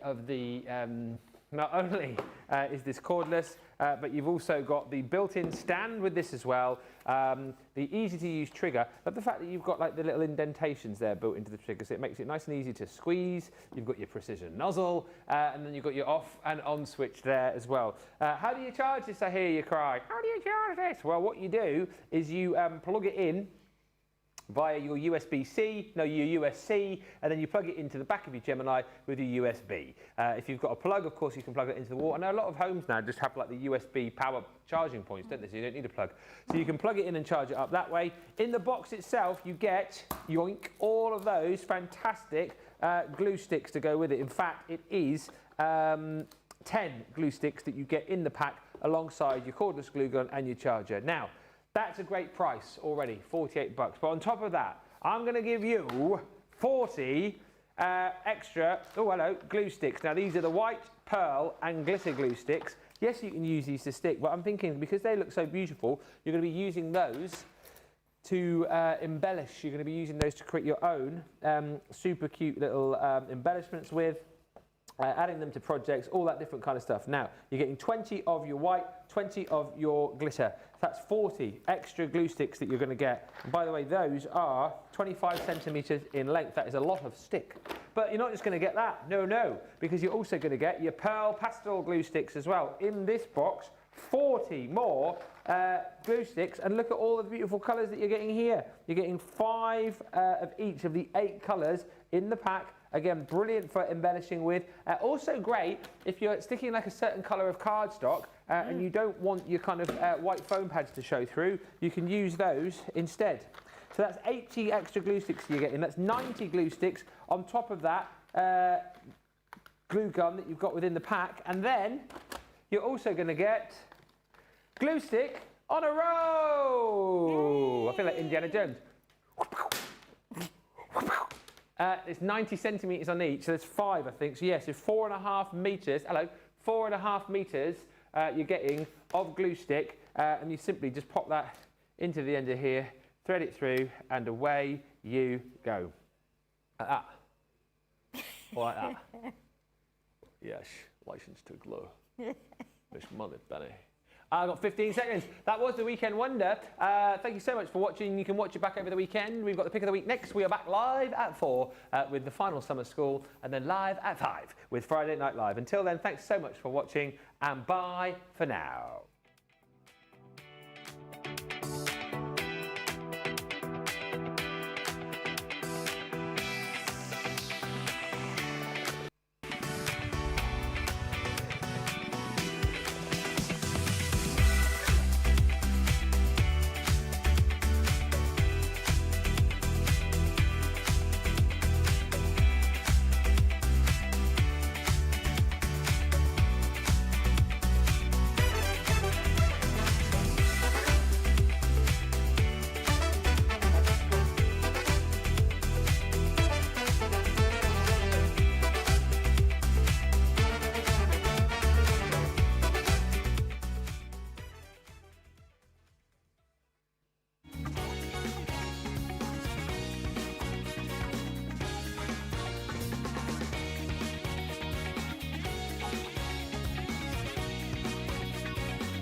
Hi everybody, and a very warm welcome to Crafters TV. My name is Ben Mosby. Thanks for being here for our pick of the week. Yes, we launched this on a Monday at 2, and it's basically a brand new launch of something that we absolutely love, that we bring to you at a brilliant price for the week. So you've basically got until end of play on Sunday to pick this deal up and grab it at this amazing price.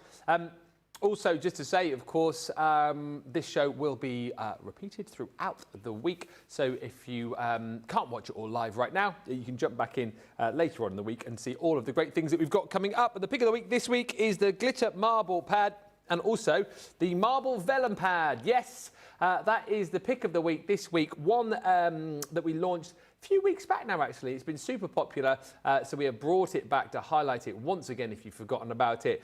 Two pads that complement each other beautifully in the fact that you have got the beautiful glitter design, which matches perfectly with the beautiful marble design as well. Yes, yours will say paper pad, but that was our Debbie proving a point that this here is 230 GSM. So that is 230. It's card, it's not paper. This one here is your beautiful vellum 150 GSM. And as you'll see when we flick through them in just a bit, they are brilliant for each other. They're sort of perfect partners, if you like, really. And if you want to grab the showstopper, you'll be able to do that. Also, they are available for you as an individual item on today's offers. Let's see who's over the other side of the studio, though, getting ready to inspire, delight, and entertain you with all of her amazing demos. It is the marvellous, the one and only, the one and only from Barnsley. It's the Barnsley bombshell. How are you, Debbie? You all right? I'm fine, thank you. Two of my favourite pads. Are they? Oh, I love the marble and then glitter and then vellum. I absolutely love these pads. They're stunningly beautiful, whether you use them to die cut, whatever it is that you want to die cut into it. Use it as a lovely background piece. Do what you want with them. They look absolutely beautiful when you get them in your hands. And for those that you already have will totally know what I mean. That encapsulated glitter cardstock with that marbling design inside there is phenomenal. And then to repeat that in the vellum is just absolutely exceptional. And like I said, use them in a variety of ways. And if you've got any questions, well, I have an interactive right now.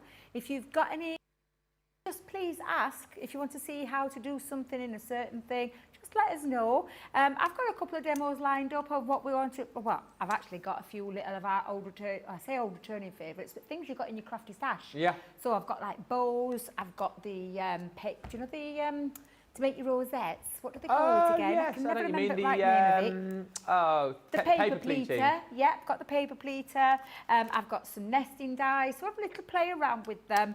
Because at the end of the day, they're a paper pad and a vellum pad.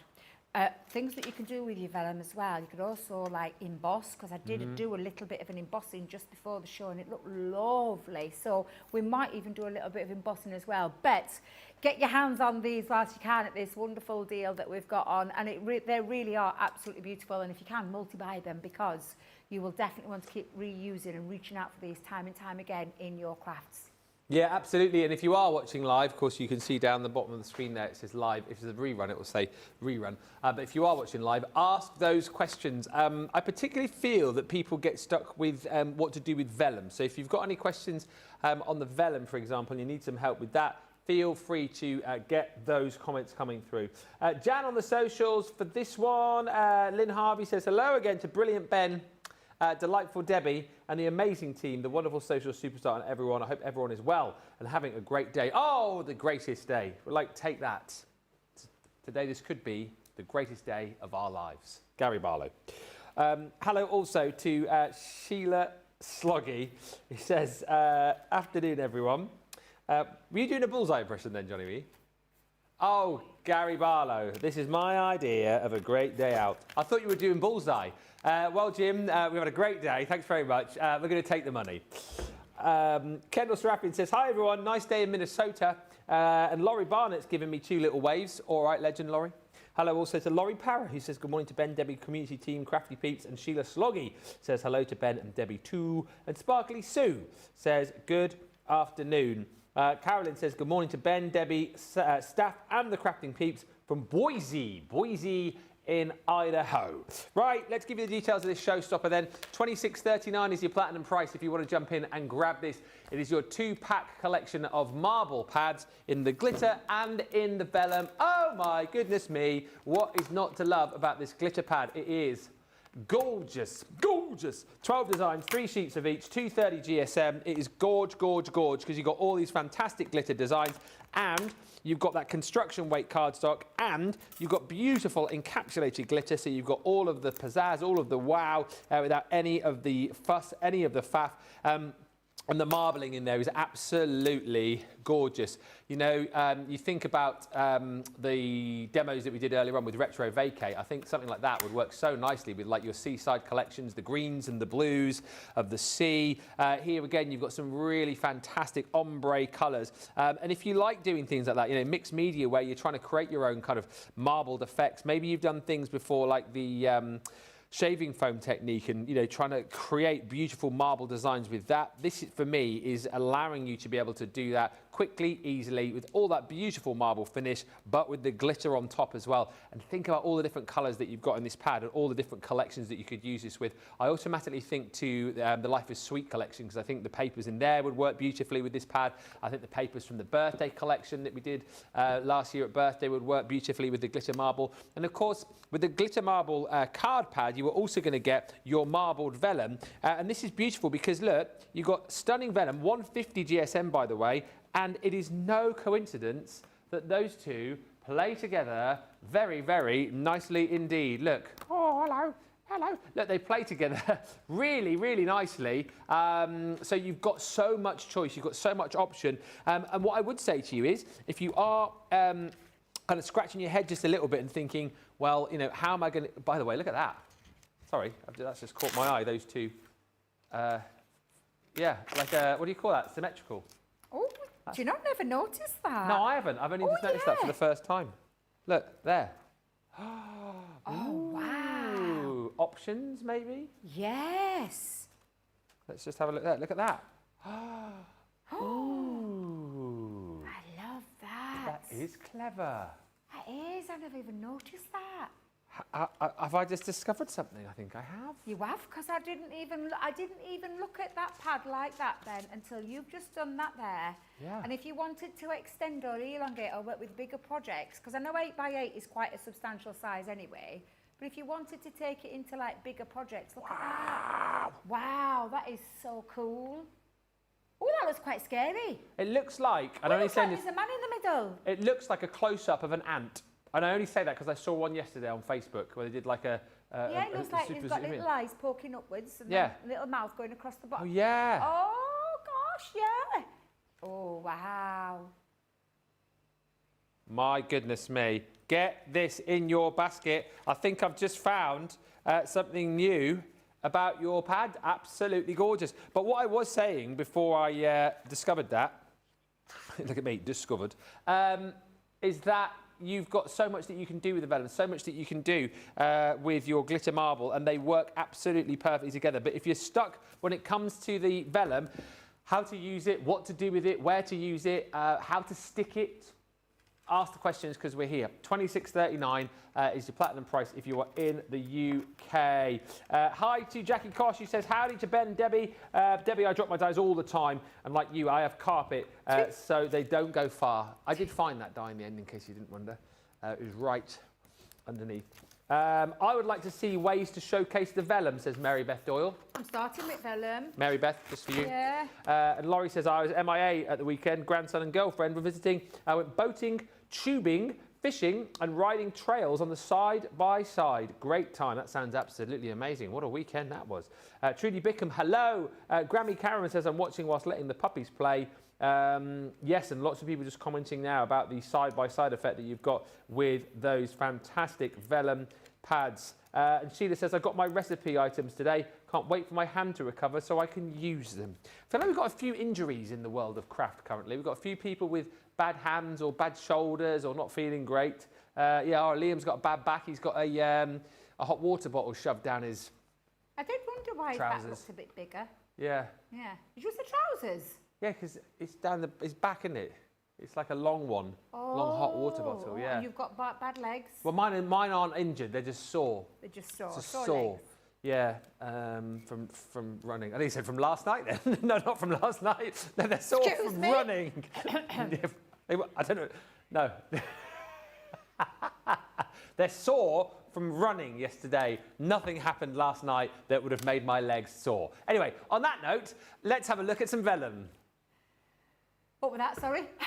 Vellum, that's your cue to craft. Is that my cue? Yeah, to get me out of the hole that I've just dug myself in there. There we go. Seriously, and you do know this is repeated every single day. That's Monday, fine. Tuesday, Wednesday, Thursday, Friday. Bringing smiles to people's faces. Of course. At least our earlier faux pas wasn't, because it's not repeated again. That's good. Oh, yes. That's good. That is good. Right, so do you know what I thought? I thought I'd get out a lot of different things that we've got in our crafty stuff. Oh, yeah. You've probably got some yourself. And I did want to use the vellum first. Now, I am going to go with that gorgeous, I mean, vellum is just beautiful. You can see straight away the transparent nature of vellum.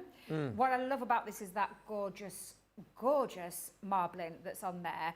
And I'm going to use some of our bow dyes. Now, debating which bow to do, because vellum is it's a wonderful thing to die cut with. Yeah. But I know it can be sometimes a little bit tricky. But I'm going to go in with what I call the complicated bow.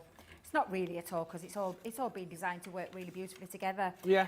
But I'm going to hold those down, and I'm going to create a lovely little bow. I'm going to keep it simple to start with, and try and get as much as we can, and answer any questions as well. So Yeah, whilst fire we're them in. here, fire them in. Come on. Absolutely.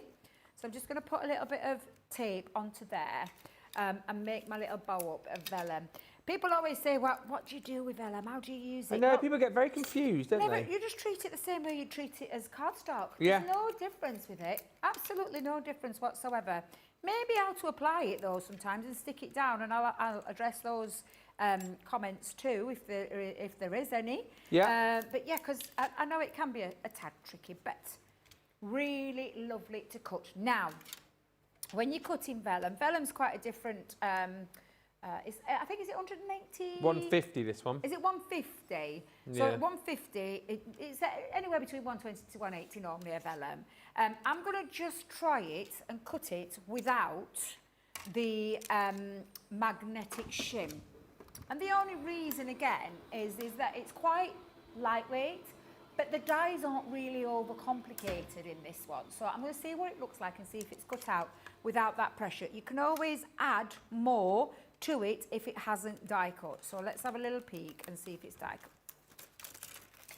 I mean, There's another comment as well, Debbie. I know you'll chat about this naturally. People asking about adhesives for vellum. yeah, So we'll that's come a on good to that. one. Yeah, that is a good one. Now, a little bit there, can you see, I perhaps would have needed, and I might just go back in with the cuts, because that one's cut perfectly.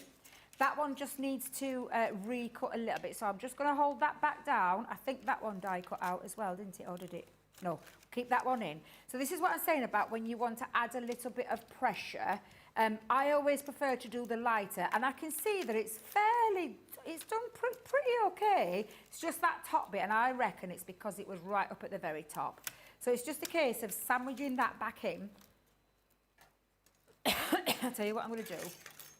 Excuse me, I've got a tickle. I apologise right now. I'm going to take those out, and what I'm going to do is just release them and then sandwich them back in. So try not to die cut round. Let's just go there. Make it a bit easier. I mean, to be fair, the majority of that has cut, but I want it to cut properly. So that might just need what I call a double cut. Not so necessarily put more pressure back in. Yep, that's sandwiched back in there. So let's just put that down. The thing is what you've got to be careful of when you do this, and this is just a good representation of what I mean by this, is that sometimes if it isn't sat back in that die, you'll get like a secondary cut, so it could bounce back out, so to speak. So just be aware of that when you're popping those back in. Now, what happened to that? Oh, did it cut out that? Oh no, it's still in the, do you know, silly old me, it's still in there. Let me just get rid of that tape that's just decided to wrap itself around the die. Come back into that one and that one. And I'm just going to cut those out to make it a bit easier. So there was that one with the tail. Let's cut that. That one with the little, and again, I think, yeah, we'll put that back in. And we'll give it the benefit of a second cut. So it's just a case of making sure it's back in the die. If you feel like you can't, then just grab yourself another piece. I wouldn't worry too much. I'm going to just, because I can't see that clearly enough, I'm going to pop another piece back on. This one should be really straightforward to get back in though, because it's more or less cut out.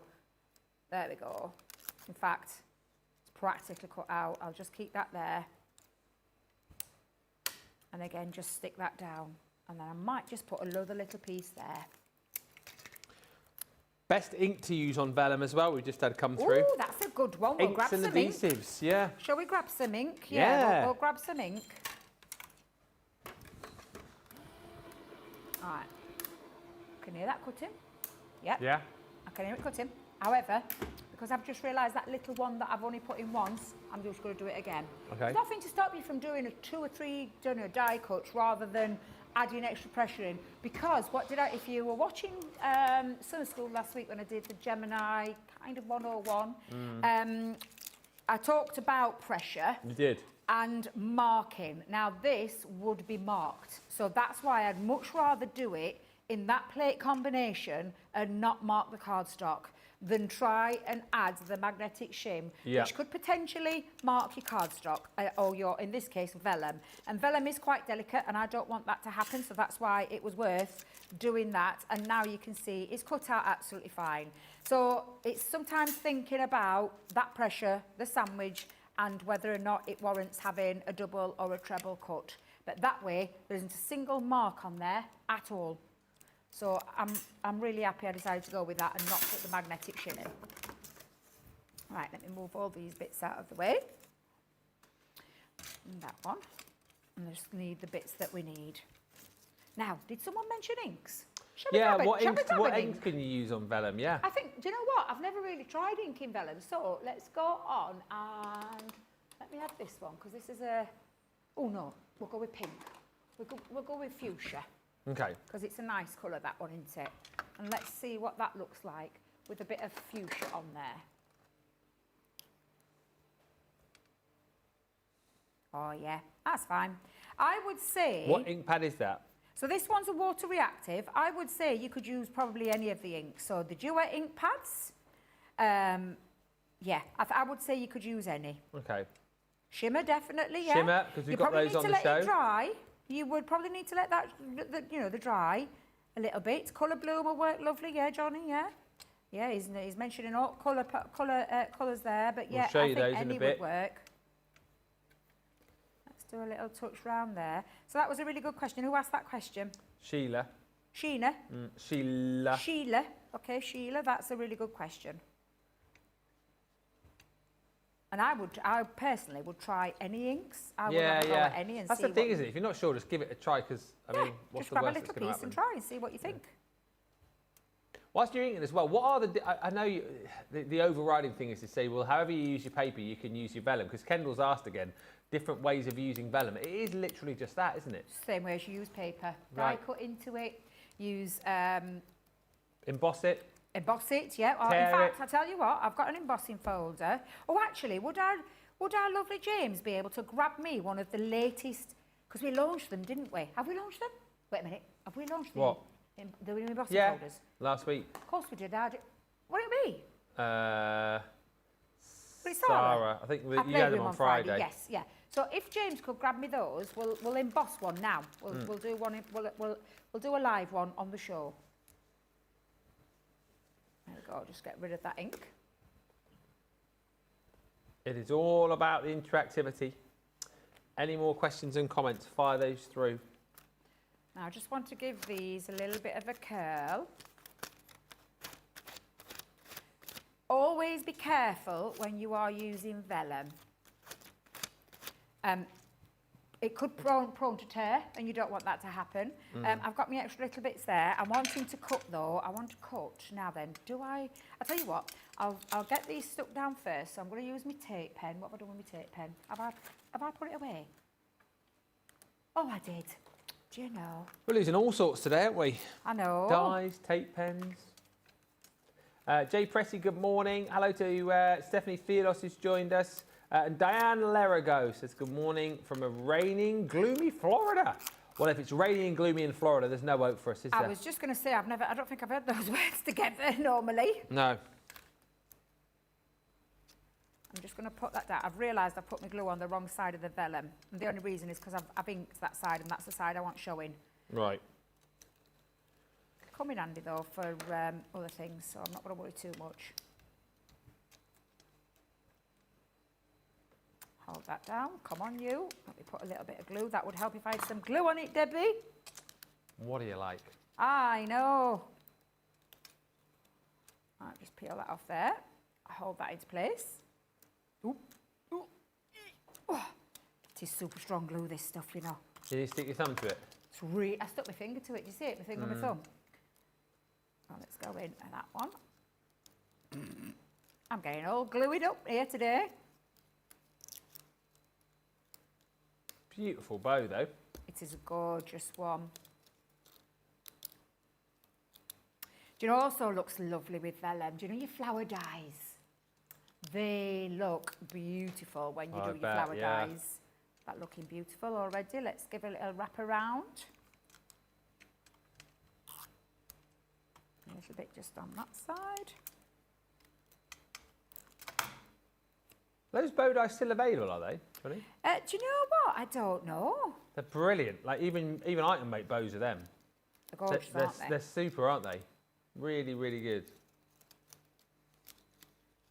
Can't go wrong.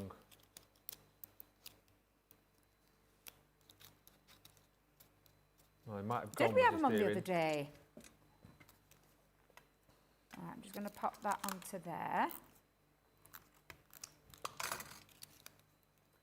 Onto that one. Oops, you've come undone. Hang on a minute. Let me go back in. Just add a little bit just onto there and then hold that down. Perfect. And then I'm just going to pop a little bit onto that bit. Yeah, flower dies look lovely. If you die cut your flowers, they look really nice. I'm going to leave that there. That's a beautiful little bow. But I'm going to just die cut into another piece with the extra little accessories that we've got. With the vellum. Debbie's looking for her scissors. There they are. Let's go in with that one. I'll have a matching one. Like so.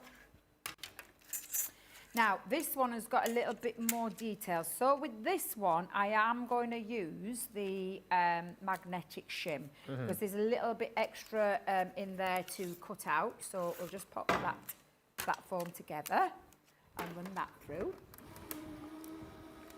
There we go. But yeah, use your vellums the same way that you would use papers.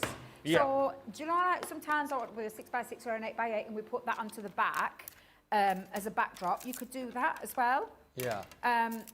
Treat it the same way and you'll never go wrong. Karen's joined us, sorting craft stuff out in the bedroom. Came across loads of CDs. I found a CC Halcyon Days that would go well with these dyes. Need to experiment. That is an old one. I've got that one, I think, the Halcyon Days. Before my time, that one. Yeah. So it must be pre-2020, September 2020. Cool, even Johnny's saying crikey me. Let me just push this down here because I want to get this in the middle, and I've got this at a 6.5 by 6.5, so if I put it about there. It was so big back in the day, wasn't it? What, CD crafting? CD crafting. Oh, massive. There is still ROMs. some companies that do CD crafting. Yeah. I remember when I was at the other place, when I first started off 2016, most shows I seem to remember were some sort of digital crafting or CD-ROMs, all that kind of stuff. It was so big, wasn't it? Oh, yeah. I haven't got rid of any of mine, you know. I've got a full, massive Calyx cube full of CDs. Have you? Yeah, I just won't get rid of them. So lovely ones, and I just keep thinking, you never know, do you, with crafts? One day. Yeah. One day when I have a bit of time to, you know, do a bit of crafting for myself, get some of the old ones out. Yeah.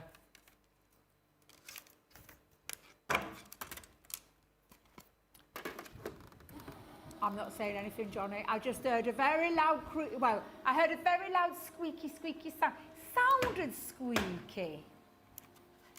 This is joints. Squeaky and squeaky. Johnny's joints. Is it his joint? Needs a bit of WD-40, I think. You get on a bit now, bless him, isn't he? So we had to carry a guitar amp on Saturday. Oh, you were selling it, were you? Oh dear. How much did you get for that, Johnny? Oh, he's just saying he was offered help to carry it, but then his wife wouldn't carry it, so he had to carry the amp and the speaker to the shop, trading it in. 130 quid, is that all? Oh dear, oh dear. You wanted 200, but you only got 130. That's not very good haggling, that is it? I'll take them off your hands, you don't have to carry them back.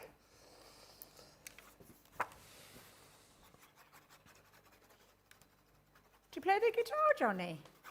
Yeah, you don't know that. I don't know. I thought he played something else. And the trumpet. I thought it was the trumpet. I didn't realise it was a guitar. Yeah. Yeah. Do you still play your trumpet? No, I haven't played my trumpet for ages. Well, I say I haven't got a trumpet anymore.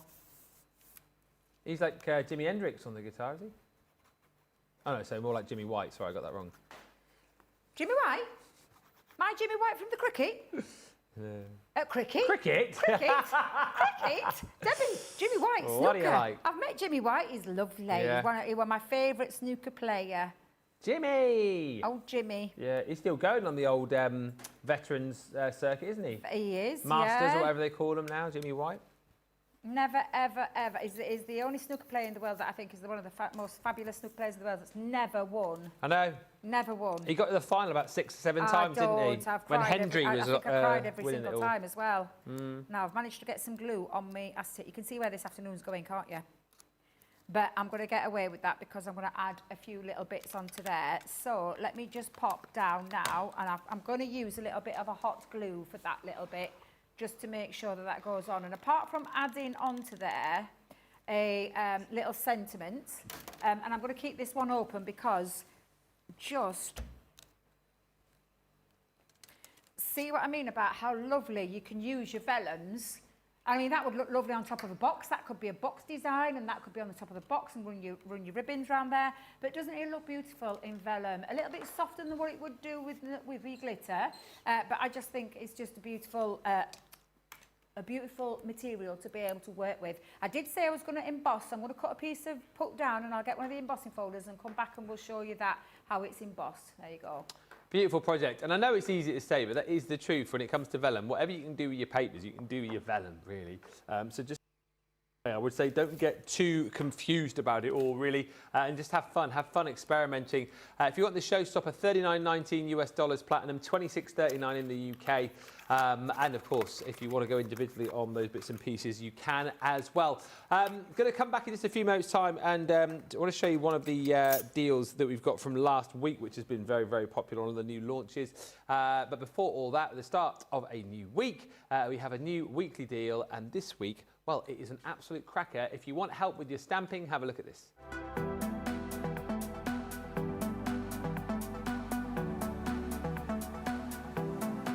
This week's weekly deal is the stamping platform and magnetic base, helping you to get a perfect stamp each and every time. And for this week only, buy the base and get the platform free within the bundle. The weekly deal on Crafters TV.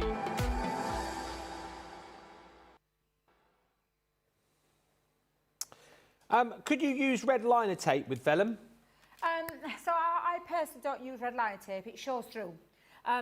If I was using any kind, if you want no glue look, then your pins, I call them the brad pins, brads, yeah, with the split legs, you could use those and push those in if you didn't want the no glue look. Right. However, you can use your glues. I wouldn't use anything of like a wet glue nature because that will not seep through, but it will show through. Even though it dries, it will still show through. So my personal choice is a tape pen, and I usually pop it where I can disguise it. Although saying that, I used on the back of the delicate one, the more intricate one, I used our dotty tape pen, and I cannot see a single bit of glue on there. So think about your glues. I wouldn't use a red liner tape, and the only reason I'm saying that is because you will see that red liner tape coming through. Remember, this is transparent, so you will see at some point that glue come through. So think about your glues. I either use a tape pen or the dotty tape pen for my projects. Keep those questions coming. A lot of people chatting about CD-ROMs now as well. Jean Marie Penny says, I have over 150 CC CD-ROMs. Wow, 150. Back in the day, every couple of months they were coming out, apparently. And Karen says, Debbie, Popcorn Bear and Moorheads, as well as the Snowman. Oh, I won't yeah, part with I've got them. popcorn. Yeah. Gosh, that's a long time ago, that. Popcorn Bear? Popcorn Bear, yeah. Oh, there's been so many CDs, haven't there? Who said they got 150? Jean Marie. Jean Marie, what a collection that is. I know. Wowee. Wowee. Lots of CD-ROMs from CC. Flip watercolour palette with watercolour sheets. This launched last Thursday, so it is brand spanking new. And I tell you what, it is the easiest way to watercolour on the go because you've got everything that you will need to do it in the size of a fan. Look at that. That, look, live demo. Look at that. Fits in your pocket. Absolutely. Carry it in your pocket. Carry it in your bum bag. Carry it in your fanny pack. Carry it in your, your tote bag. It will just fit anywhere you want it to go, and that is everything. And you might look at that and go, what do you mean that is everything? What? There's 42 pens there, or 42 pans, I should say, not pens, pens and pans. 42 colours. What you have to do is fan them out. Look, got all your yellows there and a white. You've got all of your kind of oranges here as we go into your sort of reds. Here, more darker reds and browns. Here, more sort of landscapey colours, like your greens included in there. You've got all of your beautiful blues in there as well. For, again, more, I suppose, landscapes and skies. Then here you've got all of those darker colours, more of your sort of browns, there's purples in there as well, sort of sandstorm colours in there too. But all of those fantastic colours, of which there are 42, you can bring your water to, you can draw out the colour, got all the different gradients of colour across the range, and then, of course, think about mixing all of those colours as well to give you, I mean, you couldn't put an amount on the number of colours that you could get. The other genius thing about that in the actual flip palette itself is that right down the bottom, you've got your palette, so you can do your mixing, you can do your blending on there as well. So there's your palette, there's all your colours. On the top here, there's your sponge. And then to the side here, here's your paintbrush, and it's not just any old paintbrush. No, this is one of our water paint brushes that you're going to get. So you simply unscrew, fill that with your water, pop it back in place. You've got your beautiful brush nib here, and then, of course, you can be in control of all the water that you're using as you paint, just simply by pushing or squeezing onto the actual paintbrush itself. Now, that is such a brilliant system because it is literally everything there to watercolour on the go. If you're new to it as well, you're into the world of watercolour for under £27, under 40 bucks, because you've also got with this your watercolour pad. So all of the images that you're getting here in this 5x7 pad are printed onto watercolour paper, which is the paper that you want to be working with when you're using these paints. And look, you get 24 sheets in total. You're going to get 8 different designs, and you're getting 3 sheets of each. So I would look at this as a great way if you're already into your watercolouring, are good at it and love it. Here, you've got 24 card fronts ready to go. If you're new to watercolouring and you want to kind of, really get into it, you can start a new crafty hobby for, a very, very reasonable price, and you've got everything that you need there. You might want to buy more of the paper pad to go with, but you've got plenty of sheets here and plenty of different designs to be practicing on. And as always, I would refer you to our Colour Me Happy shows, which you'll be able to find via the catch-up page at our website, and there will be tons and tons and tons of Colour Me Happy shows where we've done watercolour demonstrations for you, answered questions about watercolour. There are loads of shows. Basically, go to the Crafters TV page at crafterscompanion.com or .co.uk, click the catch-up button, search via shows, you'll find Colour Me Happy, click there, and you'll be able to find tons of shows. Also on our YouTube page, if you tend to watch there, there'll be loads of shows. In fact, I'm sure there's like little mini-series with Leanne, Sarah, and the like, showing you how to get the very best out of watercolour. $26.39 for all of that. Launched last week. You can grab yours now. If you're in the US, it is $39.99. Platinum. Back to the pick of the week, which is the marbling pads. Thank you for those of you who've been in touch. As I say, all the chat pretty much still on CD-ROMs at the minute. But if you've got any more questions about our glitter cardstock, any more questions about our vellum, fire those in and we'll answer those over the course of the next, we've got about 20 minutes left on the show. What are we doing next then, Debbie? I was just going to quickly show you how to emboss on vellum. Yep. Because you can emboss with vellum and it does look lovely. It doesn't have to be a plain vellum, you can use patterned vellums as well. And then I'm going to move on to the glitter pads and we're going to make something, one of my favourite little techniques. Nice. And I'll show you, and then we might make a project with that as well. I've got my vellum and I've just taken a little square piece to sit into this gorgeous one, which is the Regal Damask, of the latest 3D embossing folders. Now, I have said it like being delicate with vellum, so I'm going to show you the two. In fact, I'll show you the way that I'm going to do it, but I'm going to show you the way that maybe, because we would normally tell you with a 3D embossing folder, that the combination is your cutting plate, your magnetic shim, and your plastic shim. I find with vellum, that is too much. So I'm going to just use it with the plastic shim. Now, you could substitute this with a piece of, and if I've got a little piece just to shove in there, see if I've got a spare scrap. Yeah, that'll do. You could put that, like a spare scrap of paper into there as a substitute for adding a little bit extra pressure. Now, I know that's not all the way through there, but it's just to give you an idea. I think you would find with vellum, if you put through, in fact, I'll show you because I've got some spare pieces at the side of me. But if you go with too much pressure, it will end up ripping and splitting the vellum. Yeah. Now, on the heavily patterned side, I mean, I think it looks absolutely gorgeous, and I mean gorgeous, when it's embossed, because you've got that beautiful pattern around the back. It does. It would look completely different onto a white cardstock, so if we just turn that round. Oh, wow. More subtle. On dark, pops. It literally pops onto the dark. And then on the other side, this is what I really love.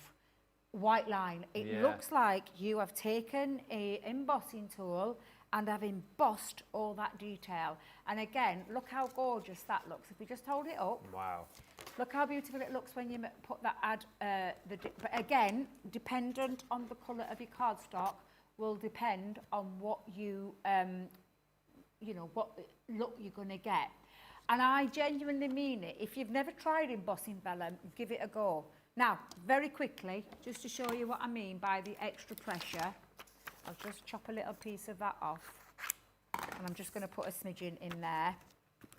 But if you was to use the regular embossing way, that with a 3D folder, which is your cutting plate, your magnetic shim, let me just grab the magnetic shim, and then the plastic shim over the top, I'm going to show you the results that you get. And we'll compare them side by side. And again, it's a little bit like trial and error. Like with a regular cardstock, you need that combination. Yeah. But with different materials, you need to think about your, that's not too bad. Mine at home has ripped it, whereas this hasn't. Ah, okay. No, it's not. I can see where, no, I actually think that's okay. Ooh. Oh. So the studio one has not got much pressure as what mine has at home. Mine at home, oh my God, it just ripped it all to shreds. It got all these lines in it. So I think we got away with that one in the studio. Now I know I can get away with that. Yeah. But again, just look how stunning that looks. It really, honestly, it really pops. If you've never tried it, give it a go. See what the results look like, and tell me what you think.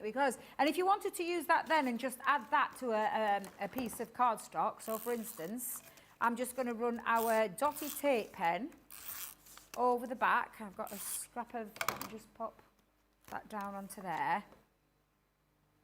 You've got yourself a lovely piece that you could use then as a background piece, and you've got that lovely marble design running through it as well. Yeah. And what I'm gonna do is, let me just put that cardstock. I've got too much stuff at the side of me. It's driving me mad. But yeah, you could get two different looks with this. And I think that looks pretty awesome. How gorgeous does that look? Beautiful, And if you wanted to do it on the other side, if I just pop that on, exactly the same. Embossing folders are on the website, today's offers, but we've got a full hour coming up with Sheila on Thursday. If you want to know about embossing folders.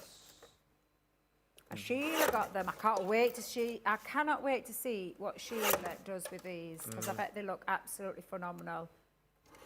I love how Sheila thinks outside the box all the time. Doesn't she? Yeah. She's so clever. She really is. Let me just move those two side by side. And that's the different looks that you'll get. There you go. Side by side. Oops. Our way around. One's the deboss, one's the emboss. Both look gorgeous. I think I'm going to prefer that one. And the only reason I'm saying that is because the marble is coming through more on the raised side than it is on the deboss side. But both look absolutely stunning, and they could be used for background pieces, maybe a little sentiment, because we do have sentiments on the show. You've got those gorgeous big love sentiments. You could use those, and then that's a card done. Put that on a front base and it's a card done. I'm going to move to glitter cardstock because we've only got 20 minutes left, and I want to show you a real cool technique. So I'm going to get ready with the glitter cardstock, and I think I'm going to use those sentiment dies that I've just talked about. The Bruceys. The what is? The Bruceys.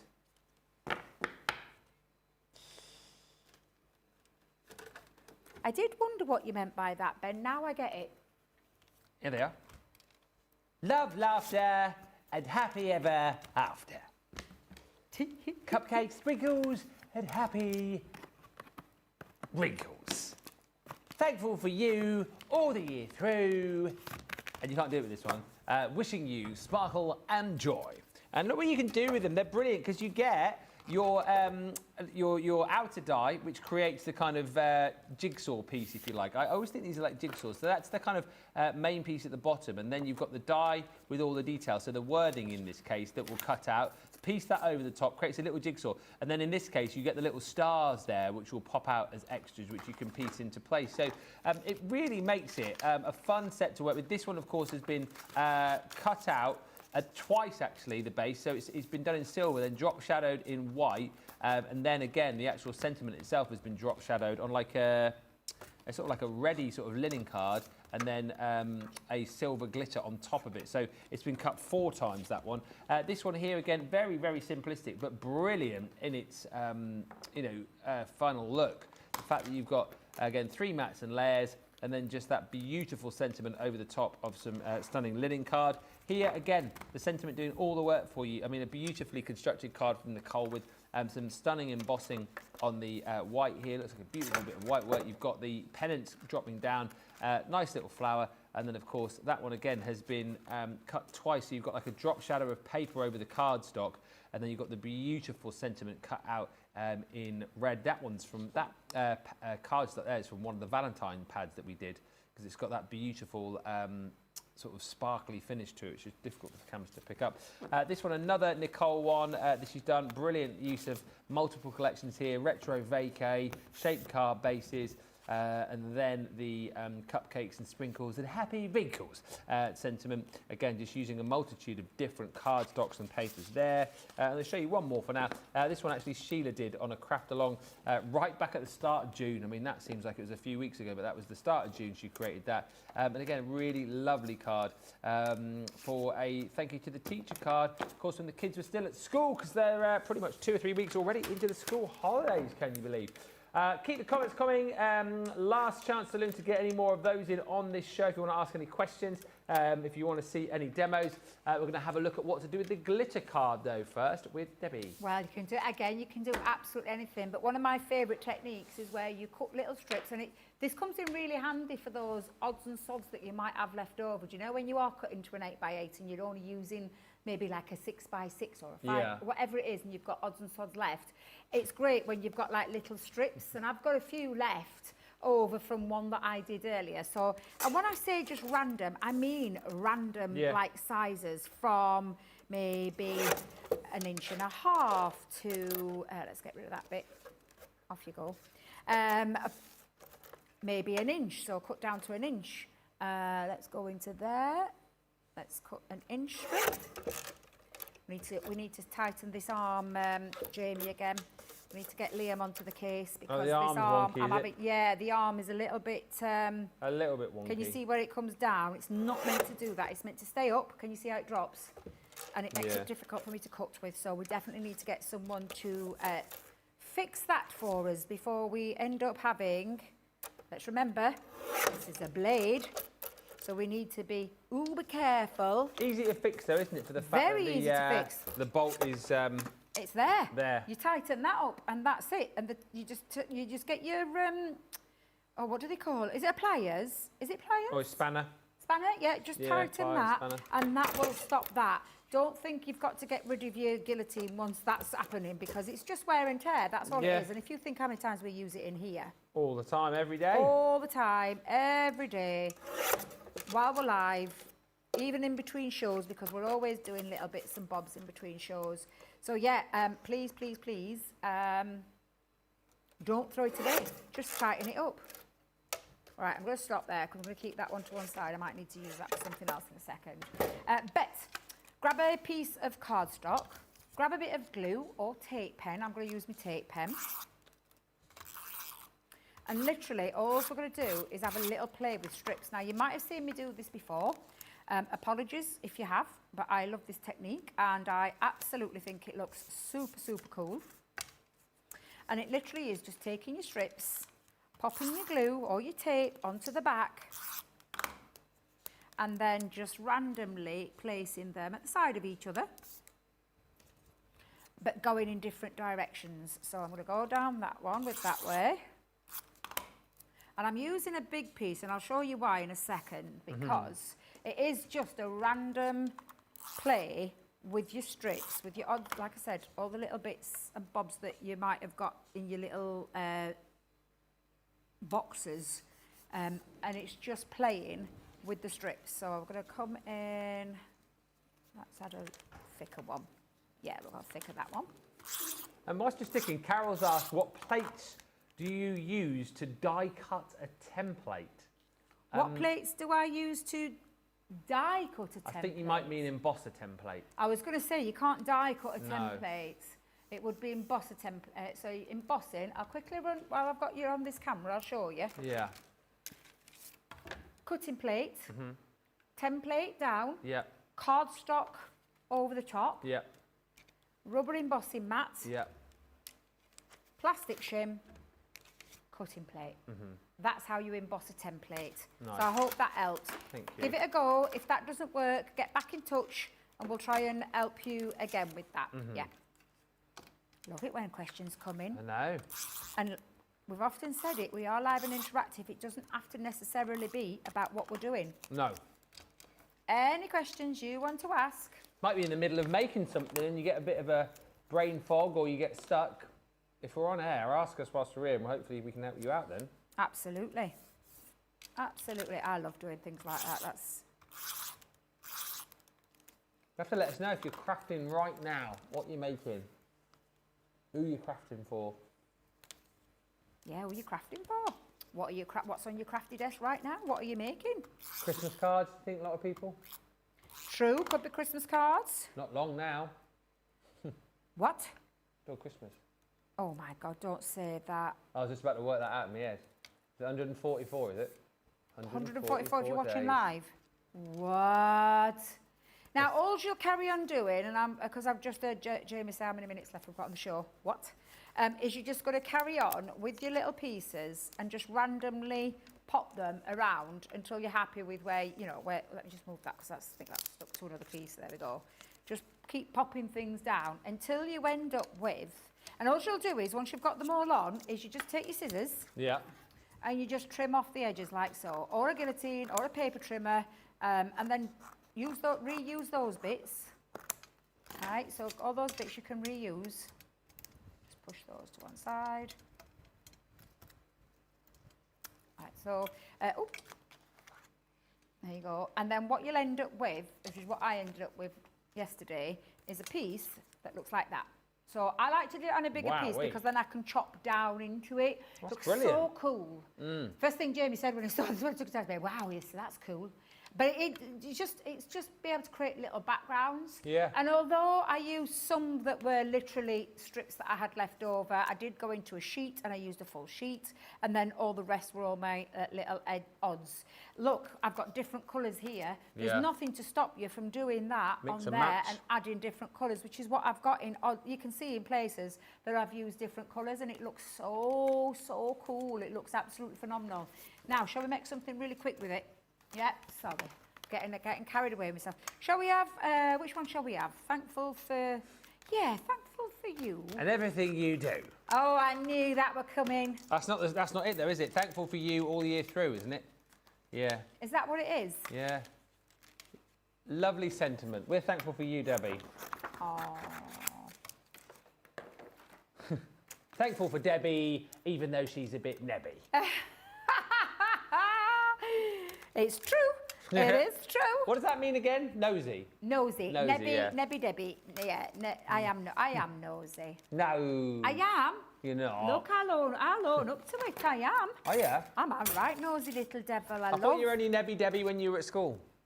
Well, that was That's my her nickname. nickname, That's the Johnny. only reason I know the- One of my nicknames. It's the only at reason I school. know the word Nebby, because I'd never heard of it before until Debbie said she Yeah, was oh, called we Nebby went Debbie. here, was it? It was on Friday, but they did that, didn't we? Nebby Debbie, yeah. Nebbe, Debbe. Nebby Debbie. I was very nosy. Now, for this particular one with this dye, that just needs to run through regular. So we're not gonna put any extra pressure on that. What I'll do in a second when I show you, because that's encapsulated glitter cardstock, is that we need to add the metal shim in to get a clean cut, because that is super delicate. There's lots of intricacy into that one. You want to make sure you get a really good cut. And if I just put that there for a second, put that one on. Where's my metal shim? There it is. Metal shim. Oh, where's my dye gone now? What have I done with my dye? I've just had it in my hand I'm not looking for any more. Thank you, Jamie.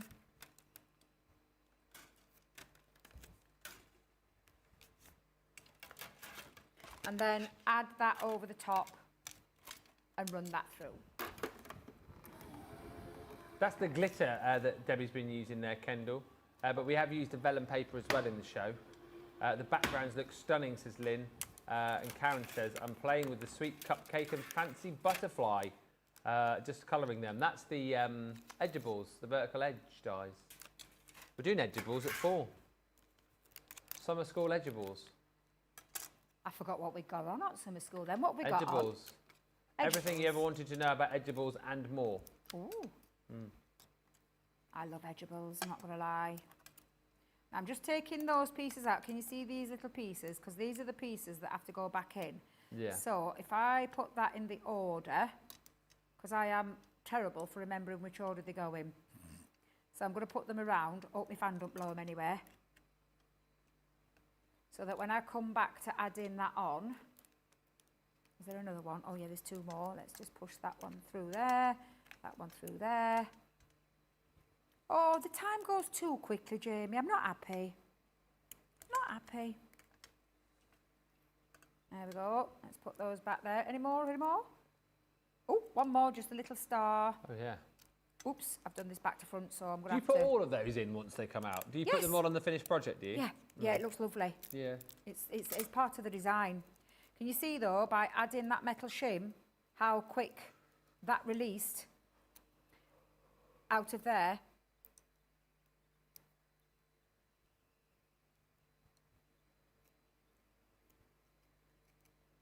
All right, push those out of the way. There we go. And then let's see if I can get the right way around, because this is my problem. There we are, so it's that way. So let's just put that on. I'm going to have to use a bit of glue again, because I am a bit heavy-handed with me. With me dotty tape. I do that all the time now, what you guys do. Do you? Yeah. It's only because I'm very heavy-handed Yeah. with the tape pen, and I end up ripping. Yeah, I sometimes do. Yeah, and That's then the I get- easiest way, what you're doing now. Yeah, I just get so frustrated with myself. The only bad thing about that for me is I forget and it dries on my hand, and when I peel it off, it tears the hair off my hand. You're giving yourself a little bit of a... A little bit of a wax. A wax. Yeah. There we go, so that's those. And then I need to put those pieces back in because... oh no, I'm not going to get to finish my project. Oh, you're all right. Oh, do you know, I tell you what, I will get it finished and I will show you at 4, because what I'm going to do is I'm going to combine the background to this, and rather than rush it, Yeah. we'll pop that back on. 4 o'clock, we're in the school for Edgeables. 5 o'clock, creative challenge. Retro vacay. Are you going to help me in the retro? Are you going to help me with the challenge? Do you fancy a bit of crafting? Yeah, I always not done fancy a any for bit a of bit, have crafting. you? Yeah. I'll come over. I love it when you get involved. I've been doing demos in the morning show quite a lot. Have you? I've done about 4 or 5 cards the last few weeks. Oh. Yeah. I did some embossing folders, didn't I, the other morning? Did some die cutting with the new dies, and what else to do? The Look creator at cards you. as well. Done quite a bit. Yeah. Did some colouring the other week. Yeah, I coloured those. Yeah, you coloured because I came in and you were Yes. busy colouring away, weren't you? Vertical edge dies. Vertical edge dies with the cupcake. Oh, yeah. I do a little bit now, you know. I think everyone loves it, seeing me craft. They go like, well, if he can do it, anyone can do it. Hello to P. Haney, who says good morning from Penny in Tucson. And Jean Marie says, I'm crafting all types of Christmas for my stall. And Pat says, I love the design of those strips that Debbie did. Great way to use up a lot of your scrap pieces, she says. Absolutely it is. Scrap busters. Scrap busters. You can't beat a scrap buster, you can't. No. And this, don't forget to put these pieces back in because it just looks absolutely beautiful when you do. And like I said, what I'll do is I will pop those 2 pieces together because this is going to be the backdrop of, and I'm going to just chop into it. Wow. And then I'm going to pop that in and that will make the most beautiful card. So I'm going to do that next. I'll put that together. It's no point me rushing, but I'll show you at 4 o'clock what that looks like. Yeah, what a brilliant show that has actually flown over very quickly indeed. If you do want to, of course, see more or re-watch, of course, this show will be repeated right throughout the week. And indeed, if you want to see any of the shows, all you need to do is go to the catch-up page at crafterscompanion.co.uk or .com. Click on Crafters TV, click on Catch Up, and then search by show, although you will see all of the recent shows just listed on that page. We are back in an hour's time. Summer school is going to be all things Edgeables, and then, of course, tonight, live at 5. We're looking at the Creative Challenge, Retro Vacay, and DL Apertures, and who knows, I might even jump in and give Debbie a hand. I mean, she seems keen for it, so let's see. In the meantime, make it a bit more of a challenge. Yeah, if it's not hard enough, I'll come along and make it even more of a challenge. In the meantime, another rerun coming your way. Thank you so much for watching, and we'll be back in an hour. Until then, bye for now.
Hello, a very warm welcome to Crafters TV.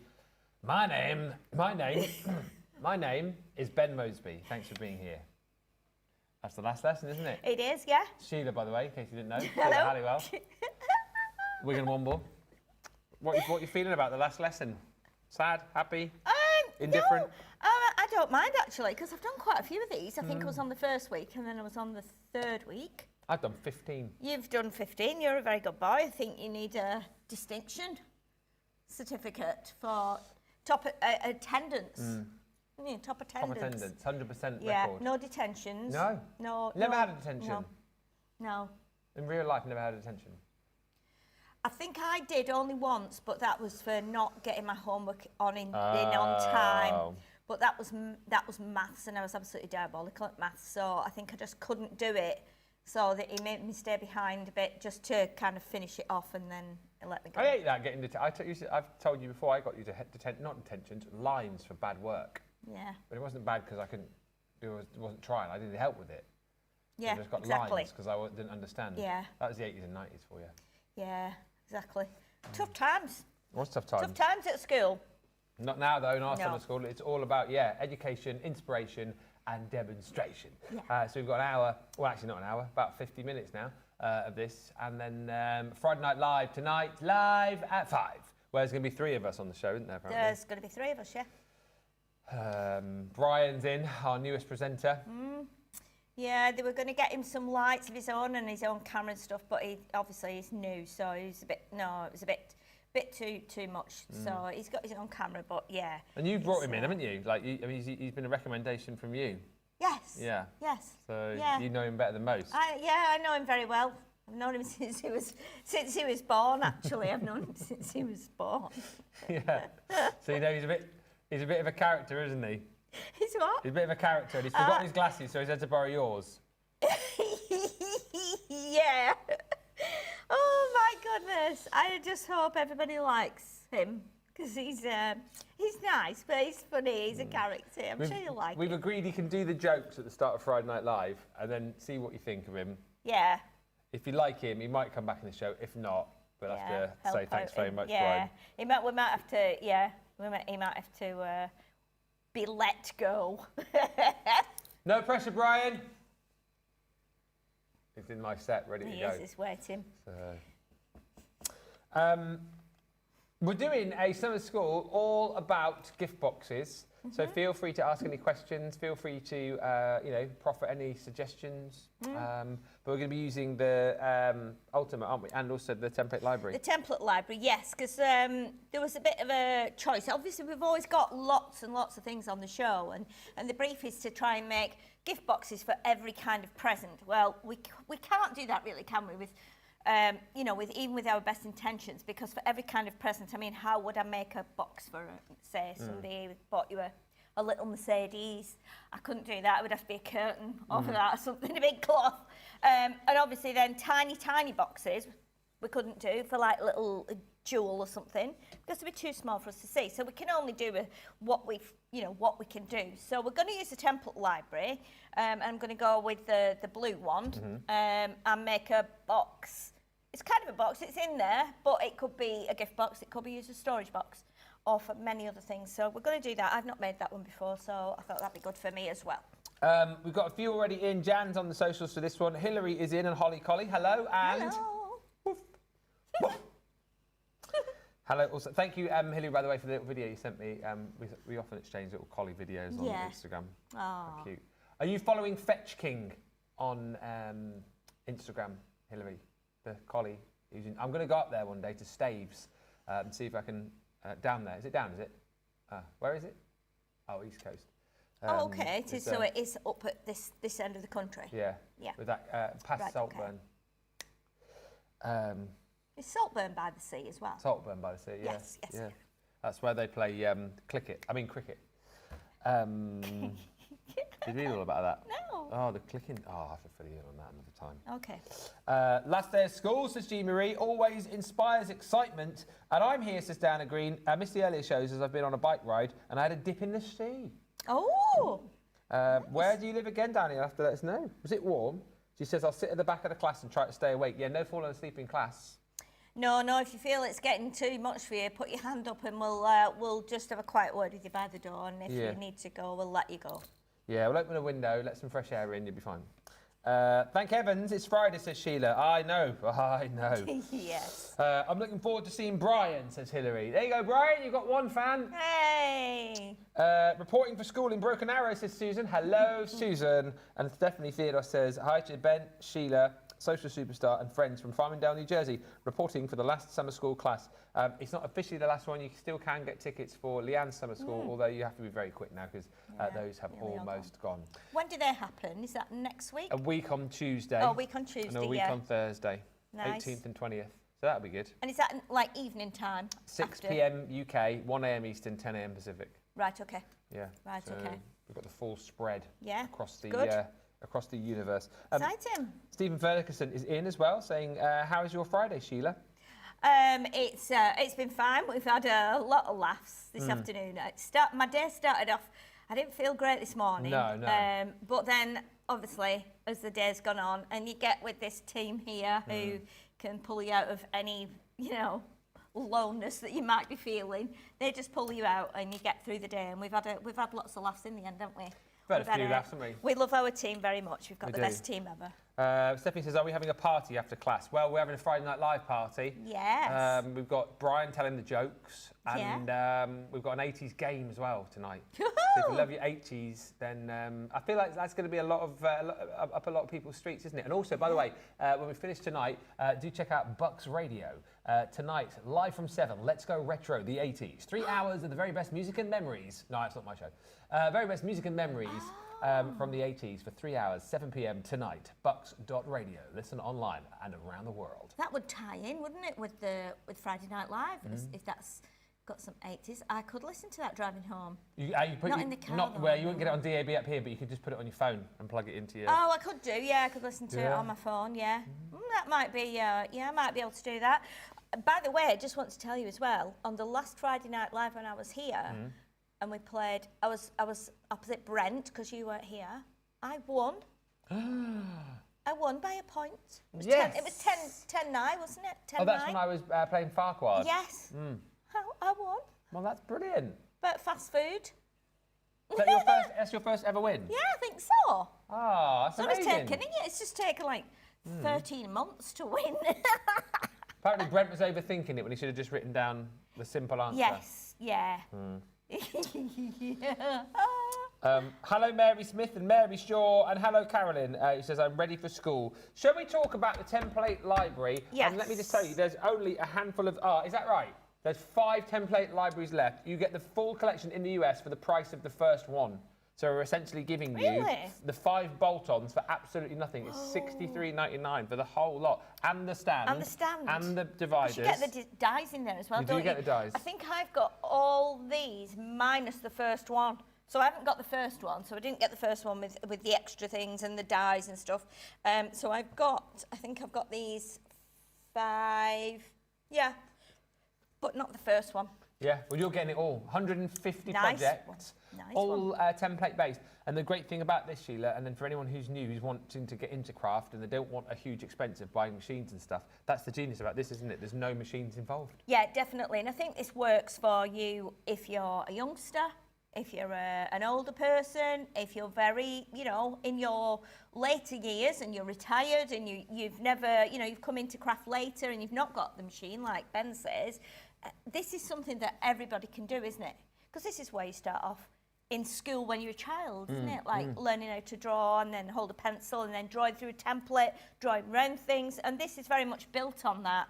And obviously you can decorate it however you like with whatever you like at home that you've got. You might be able to do it so that it doesn't actually resemble something that is in here, but you might be able to merge 2 together or extend one, make it bigger. So there's lots of scope with this, and for that price today, I think that's a really, really good deal, isn't it? Yeah, there's 5 to go, and then that will be it. And that will be it, Johnny, won't it?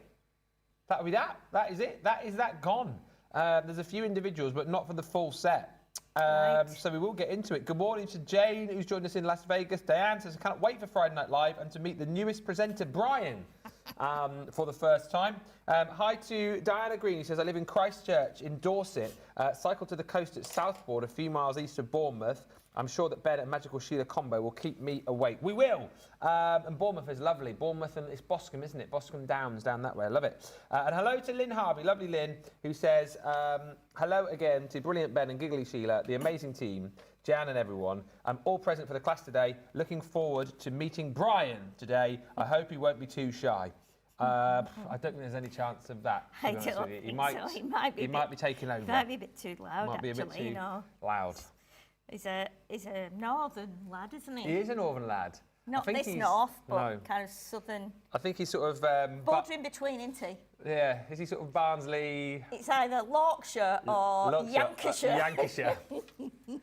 He lives near Debbie's, actually, in Oyland, I think.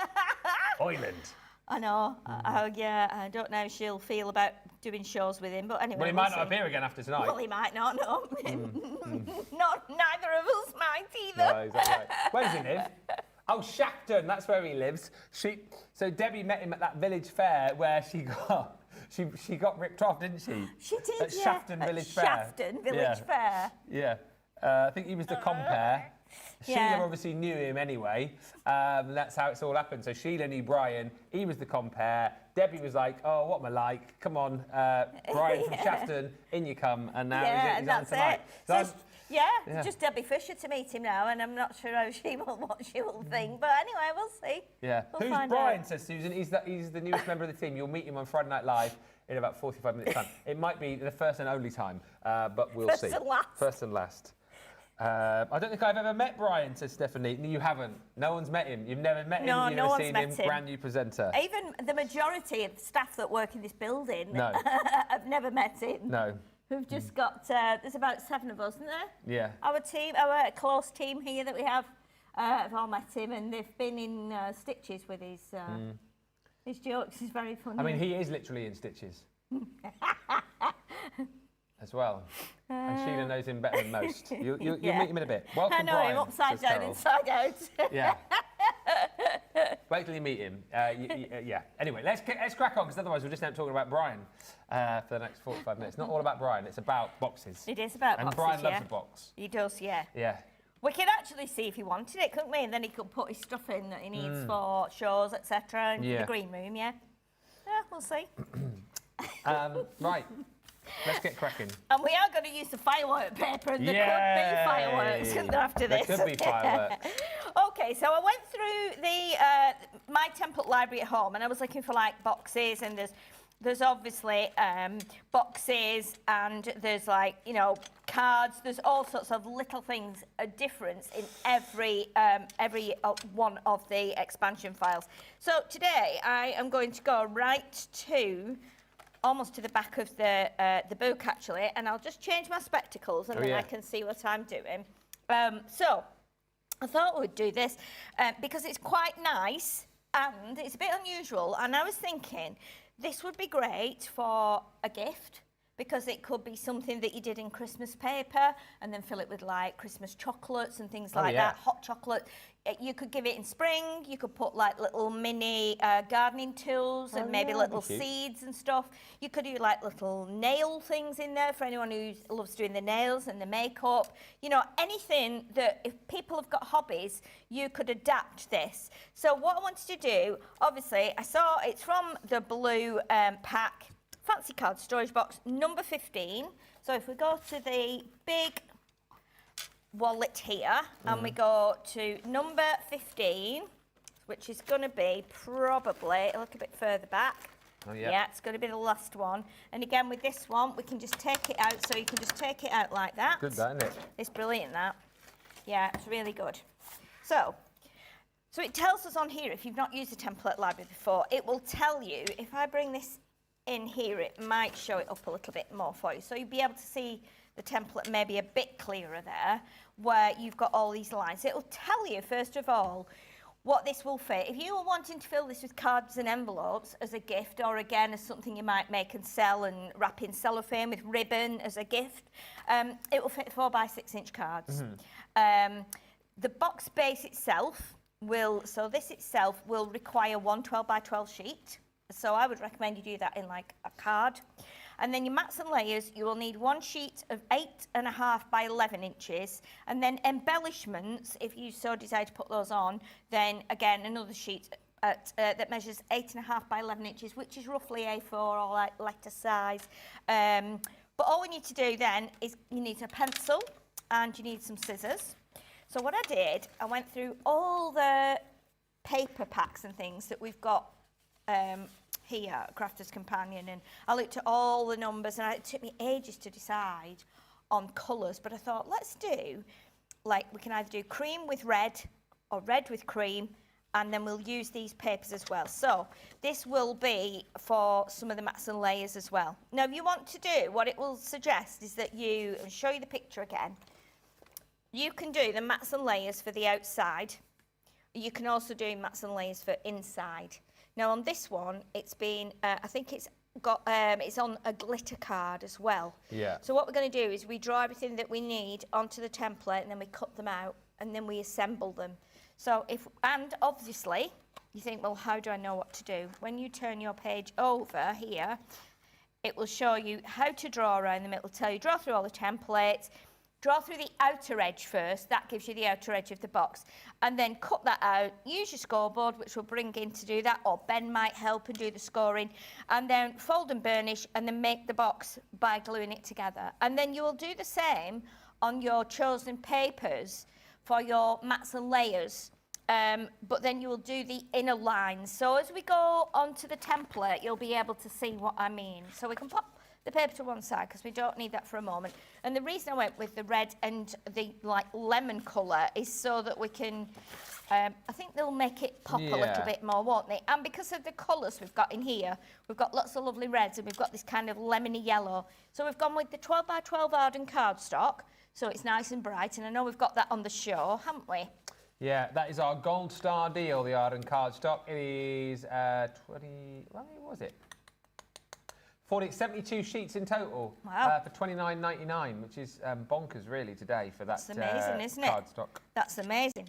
So what I'm going to do, I'm going to draw through first on the yellow, and then we'll decide if we need to do just papers, just one set of layers, because obviously we'll not have enough time, otherwise we'll be here for a while, because it takes a while to cut things out. So now what I'm saying now, and I should have done this before, is what I like to do is, because this is textured and the other side is plain, I will be tempted to draw through on this side. So draw on the back, so that then when we fold it in, your pencil lines are on the inside. However, that depends on which piece you want to be on the outside. So if you look on the template here, what we're going to do is we're going to bring it up and fold it like that. So that will mean that the textured side is on the outside, which is what we want. So what we'll do here is we will start to draw on the yellow, and I'm doing it on the back so that the texture is at the front. When we cut it out, start to build it up. Okay, so you're just going to go all the way through every line on the outside, and that will give you your outer edge. The inner lines you don't need until you are cutting your mats and layers. And really, if you just let your pencil do the work, your pencil just kind of follows the line, which is really quite easy. Your heat erasable pens would be good for this as well, wouldn't they? Absolutely, yeah. You've got them. Yeah, definitely. They're not in stock currently, I don't think, are they? No. No, I mean, if you've already got them, then use those. You can, you can also rub out the pencil lines afterwards if you want to. You might not actually be bothered about that. So what we're going to do now, you can see every so often, I've gone all around the edge, we've got score lines, and it tells you which are the score lines, and they're pretty obvious because you've got the tabs here where you put glue or tape. So what we'll do, just to make it easier for you, what I would do, I would just do like a little dot to, so you know where the score lines are. You don't have to do that. You could do it in another coloured pencil if you wanted to. But I'm just going to do like a dotted line, and then we can see that that is a score line. Because normally with templates, like from over the years, old templates that I've got have all got dots. And when I've drawn a template myself, I've always done a solid line as a cut, and a dotted line as a score. Yeah. And it kind of helps you to, you know, figure out where you do need to put those score lines. I think with some things like this as well, it's a little bit, it's easier because it's kind of obvious what we're making. So we've got score lines there. So, and don't forget as well, if you wanted to, you could actually cut it along the score line and use that as a shaped card. So it could be like a gatefold, but a fancy one. So if you didn't want to make it into a box, you don't need to do that. You could just use half of the template to make a nice shaped card with it as well. So do bear that in mind with your templates. Okay, so let's go along this score line now, like this, and then along this score line, like that. So that's all we need now, for now. If we decide to embellish the front with either flower or like the fancy oval shape, we can come back and do that. And you can lift that up now and you can see, that's pretty simple, isn't it? Yeah. Pretty simple. So what I'm going to do is take my big scissors, and I'm just going to, now if you want to as well, get your lines really accurate, you can use your paper trimmer. So you can bring that in and do your straight lines with your paper trimmer. I'm just going to do it with my big scissors how it's intended to be. And then we can cut around there, and you can cut on the line, you can cut inside the line, on the outside of the line, whatever you feel is best for you. So we've got, what scoreboards have we got on there? We've got, we've got the ultimate, have we, as well? maker, box board. Okay. We've got the sweet treats, top score as well, Oh, and we've of got a course bit the of a ultimate mix. pro. Bit of a mix, haven't we? Bit of a mix, yeah. Bit of a mix. Lisa Marie P says, CCTV should have a family day where the hosts can bring in a family member to help with a project. I would love to meet the families. Who would I bring in? Hey, that would be nice. Probably Daisy. I was going to say, I bet Daisy would do it, wouldn't she? She's good. Isla would come on with producer Johnny. Jamie bring Edwin. Would Wayne be any use? Would Wayne be any use? I love that. Yeah, Wayne is quite creative, but he's not like a paper crafter, but he always offers to help me when I've got lots of dies to cut. Would he be things. comfortable on camera? Well, he's been on Hobby Maker once to sell his poker tools. Yeah. And yeah, he did. And he stood like the presenter was here, I was there, and Wayne was at the side there with about a 3-4 feet gap between him and me. And my mum kindly took a picture of the screen, and when I'll have to show it to you because it looks like we've all fallen out with each other. We're all so far apart. And he said, "Well, I've done it once and never again." But I do think he would come on here because this is a different type of thing. It's a different type of atmosphere, isn't it? Maybe you could show us how he makes his pokey tools. Well, he'd have to. He couldn't because he needs. You know, he does it on a lathe. Bring it all in. He can't bring the lathe in. It's huge. We used to have a chap, as a cabinet maker, who used to come on a channel that I used to be on, and he used to bring all the gear in. Did he? Yeah. Wow. You probably know the chap. Roger, he was called. I'm not sure. I might know his face if I saw him. But On a Sunday, after we had we used to do like a gardening show, and then he'd do like woodwork. Really? Yeah. Wow. Yeah. Yeah, he's not done any for a while because obviously he was poorly for a while. He'll be watching. Yeah. Wayne, are you coming on? If you're watching, just Johnny wants to know. Oh, Hillary says, I thought you would bring Molly, Ben. Well, I would bring Molly in, but she wouldn't. I don't think she'd be very good at helping me. Be able to craft, would she? Probably. She'd just round everyone up. She Yeah, would. Yeah, she would. She would just round everyone up. Run around and. Yeah, and drop a ball at various people's feet, and yeah, she'd be fun to bring in though. She doesn't like you, Jamie. Well, she's very shy. Oh, she takes her time to kind of like warm to people. Yeah. I told you the time when Debbie came round, Debbie Robinson, and she took ages, took a whole evening to kind of decide that she was going to be friends with Debbie. Yeah. I think they can be quite slightly different, can't they, when it's in their territory. Whereas if you brought her here, then she might be a bit different with Debbie. She'd be fine with Debbie now because she's met her. Once she's met people, she knows. But I always think like people are very quick to sort of judge like dogs and label them. But I say, like, people have got different personalities, haven't they? And I think dogs have got different personalities as well. Absolutely. You know what I mean? Absolutely. You can't go, oh, that's a border collie, so it's going to be, you know... It's like really scatty and running about everywhere, They've got that, I think they've got that kind of thing built into them, but they've all got their own little personalities Of course as well. they have. And You it's know, like people. anyone, like people, you can see someone who's very like on TV is very kind of showy and loud, but then when they go back into their own family life, they're really quite reasonably quiet and a bit more reserved, because it depends what kind of job you do as well, So yeah, I think we are all quick to judge, aren't we? Even on the pets. My two cats are completely different. My female cat will really go to anybody, and whereas the boy cat, just as soon as he hears another voice, I just call him boy cat, yeah.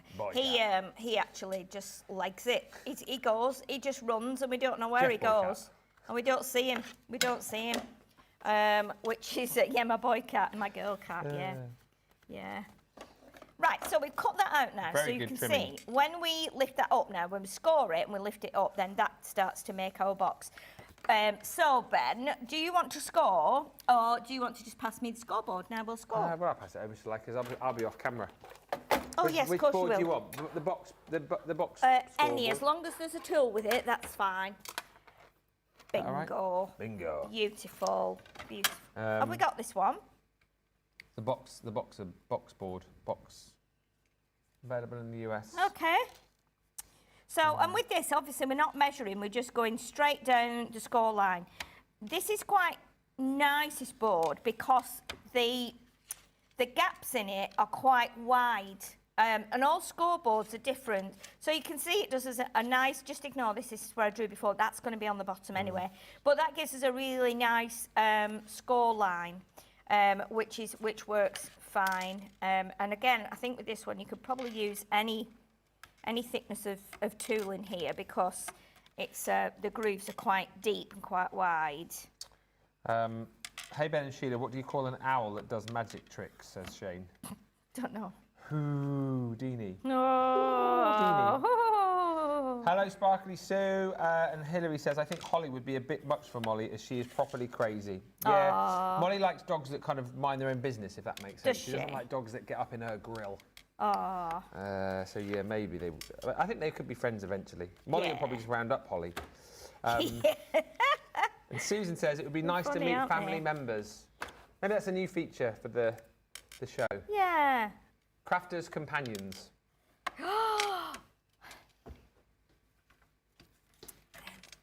Do you know, I told you yesterday, he's an absolute genius, and he really is. Wasted. Okay, so you can see now how nicely this comes together. And you know what, as we've said before, if you don't think you're a great cutter, or you're not sure about cutting on the lines, your pencil lines, you can put this through your Gemini machine with a rubber mat, and it will do the embossing for you. I know Debbie Robinson very often does that. I'm a bit of a kind of more like, hands-on. I like to do it myself. Yeah. So, but I really like this. I think there's something quite, almost a bit, I don't want to say religious, but it reminds me of like a fancy, almost like a fancy chair, or a, like a chair that a member of the royal family, or a throne, a bit like what a vicar would sit on, or something like that. So you can see, obviously, you take your pencil marks off with your rubber, or you've got your erasable pen, or you can just bring in an ink and go right around the edges of those, and that will hide your pencil marks. So what we need to do next then is we're going to tape this up. Now, at this point, if you did want to line the inside as well, then you could do that. I can do that afterwards anyway, even if I've put it together. But let's show you how we put it together. So on those tabs, and we've only got 4 tabs, so it's nice and easy to put together. Now, some people might tape this underneath. I will tape it on the inside, because then when you turn it over, you don't see those tabs, so they will be tucked in there. And I was also wondering with this, if it could be something that you could alter in size. So I was wondering if you could do make it higher, or make a couple and put them together for storage in your craft room, maybe for putting if you've got lots of 6x4 stamp sets, they would fit in. Yeah. Or you've got small dies, or just for like pens and bits and bobs like that. A little stationery holder. Yeah. But again, like we said, it would work really well if you put some seeds in it, seed packets, like little, maybe some gardening gloves or something like that. And then obviously that would be quite nice for a present. And if you make and sell, then again, that would be good too. So let me bring out the pokey tool from our little box here. Pat's watching from Az,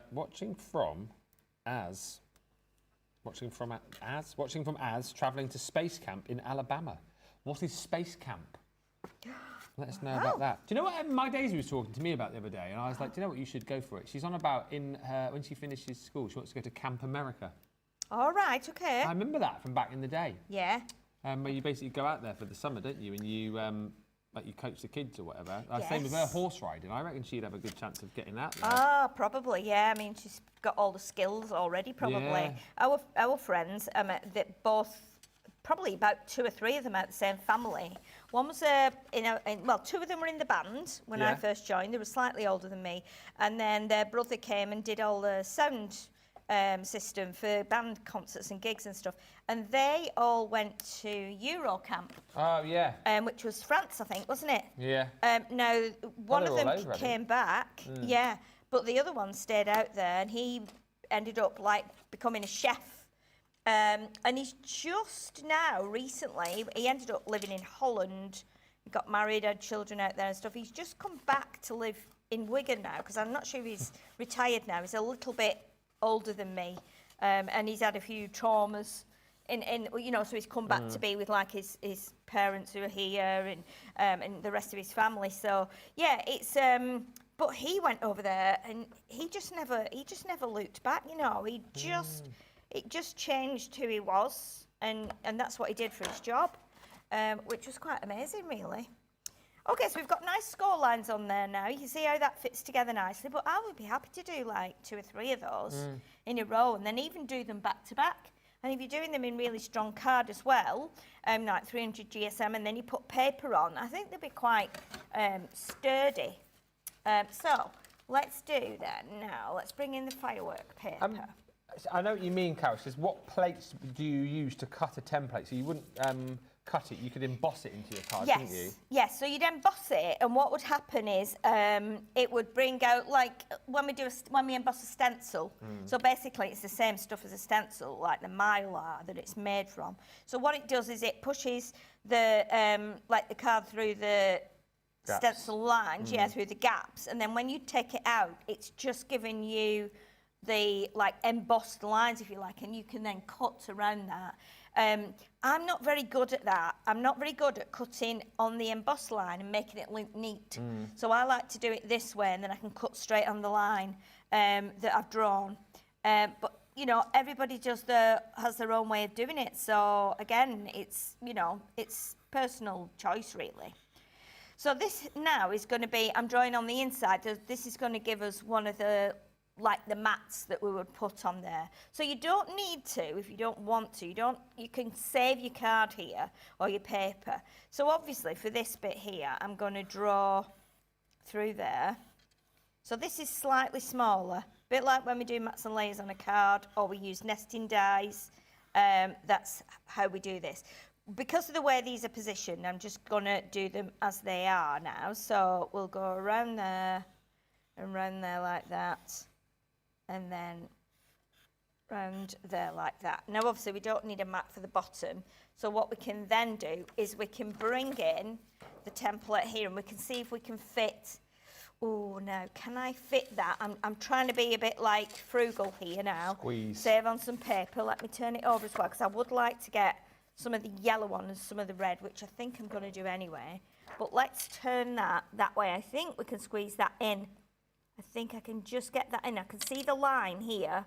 So if I move that up a fraction, and maybe up there a bit as well, I think I can just about get that in there. In fact, I can move it right up there like that. So that means we're saving on a little bit of our, I'm going to go a bit further even as well.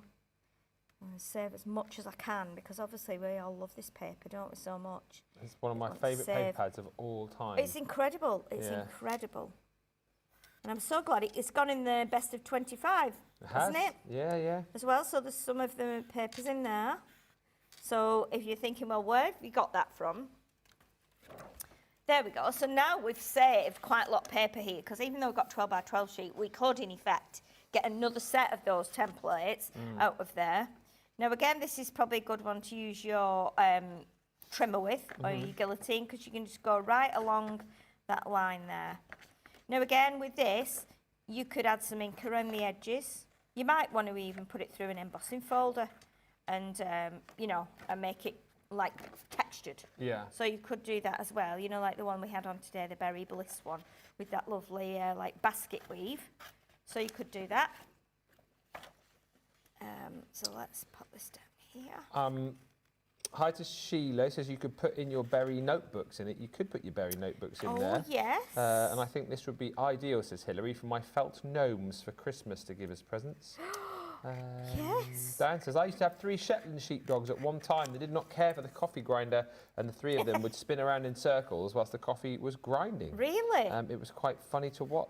How weird is that? And Hilary says, if Holly and Molly met, they would round each other up and they would be circling round and round. That would be like the never-ending circle, that wouldn't it? They'd just keep going round and round and round and round. It would be interesting that to see, wouldn't it, if that's what they did as collies, if they both just did, you know. Or would one be like the matriarch, if you know what I mean, and like boss the other one around? Well, yeah, yeah. It'd be interesting to see that. It'd be really interesting to see. Funny old collies. Yeah. Isn't it funny how like dogs have got their own sort of traits that are like hardwired in their brain as well? I always find that very fascinating. Yeah, yeah, definitely.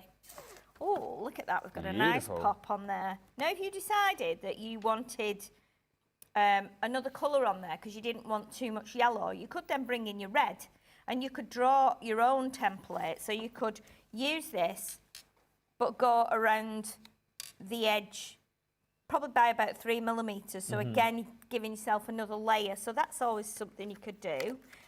So let's cut these out as well, and then these can go on the sides. And then you would cut these out again to line the inside of it. So again, that's quite easy to do. And so that if you're making, you know, I mean, imagine if you did it in like white card and then use some of the summer garden papers that we've used today, or even the ones that have got the lovely scenes on, you know, like the houses, and then put some, you know, you can get reasonably priced seeds if you go into any of the bargain stores. They're like 39, 40p. You could just get a whole wad of them, put them in, nice little pair of gardening gloves rolled up. Yeah. And you've got little things, and even if you only sell them for like, you know, two or £3, you're going to make a little bit of profit for yourself. And then people know, oh, she makes really nice, cute gifts.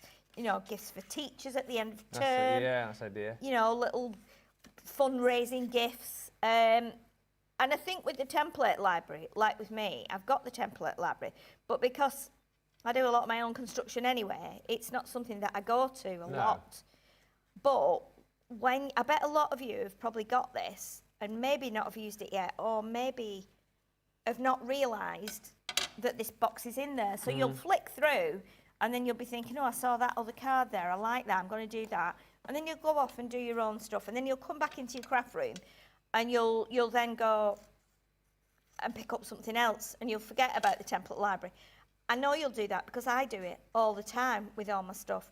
I found things last week when I was clearing my room, and I was like, oh, I've forgotten I had these, and I could use these on some of my little boxes and cards. And I thought, right, well, I know where they are now. I'm going to put them back on top of the cupboard where they are. And then I've been in there like 3 times since. And that has not figured in my brain because there's so many other things that you look at and think, oh, I've not used that yet. So I know that it's quite easy to just get the template library and then put it down and go, right, well, I will use it, but not today. Yeah. You know, but again, things like this, especially to coming up to Christmas and stuff, these can be cute little boxes for gifts of all kinds. Perfect. Okay, so now with this one, because we're going to be looking at this, that would go inside like that. And then this would go on the front. So you can see how it's starting to build up. Now what I am going to do, because I've got rounded edges here, and I've got more pointy ones there, I'm just going to round those off a tiny bit, and I'm going to do it with my big scissors, just so they're not quite so sharp, like that. And then we'll do these the same, so this one. So I'm not going to put any ink on because I don't think we've got like lots of time.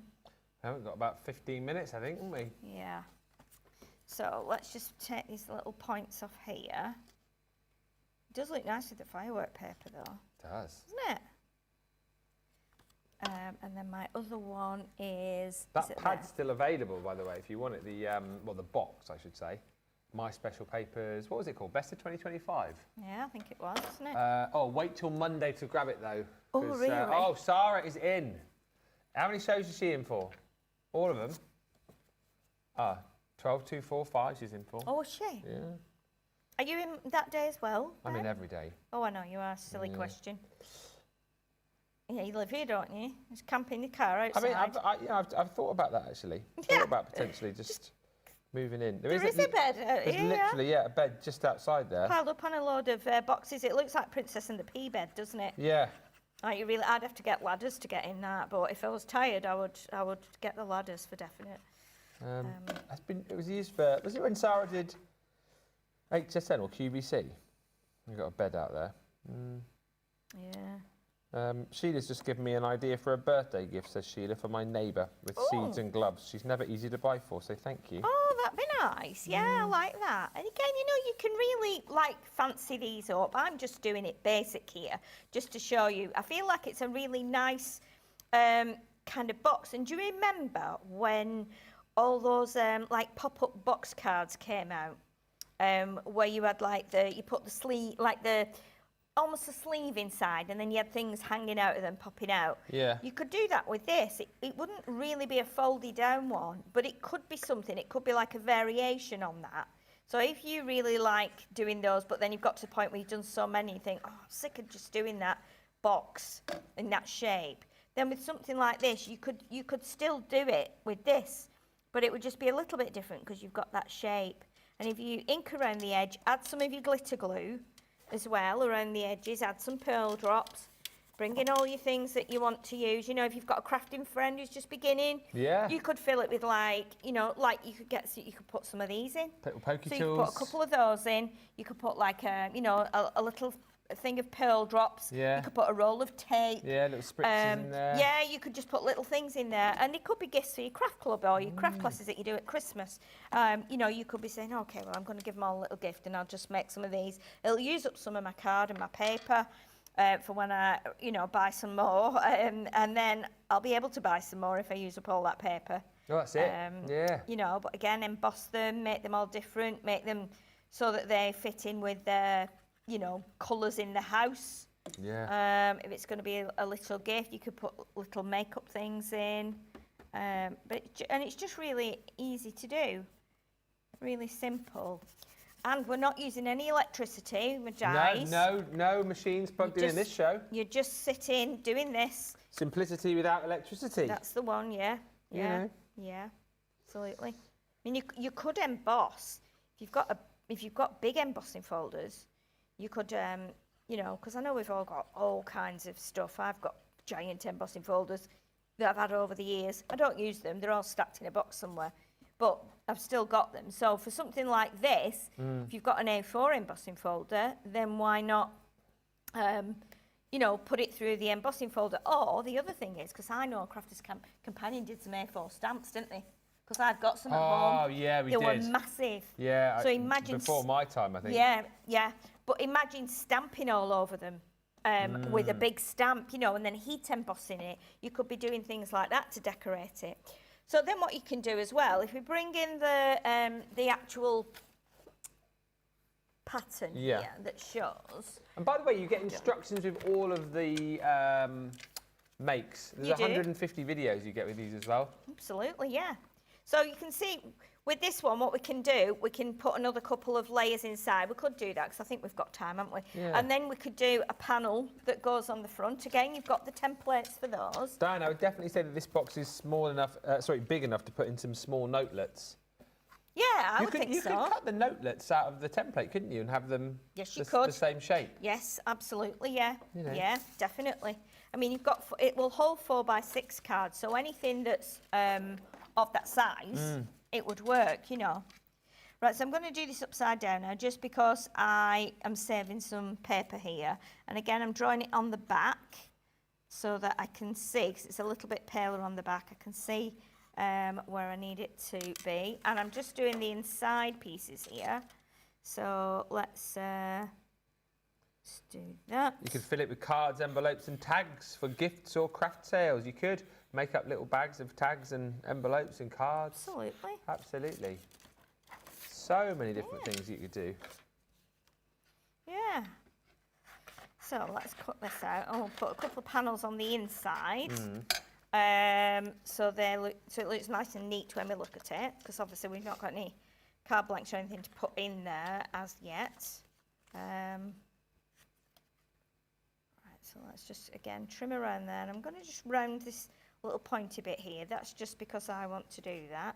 If you want to keep it like angled like it is, you can do that as well. And we'll cut that off there. Perfect. And then that will go on the inside. So again, that neatens it up again. So when anybody looks inside, and again, you could, if you've not got papers that are appropriate, or you don't want to cut in your papers for this, use some wrapping paper. You know, put some wrapping paper inside it, or some wallpaper or something.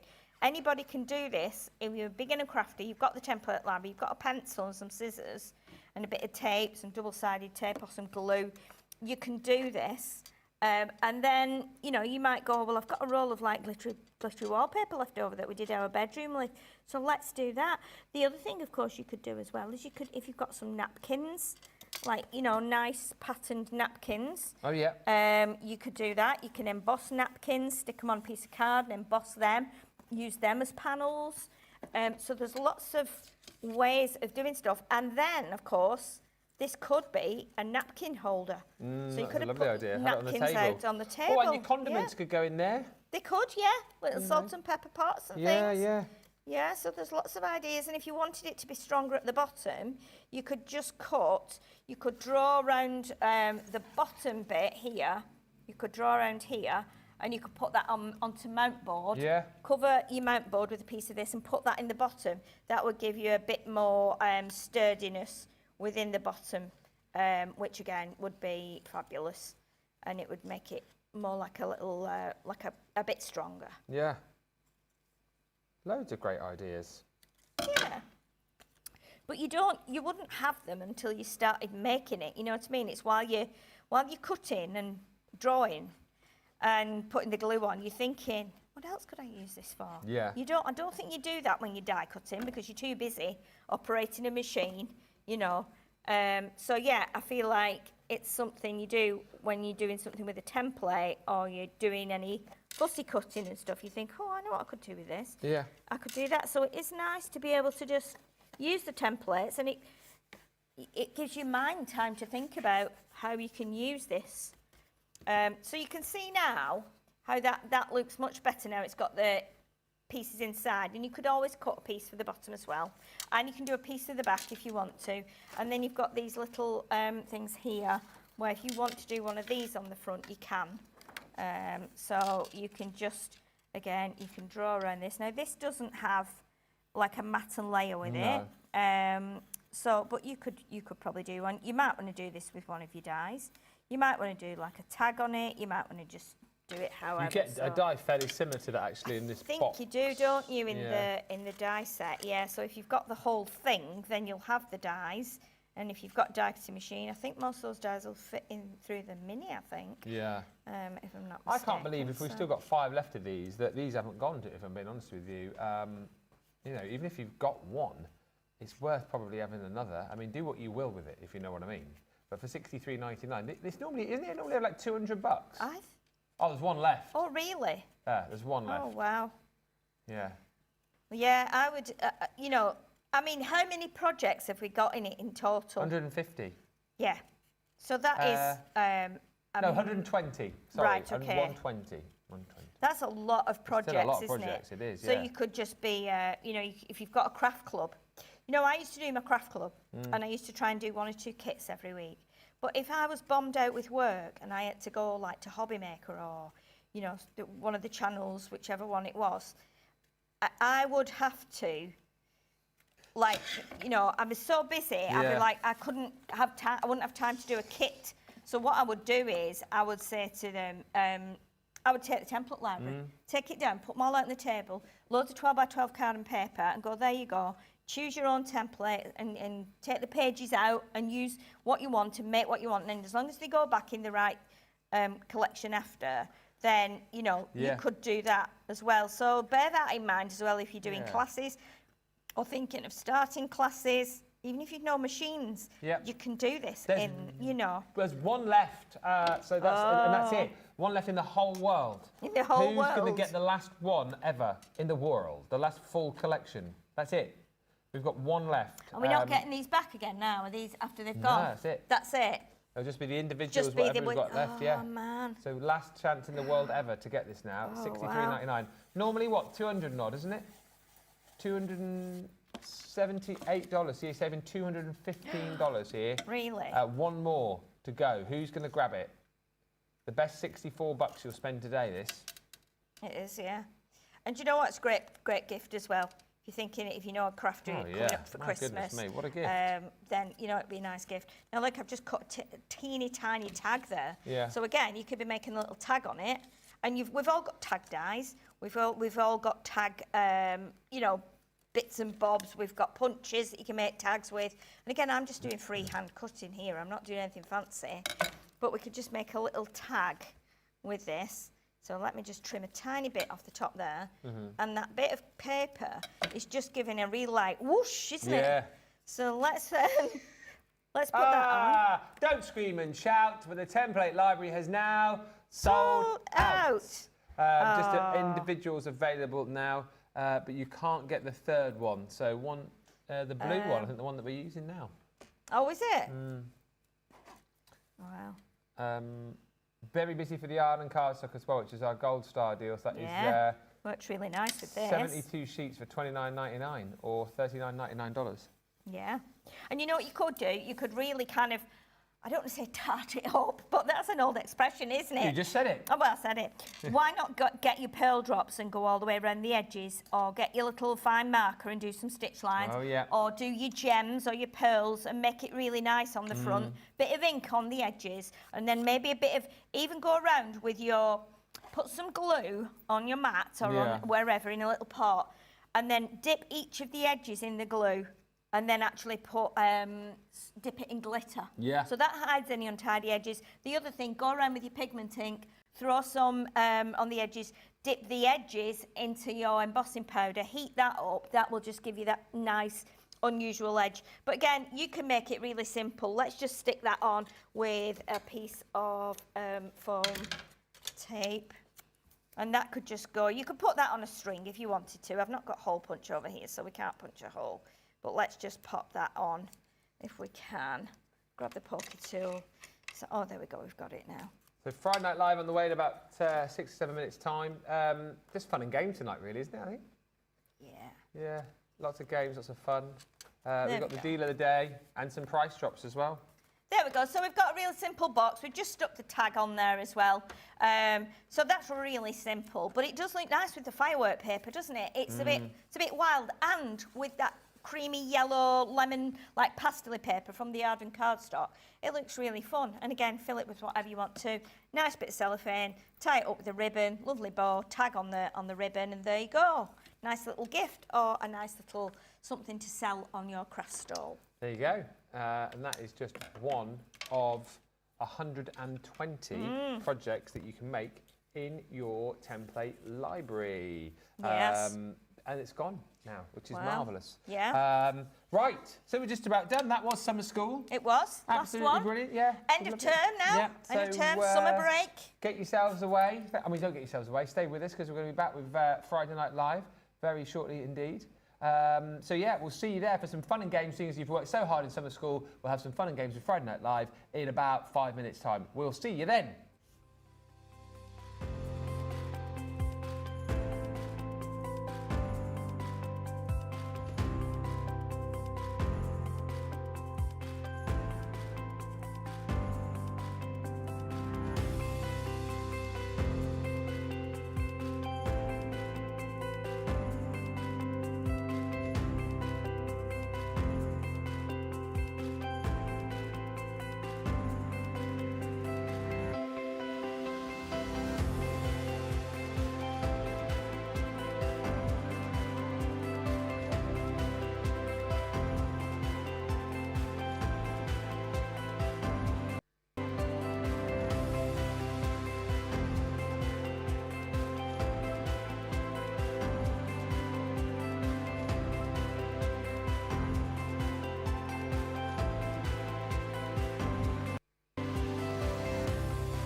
Ladies and gentlemen, welcome to Friday Night Live. Your weekend starts right here as we are live from Newton Aycliffe and around the world. Tonight's studio games. Now that's what I call trivia. Your chance to win bonus points for your account. Plus, two special guests tonight, Sheila Halliwell and a guest who you'll meet in just a mo as we get ready for games and live price drops. Plus, your Friday night faves on Friday Night Live. Yeah! Woo, yeah! Wah, yeah! I've forgotten my, have you got your sound machine over there? Because I've forgotten my sound machine. I don't know if you've got that over there, because I've got a very special guest to introduce to you. There. A very no, not over there. There. Very special guest to introduce to you tonight. We've been talking about him. There, camera 4. Very special guest. We've been talking about him. Look, just there. Talking about him over the last few days. He's been watching, he's been shadowing. Oh, you don't have to bow yet, I've not even introduced you. Stop it. So it's going to be a fantastic show with the one and only making his debut on Crafters TV. Camera 4. On Crafters TV. Stop playing your part. Here he is. It's Brian Bowsby, everybody. Yes. Send him all the love. Send him all the love. Hello. All right then, Brian. How are you? I'm okay. Good. Excellent. It's lovely to have you here. Are you enjoying the show? Yeah. There he is. What do you? You could have brushed your hair. You could have brushed yours. All right. All right, Brian. Could have put some trousers on and all. All right, Brian. He's got me shorts on. He's just dear, oh dear, oh dear. So Brian is look there, look, camera 4. Brian is our very special guest for the show. Sheila's gone. You're right over there, Sheila. What are you laughing at? You got a bit of a hand in Brian? No, you got a hand in me. Well, no, I mean yes, because he basically came about, didn't you, Brian, for the fact that we were talking about dummies the other day. Yes. And Sheila thought that it'd be a nice idea if you came and joined us on the show, because we thought that's what everybody might want to see. Yes. So that's why you're here, isn't it? Yes. So are you going to? Have you got your thing? So he's gonna do the jokes tonight. Are you ready to do? Yes. Are you ready to do your jokes? Okay. Here we go. Keep them clean, Brian, because I know what you like. Okay. I used to play piano by ear. Oh, yeah? But now I use my hands. That's a good one. That was a good one, Brian. Nice one. Tell us a little bit about you, because you're saying you used to play piano and things like that. So you were born into the music industry, I hear. Yeah. Really? Yeah. My dad worked in our price. There you go.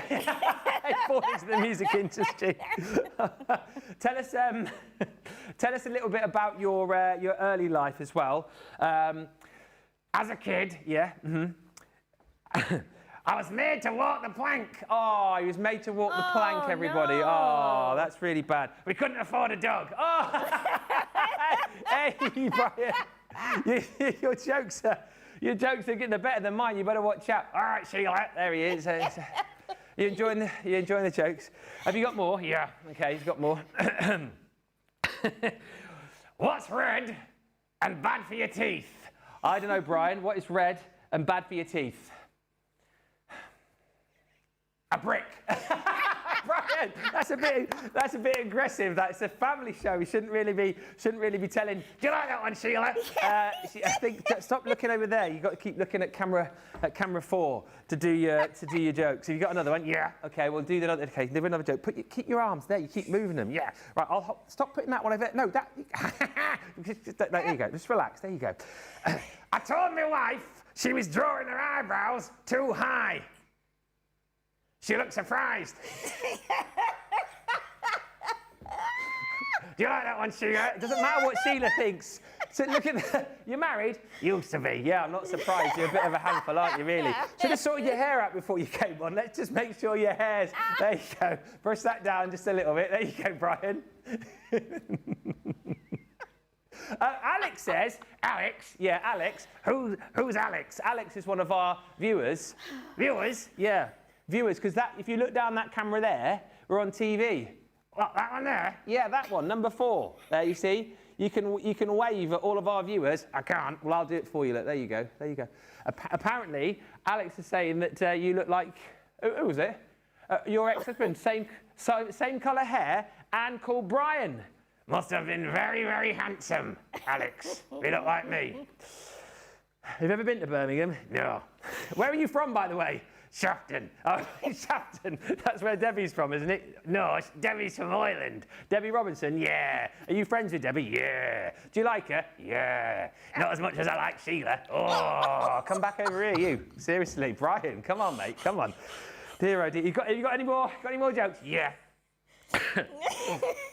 What do you call... Look at his hair. What do you call a can opener that doesn't work? I don't know. What do you call a can opener that doesn't work? A can't opener. Can't opener. That's a good one, Brian. That's a good one.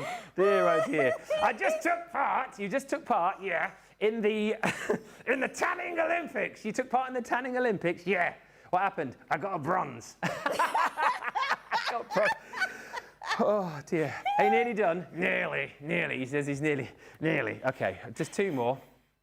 How's this going down on the socials, by the way? Great. Well, I don't think it is because you're not even looking at the socials, are you? No. Right, couple more, 2 more, and then that's it. 2. Yes, 2 more.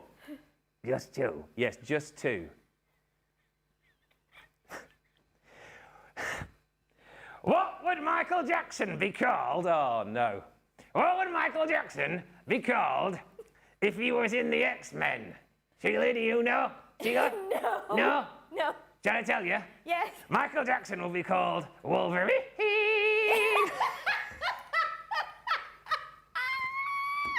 That is actually... Do you like that one? I did like that one. That was very good. Very funny. It was very funny, but you shouldn't be laughing at your own jokes, really. You do. Oh, okay. Oh, dear. Brian, one more, because we've got to get on. And do you think I'm going down well? I don't know. We'll have to ask the viewers in a second if they want to see more of you later on. Sheila does. Right, okay, you come here. Look. Seriously. One final joke, okay? One more? Yeah, one more. Stop pushing me. Put your hand down there. Last joke. You know my wife? I don't know your wife. Well, I bought my wife a pug for our anniversary. Oh, yeah, you bought her a pug? Yeah, a pug for anniversary. Okay. And despite the squashed nose and bulging eyes, the dog seems to like her. Oh, that's a bit... I think that might be the one. That might be the end of the night for you, Brian. Take a bow. There you go. There he is, everybody. Thank you very much indeed, Brian. I think you need to go back to... You need to go... Does anyone want to see more of... Stop that. Does anyone want to see more of Brian later in the show? You'll have to let us know. Give everyone a wave. There you go. Bye. Okay, down you go, Brian, down there. Dear, oh dear, oh dear. There he is, our newest presenter, Brian Bowsby. There he is. What do you think of Brian there, Sheila? Oh, he did all right, didn't he? He did not too bad. Yeah, it was a bit wild, but he's probably a bit nervous and just a bit excited as well, so... Yeah, a little bit risque with his jokes there as well. Yeah, but I think he kept it under control, yeah. Yeah. Thank you for bringing Brian in to us, by the way. Yeah, you're welcome. I'm sure he'll be coming back home with me at this rate. If you don't know the story behind that, by the way, because you're probably thinking, what on earth is going on here? So about 2 or 3 weeks ago, we were just having a bit of a muck about, and we were talking about ventriloquism. Yes, we were. And I said, oh, yeah, I could probably do a little bit of that. And then we had a play, and it turned out that I could do it just a little bit. And then Sheila started messaging me when she went home for those 2 weeks, and she said, oh, I'm going to make you a puppet. I was like, what? And she said, no, I'm going to make you a puppet. So that's basically what happened. That's it. I remember the message, she sent me a message, she went... oh, what do you want? A boy, a girl, or a monster? Wasn't it? Yeah. I was like, I don't really know. You choose. So Brian is all Sheila's handiwork. Can you believe that? How good? She's made me a ventriloquist dummy. How do you even do that?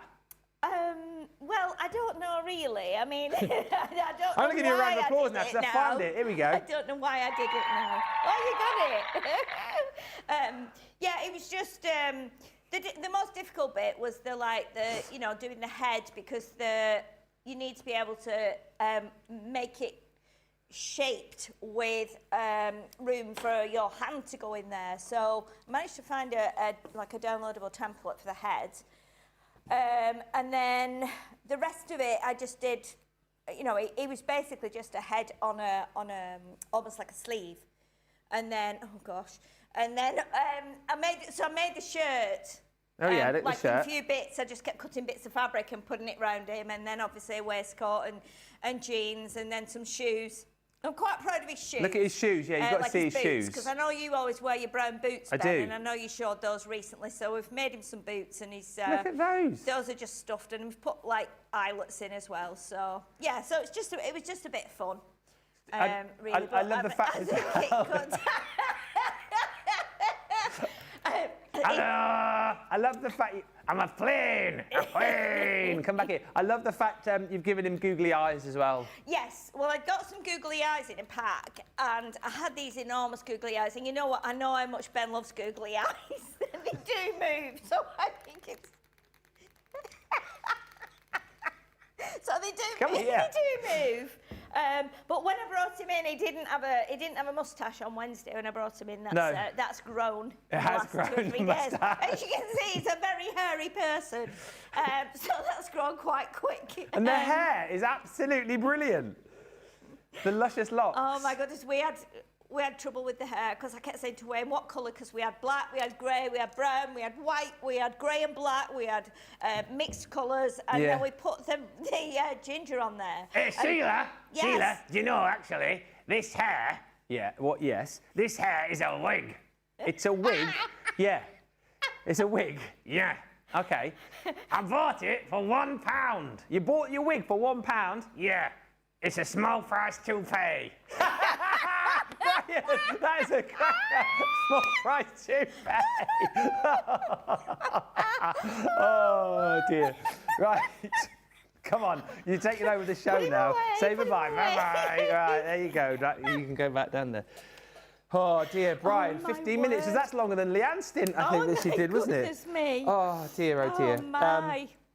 Let's read a few hellos out. Happy Friday Night Live, everyone, says Catherine Grant. Great job, Sheila, says Mary Shaw. Brian is awesome. And Carolyn says, stop, my stomach is sore. Lynn says, Sheila has done a fantastic job with making Brian. And Daisy Lynch says, OMG, so funny. This is so funny. Needed this. Thank you to Sheila and Ben. And Brian's jokes are really funny, Ben, says Mimi George. Funnier than mine. Oh, right. Is that the risky ones as well? I feel like Brian can get away with those. Mimi says, Brian can stay. And Daisy says, Ben, you are too much. I'm laughing so hard. Laughing. All right. Laughing so hard that my cat ran away, apparently. He's beautiful, Sheila. And Ben is multi-talented, says Catherine. Thank you. And hey, Ben, Sheila and Brian, what do you get when you cross an electric eel and a sponge? I don't know. A shock absorber. There you go. He'll be stealing that from you, that joke. If Brian is visiting Ben's home, make sure Molly doesn't get hold of him. I feel like Brian might have to stay here. Brian was hilarious. Sheila, you are too talented, says Samantha. Excellent, Sheila, and nice of you to make Ben's bucket list a little smaller. I don't actually know whether or not a ventriloquist dummy was on my bucket list, but now I've got one. I'm very, very happy about it. And I am now available for even more. Parties. Yeah, I could do parties, weddings. I could do crazy night events. Yeah. And, Bar mitzvahs. We did, because we did think about making him some extra clothing, you know, but we had to see, because we thought, he does look a bit odd, and it might be a bit scary for people, you know, but as you know, it's just a puppet. It's just like a Muppet. So, you know, and it's a puppet, and whatever goes, you know, it's just a bit of fun. But I would like to make him like a Christmas jumper and some other bits and bobs, so we'll see. Every time you're talking, you need to go back down there. I love Sheila. I know you do. Sheila! Sheila! It's worrying me, this. It's the hair that I love the most. Look at that. Right, we'll get rid of him now. Say bye-bye for the last time. Look. There you go. Back you go down there. Right. We better crack on because it's nearly 20 past. Oh, my. The daily deal is the Summer Garden collection, 20% off. Best price ever on this. I tell you what, it's $47.99, 113 elements in total, or $78.39 is your platinum price on this.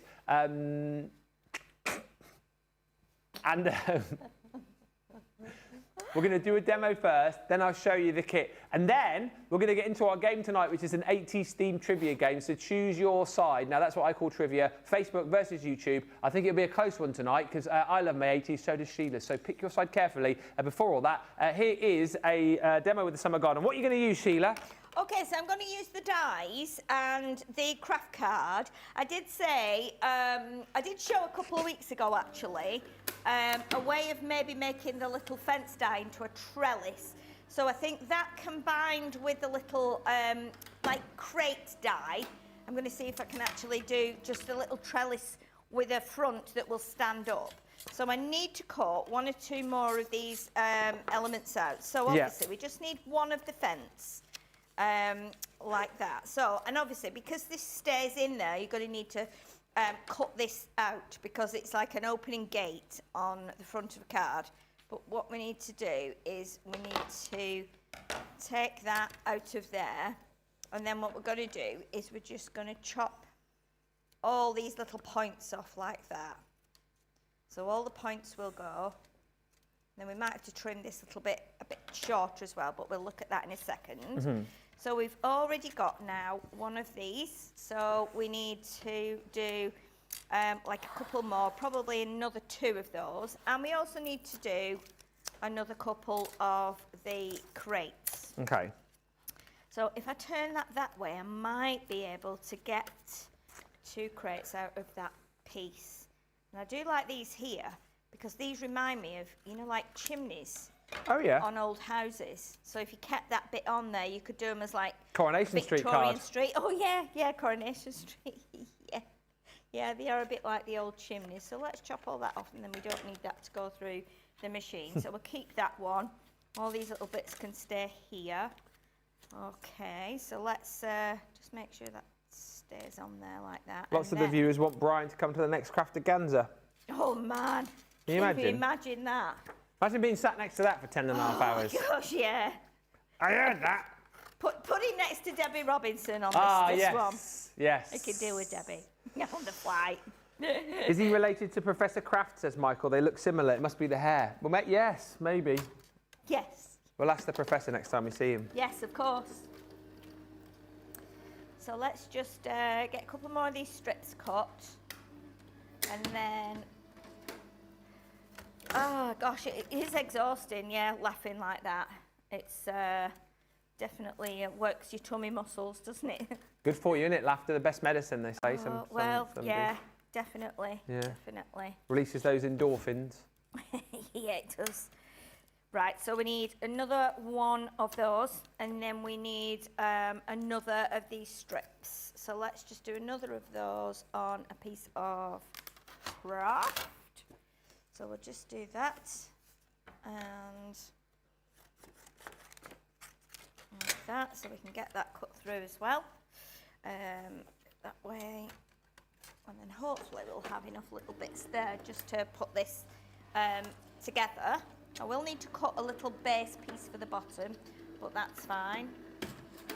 And again, very similar to what we've just done in summer school, where we have the little like box that's a bit higher at the back than it is at the front. It could kind of be something like that. Right, okay, so let's pop that back on there, and we'll pop that back on there, and then we don't lose that. Right, okay, so this is what we need to do now. So we've got our little fence panel here. So what we're going to do is we're going to first of all weave one of these in and out of there. Oh, yeah. Like that. Okay, and then once they're all woven through, then we can tape them in place. So then the next one we will bring in, and we'll do this the opposite way. Now you could do another one on there if you want to, but I feel like if we leave that how it is, what we'll do now on this one is we can either go the opposite way like that, and we'll see how it looks, or I think it'll probably look better the same actually as this one. I think it definitely will. So let's do it the same as that. Okay, and if you wanted to do smaller ones to go across to make it very realistic, then you could do that. You could just do another fence panel and cut the strips. So that would look, you know, okay. And then with our third one, obviously, so we've got the full width here, and we've got the same width here. So the end bit here is more or less that width. Now here we've cut the points off. Yeah. I could have left them on really with hindsight because I could have attached them to the points, but I thought Almost leave it like that and have like a drawbridge, couldn't you? Like remember if you make it like a castle. Yes, like a castle. Yeah, absolutely. Yeah, like a drawbridge. But of course, with this now we can pull this across a bit, and if we need to, yeah, if I'd kept the edges on now with hindsight, I could have pulled that right across. But what we'll do then is we'll slide this in a little bit more and we'll trim that. So I'm just going to get a bit of tape. Let me see if we've got some regular. I think we've got some regular. No, we've not got some regular double sided. So I'll just use a few little pieces of these. We don't need that much, to be honest. So I'm just going to put a bit of red tape up so I can put this along the back. So we'll try and make it so that they are the same depth away from each other, so that the holes are the same size. So we can go up with that one there, like that, and then we can do the same again. We'll get another piece and chop this in half, just so that we know that'll hold those in place at the back. Now obviously you could put this onto a card if you wanted to, or you could just make it like a little freestanding box type thing. So let me just make sure they are down at the bottom there. Yes, they are. So let's do that. I have one question, says Sandy. Is Brian available for parties? Well, I suppose he could be. He'd be their life and soul, wouldn't he? I think he probably would. I'm looking forward to Sarah meeting Brian on the show, says Diane. I don't know what Sarah will think. She'll probably go, what on earth is that? And Miss Georgia T. Peach says, Sheila, you are so creative and talented making Brian. There is nothing you can't create. Oh, well, there is. I'm sure there's lots of things I can't create, but I do like having a go at things. I do like, you know. I didn't realise you were such an accomplished soft crafter. I knew you were a lady of many talents, but... well, I did. I mean, that was one of my subjects at school. I did do needlework at school as one of my my subjects, you know. So, so I can like make curtains and bedding and dresses and stuff like that. But I don't really have a lot of time to do it. So, right. So we've got what looks like our little trellis. Now you could be inking this. So the idea now is what I want to do is I want to bring these 3 panels to the front here. So we're going to have 2 at the side there and then 1 at the front, so that they look like they are actually like a little crate at the front. And then you could fill that with whatever you wanted to do. Yeah. So what I'm going to do here now is, now what we can do, we can use these, all these little pieces here, we can make use of these. So if I put a little bit of the thin tape on here, and then basically we'll use these as like little hinges, if you like. And this wasn't my thought actually to do this. It's just come into my head as I've been thinking about joining these together. So I think this will probably work, because basically what I can do is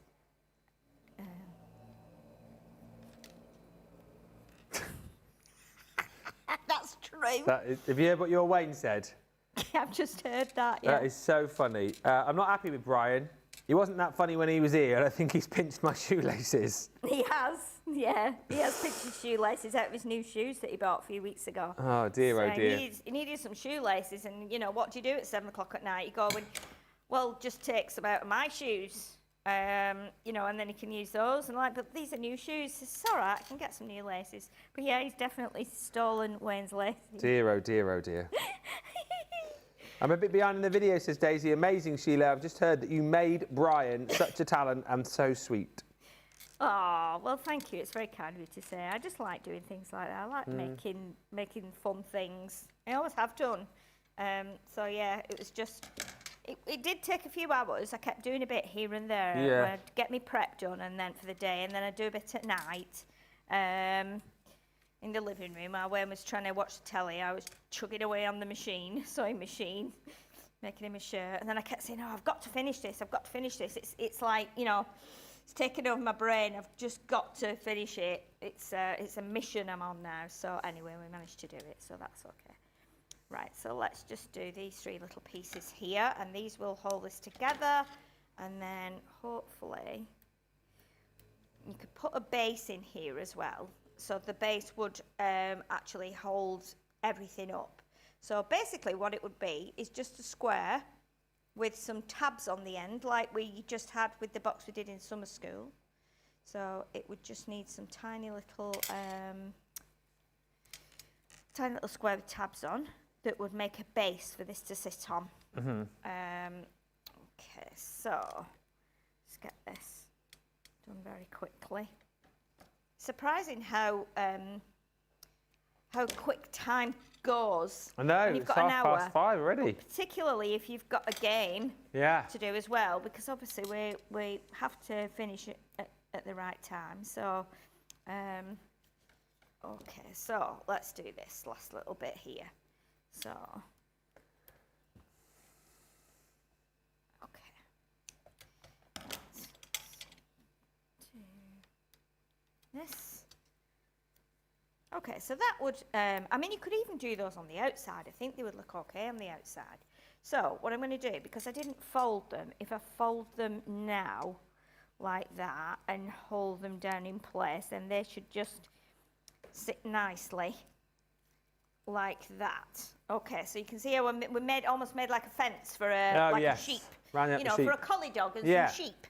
That's all we need now. So what we want to do now is this will go onto here. Now we've got a couple of options for that. If you put this here on your mat and measure roughly how big it is, so that is about 2 3/4 inches square. So if I bring in my guillotine and cut it to maybe 3 1/4 inches square, let's get the edge here, and then that should hopefully 3 1/4 inches. So let's, I've not made one of these before, so we're just hoping that this will work. So by scoring in there on the edges, and I'll just do this really quickly now, just so that we can show that it does work. So let's, score tool is just tucked in here. So let's do, right, so if we score in at, so I'm going to go 1/4 inch in here, and I'm going to turn it that way, and so I'm just scoring at 3. Now normally I would do this on our other boards, but I'm hoping that this will kind of be the right size. And what we can do is we can quickly, is Brian helping with the game or not, or is he just having a rest now? Because we're going to be a bit short on time, I think. I feel like probably we'll, he wasn't born in the 80s. No, you're right. He was born recently, wasn't he? You're absolutely right. So if there's clamour for him, we'll maybe get him on next week at some point, if anyone wants to see him again. Maybe he just does the jokes every week now on Friday Night Live. Yeah, why not? So let's see if this will work now. So what we'll do, we'll attach that one to there. So I'm going to go really quick now with this. A bit of tape on here. And that will then stick to the back. Obviously, you could put some extra panels on the back, or something that would make it look like it's, you know, it's covered. Yeah. So this is the back bit here. And then, hopefully, if my measurements are right, this should just fit onto here like this. And I think it will. So I'm going to quickly get some tape on there, and I'll be as quick as I can. And then I'll have to just throw everything to one side and bring out my whiteboard. Choose your side. We'll be playing the game in a couple of minutes' time. Are you Facebook or are you YouTube? It is a HE's music trivia game. It's going to be interesting, actually, because I feel like we'll both be pretty good at this. Yeah, I mean, well, when were you born, Ben? 79. 79, okay, so, yeah. Oh, yes, of course. I did radio too. I didn't. I did local radio. You've worked on radio, haven't you? You've worked on the radio. I wish I had done radio too. So yeah, that would. Okay, so what I'm going to pop this side on, and then I'm just going to tell you how you would connect this other bit So for some strange and amazing reason, that has worked. And then what you could do then, because you've got these extra little pieces that dropped out, you could actually fold those in half, but I'm not going to do this because we haven't got time. But you could fold those in half.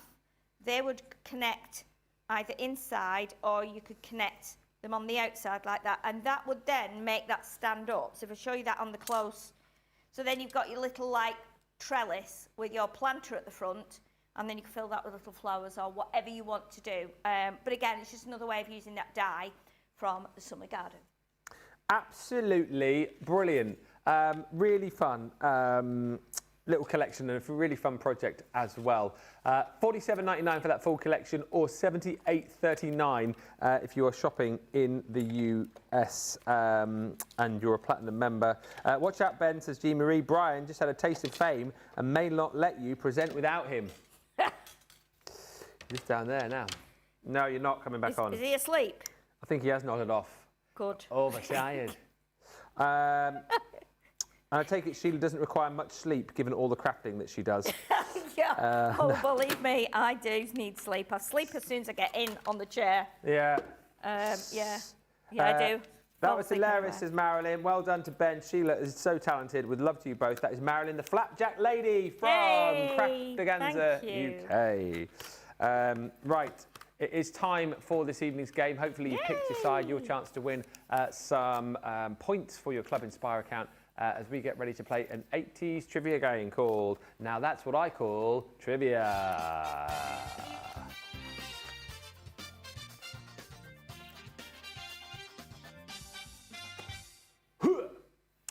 So it is an 80s themed game, and it is a question about 80s music. As per usual, Jimbo is in. He's coming with his notepad. And as per usual, there will be 10 questions. You have your answer. You write it down in the comments. More chances of you winning a prize depends on how many times you comment, basically. Toss up your own points, see how many you get at the end. And if you're on the winning team, Facebook over here, YouTube over there, we will have 5 winners from the winning team. If it's a draw, we'll have 3 from each.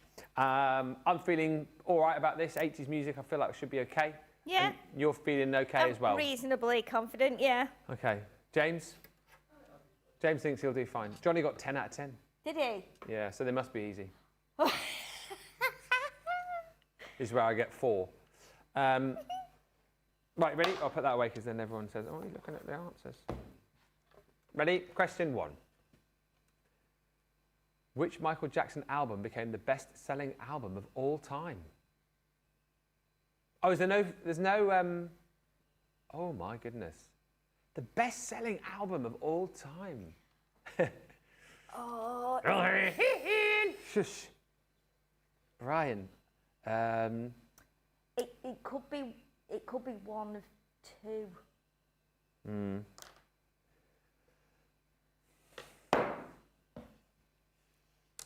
Oh, no.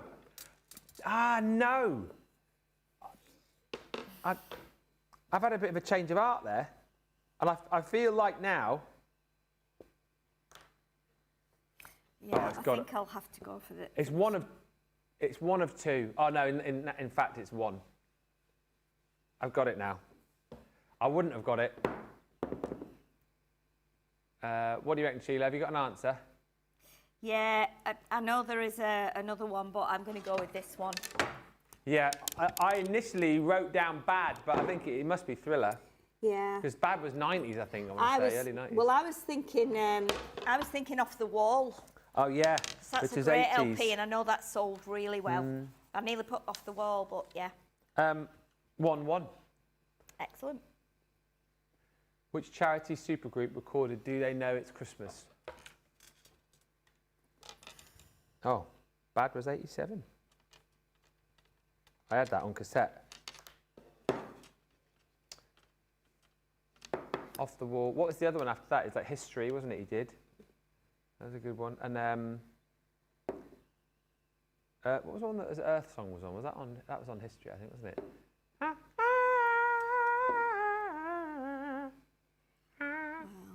Oh, Dangerous, yeah. Dangerous, yeah. Yeah.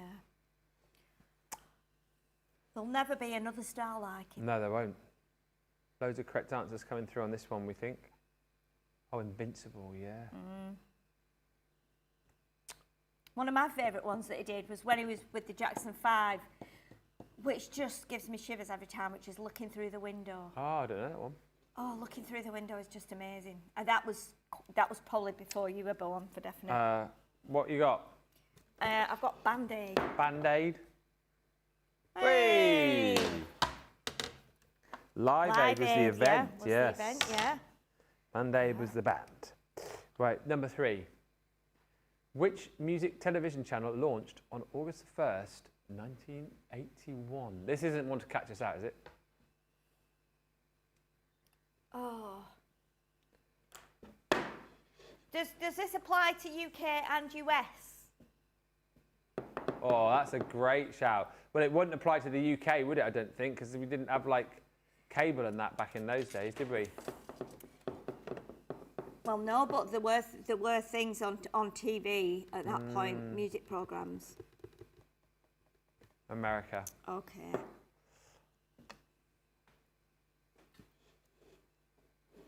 Okay.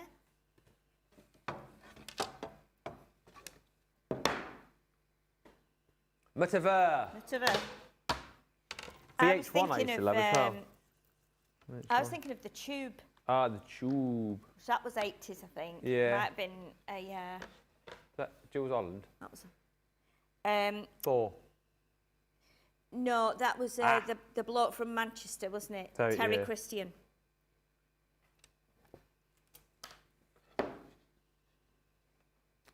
From Rocky 3. Oh my God, it's just gone out of my head. Rising up, back on the street. What? Oh, sorry. Which band sang the 1982 hit Eye of the Tiger? Why is this just gone out of my head? Funny, isn't it, how sometimes like things go. James, you know that? Oh, James has written it down. He's got it. I know it, but I just can't get it out of my head.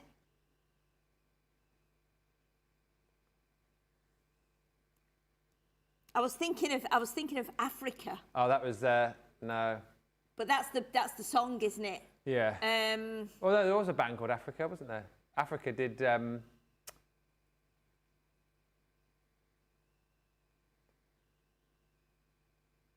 No, Toto was the band. Toto, Africa. yeah. Yeah. Oh my gosh, I'm going to kick myself so You hard. might do. Yeah, I don't want to stall everyone. It's just. Oh my gosh, I'll just have to pass on this because I know I'm going to kick myself because I've played like Eye of the Tiger Brian, many do you times. know? I know it. What is the answer then? I know I played it in the band. I played it in the band many times, and I also played the Paul Anka version yes. with a big band a million times, and I just cannot think. Rock Swings. Yeah. Brian, do you know? I know. Do you want to tell us then, Brian? What's that? Should Brian reveal it? Brian can say yeah, because I have just completely forgotten. Survivor. Survivor. 4-3. Yeah. 5. Which band had a hit with Sweet Child of Mine? Oh gosh. Well, no, this is a guess because honestly, and I know you'll be like, what?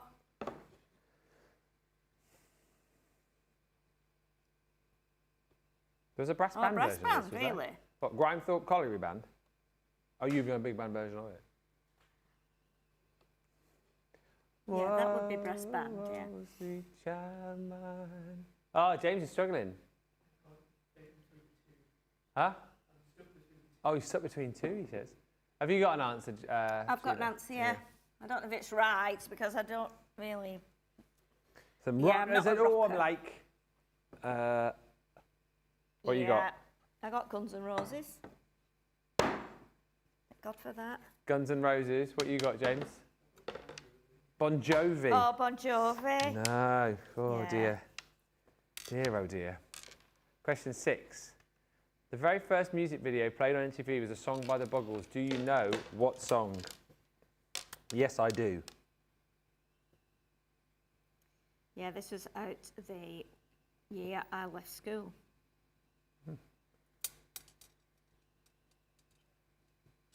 I can tell you. Does James know that? It was in the 20th century, Johnny, I'll tell you that. That's when I left school. Yeah. Yeah, that's right, yeah. I reckon we got a lot of right answers on that. Oh, some people are a bit I confused. do love this. I've loved it.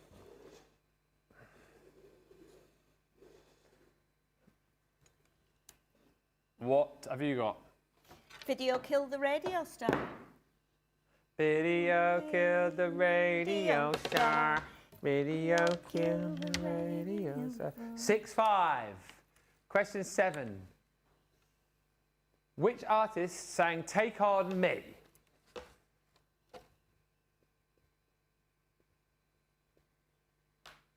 The cover? Who? Oh, yes. Do you know this one, Sheila? Yeah. Yeah. Can I just say as well, if you want to have a really good listen, I thoroughly enjoyed it, as if you listen to this band, they did an MTV Unplugged. And they did a unplugged version of this and all of the other songs as well, this band, without giving it away. It's very good. All right. Search it up, yeah. Yes, also Alan Partridge's favourite band. Oh, really? Do you know it, James? I don't know. You ready? Yeah. Aha! Lead singer, Morton Harkett. One of them passed away this week, didn't they? Oh, no way. Yeah, it could have been the lead singer, actually. I don't know, you'd have to check. One of them passed not. away this week, I believe. Which song became George Michael's first UK #1 after Wham? Ooh. No, then. I think it must be that, surely.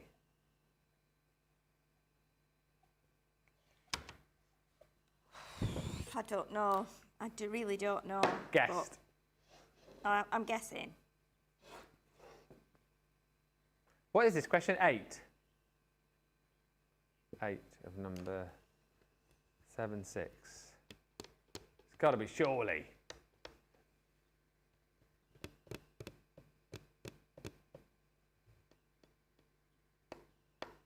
There's a few mixed answers coming through, I think.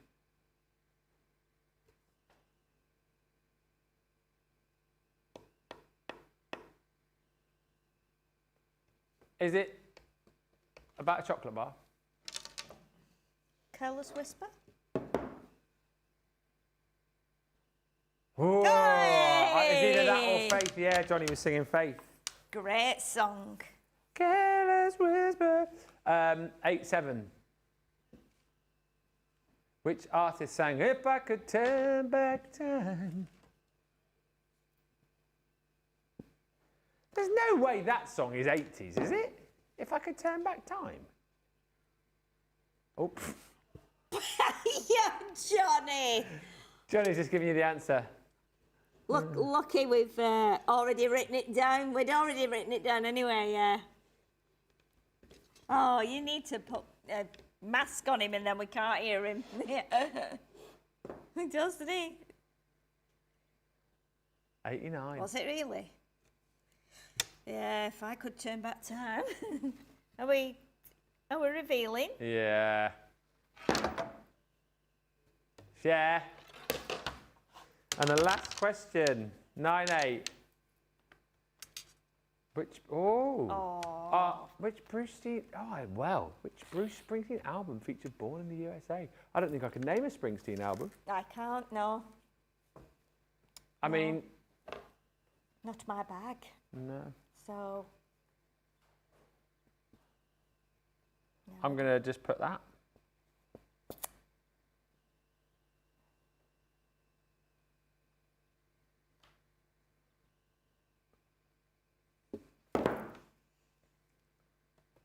I can picture the front cover of it. It's him with his like back to the. And he's got his hand in his pocket like that. I have no idea what of any albums. No. No, because it's not my thing. It was never my thing. So. Dance in the Dark's on it, is it? I don't know any of his albums. Loads of people are getting it right, apparently. I've had a guess, but I don't think it's right. Darlington County? Darlington? No.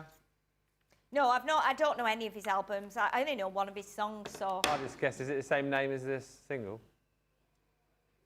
Was that a trick question? Well done, thank you. Well done, Ben, yeah. 10-8. So that's 5 from Facebook, please, if we can. So thank you so much for everyone who played along there. How did you do, James? What do you get, James? 7, okay. 7 for James. Not bad. Pretty good. Yeah. Let us know your scores in the comments. 8 for Sheila. 8, yeah, not too bad. I just would never have known any Bruce Springsteen stuff. So And just whilst we're waiting for the Friday night faves to come through, we've got them, in fact, the winners as well. Did you know that we are going to be on TikTok as of next week? Have a look at this. Crafters, grab your glue guns. We are officially going live on TikTok on August the 11th. We're talking a brand new set, endless inspiration, demos, tips, and live Q&As. Catch us live every single weekday at 3:10. Go over to TikTok and hit that follow button so you never miss a show. See you on the feed.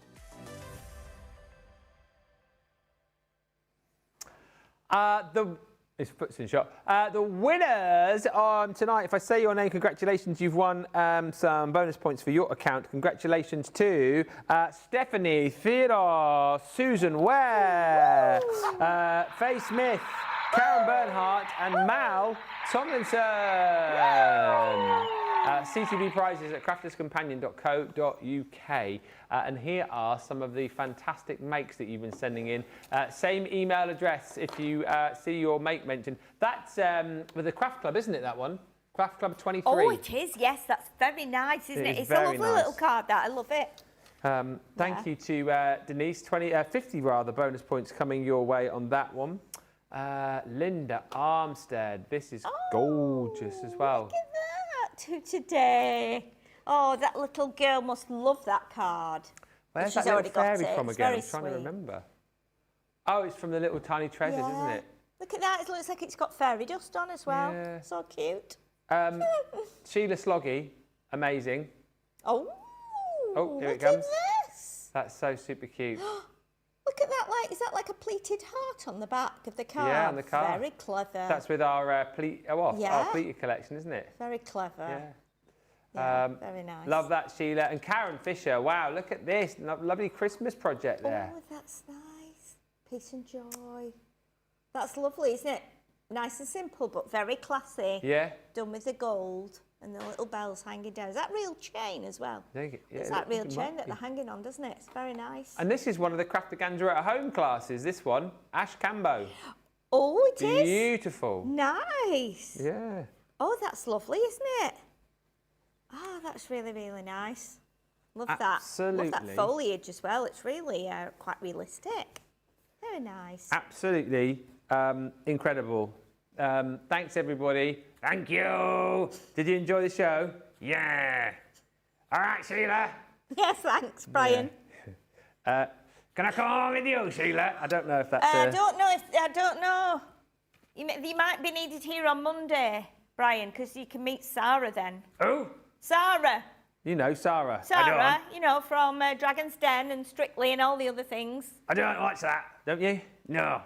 You'll know who Sarah is when you see her. Everybody knows Sarah. Stop She's that, in don't charge. I'm in charge. Are you? You've been on Oh, 5 well, minutes. Don't you tell her that. I think she'll have something to say. Thanks to Brian. Take the bow. There you go. Take the bow. Thank you to Sheila as well. And Sheila. Thank you, Sheila. There you go. When are you back? I'm back on Friday, just for Friday. Okay. So I'll see you on Friday, Brian, for Friday Night Yeah. Live, hopefully. Hopefully they won't sack you. I think you're going to be back, Brian, aren't you? Does everyone want Brian back? Yeah, I wasn't asking you. I was asking. We'll find out whether you're back next Friday on Friday Night Live. Say bye. Guy. What? Bye. Guy. No, bye. G. There you go. You're going to have to practice his speech. Good guy. Your moustache is about to fall off. Thanks for watching, everybody. We'll see you back here on Monday. Don't forget all the reruns over the course. Stop doing that. Over the course of the weekend. We'll meet you back here on Monday. Why are you biting your hand? Bye. Bye.